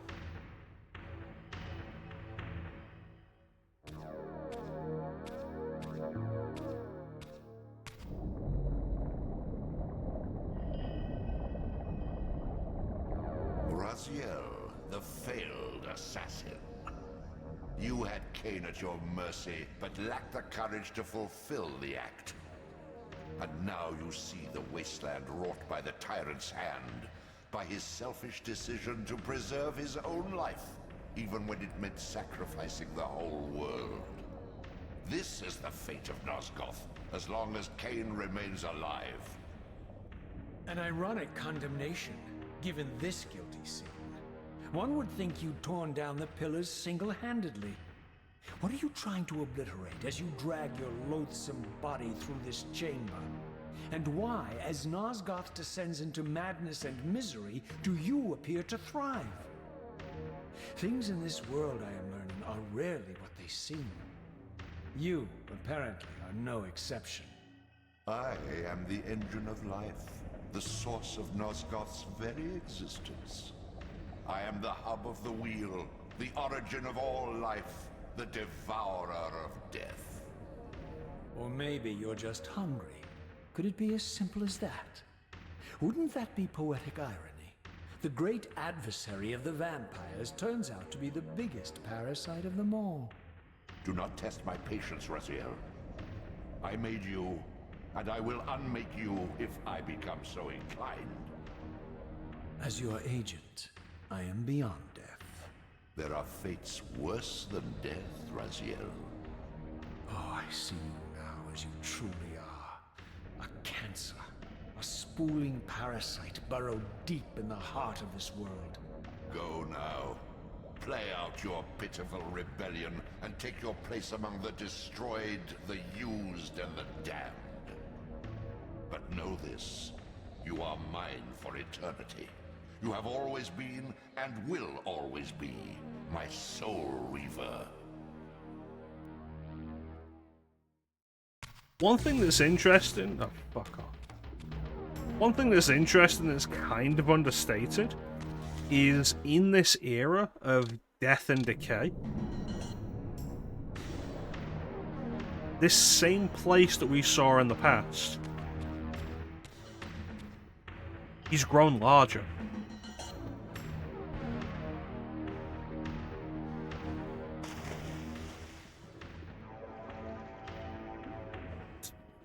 Turn the game off.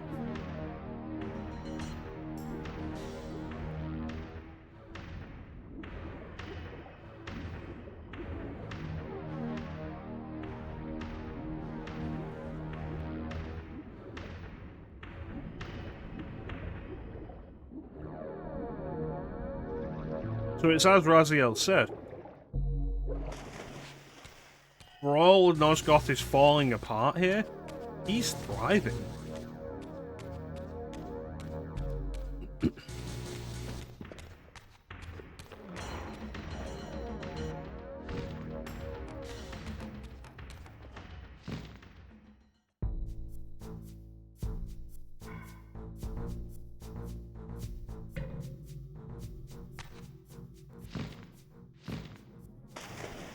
One thing I don't really get, though, is both him and Mobius are like, look at the land Kain has wrought through his decision. This should convince you to kill him. And it's like, bitch, I grew up in this land.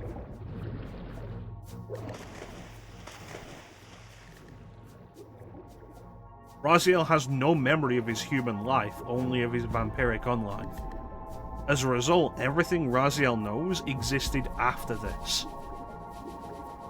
After it got worse.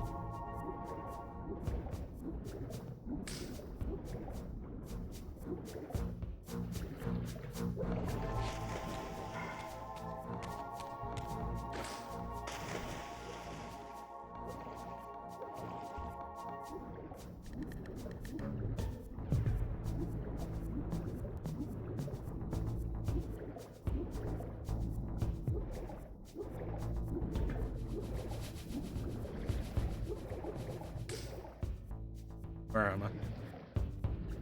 This way? Awesome.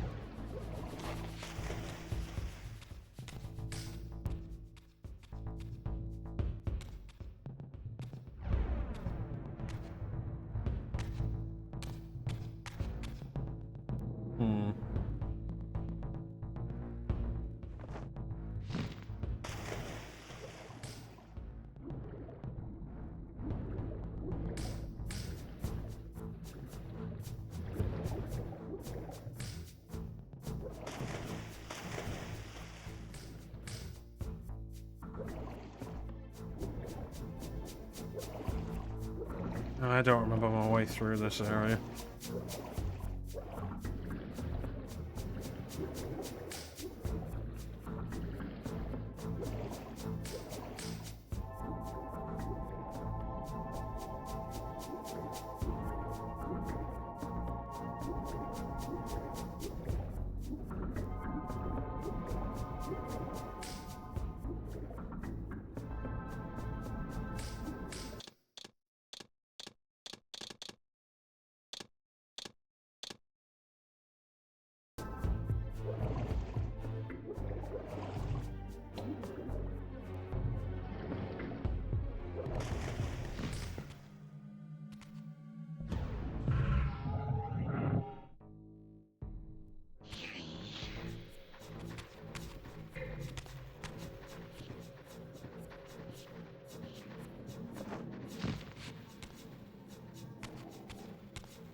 There we go. Yep. You.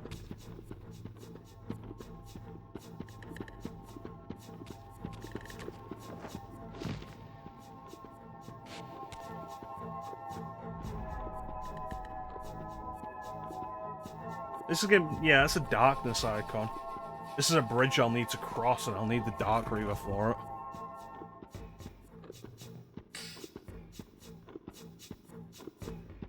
Means I need to be in the material realm, and I need to find a Dark Forge.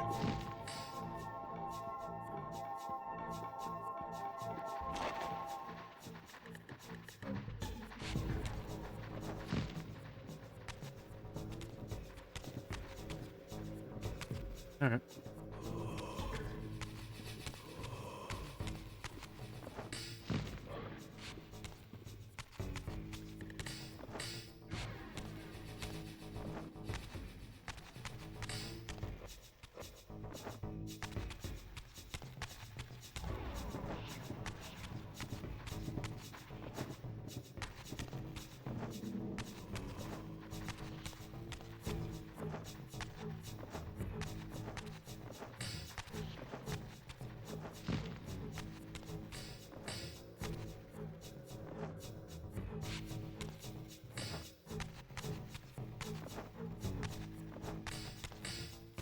Yeah, I don't have that yet.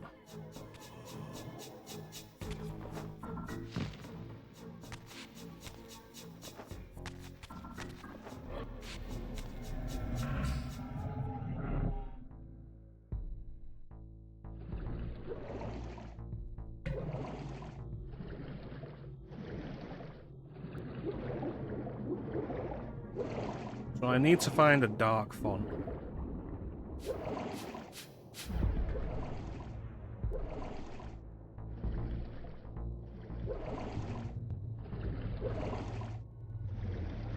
Perfect. Just right here. Get back in your box.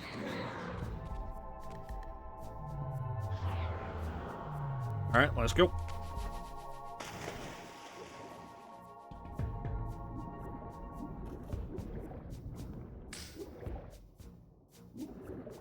Oh.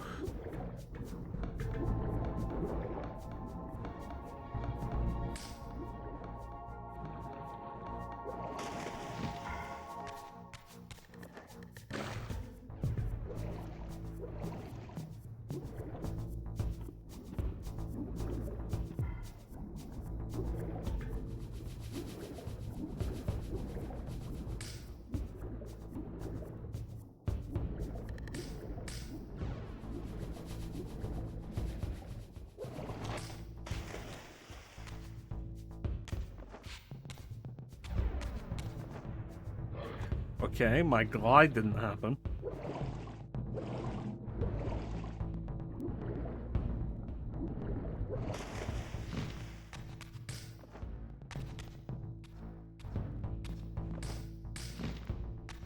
You will die now. Eh, suck my dick.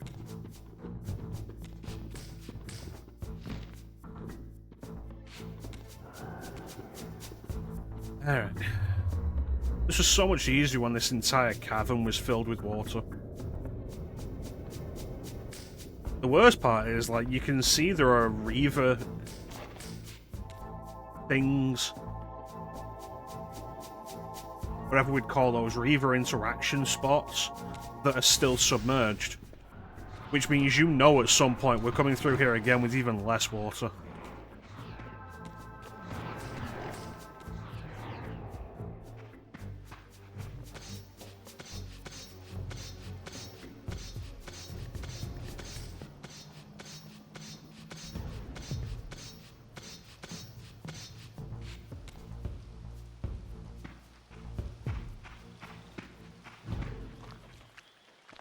The swamp.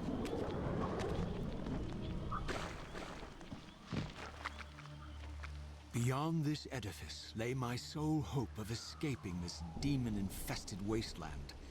The time-streaming device contained therein offered my only prospect of journeying back into Nosgoth's early history.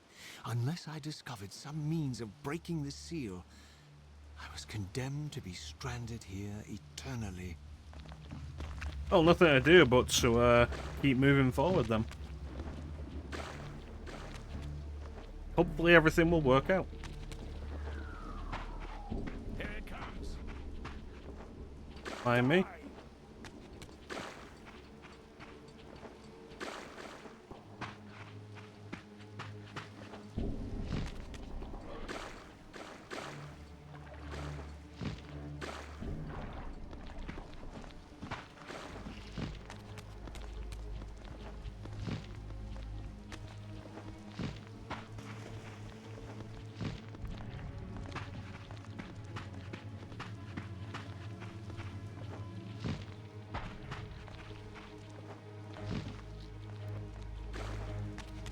Seize him. There's a save point now. Honestly, I wasn't entirely sure I hadn't just like gotten turned around somewhere.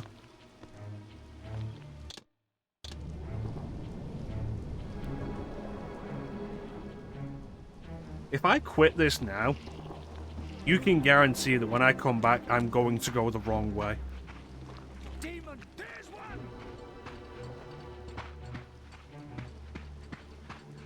Seize him.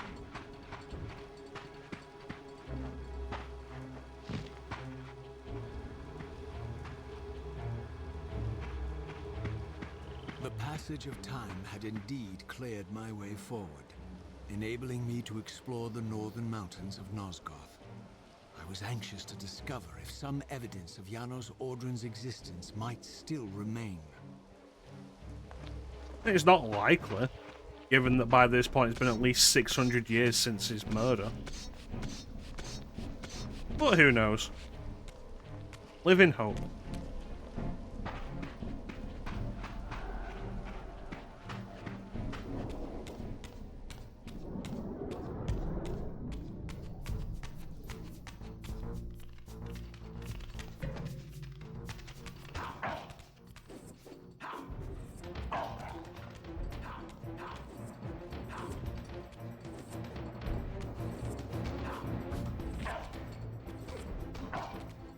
Fucking hate these cannon guys.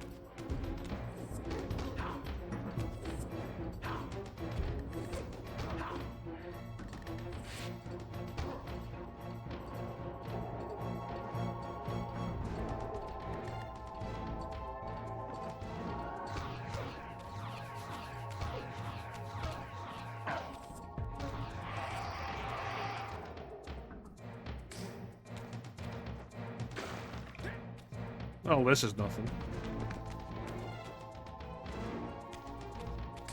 Alright, further up.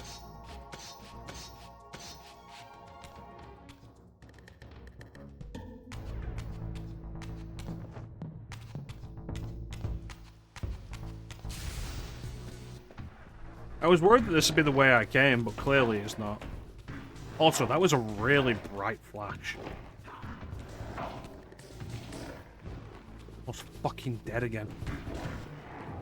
I hate fighting these things. They're awful.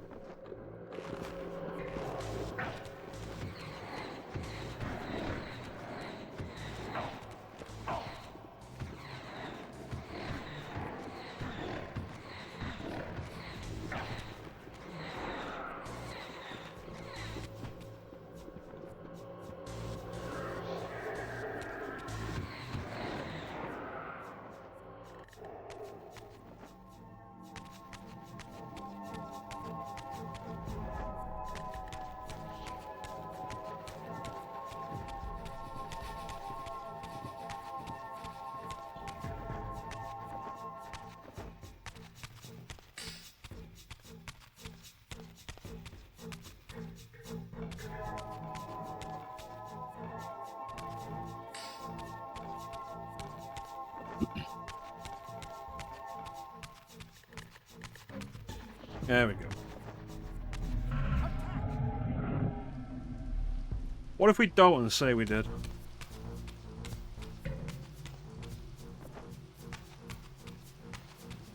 Seize him! Seize him!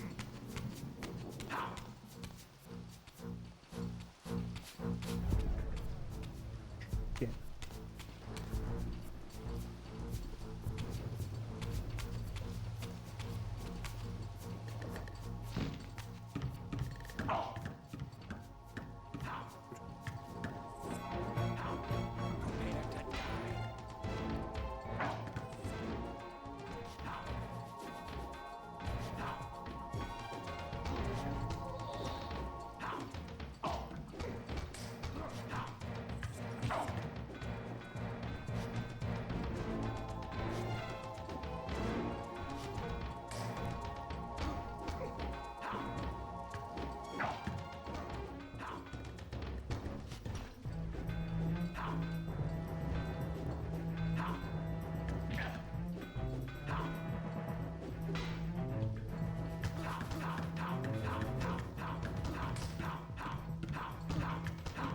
What's the point of trying to do the combat when doing that is more effective?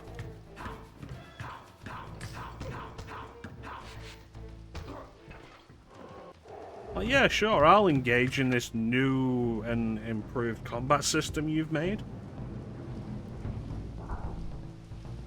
Fucking won't.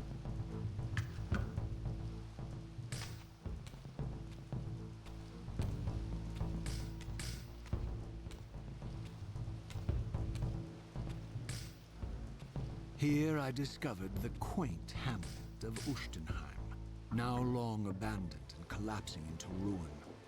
Legend claimed that Janos Ordran terrorized its villagers until the Sarafan hunters ferreted him out and destroyed him.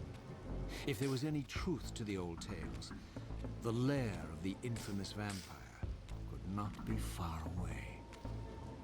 It's interesting that they specifically are like, oh, Ustenheim.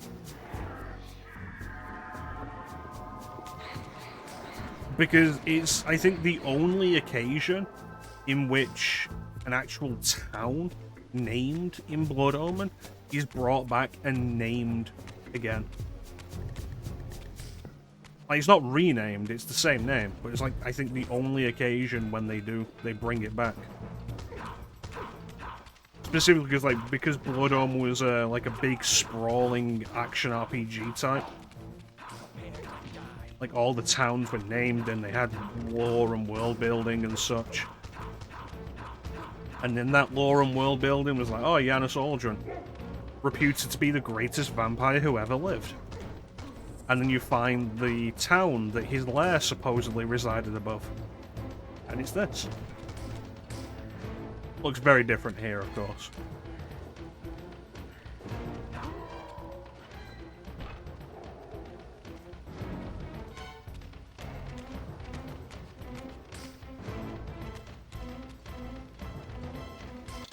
I feel like this is the best stopping point we're going to get anytime soon, though. So I think we're going to call it here. Oh, Ali is live. Let's raid Ali.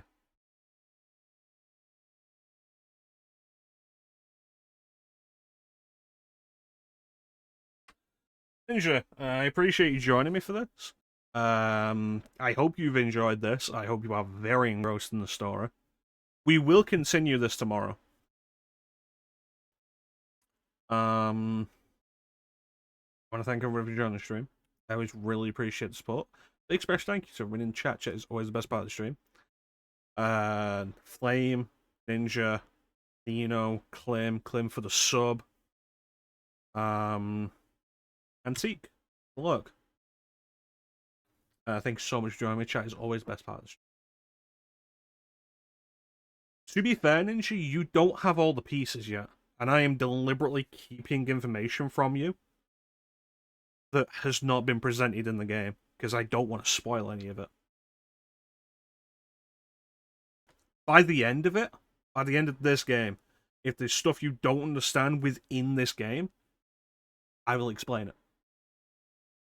But until then, like, I'm going to go over thoughts and ideas and expand them with you, only using the information we've been given. And let you come to your own conclusions.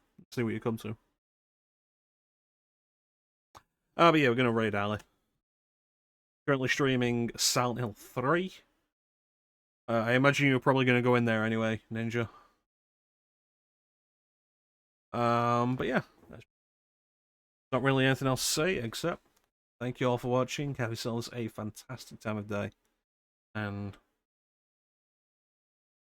we'll catch you next time, guys. Yeah, because Teek's not live. And I don't know if he's going to be going live. What's he doing on Wednesday at the minute? I don't know. Anyway. Catch you next time, guys.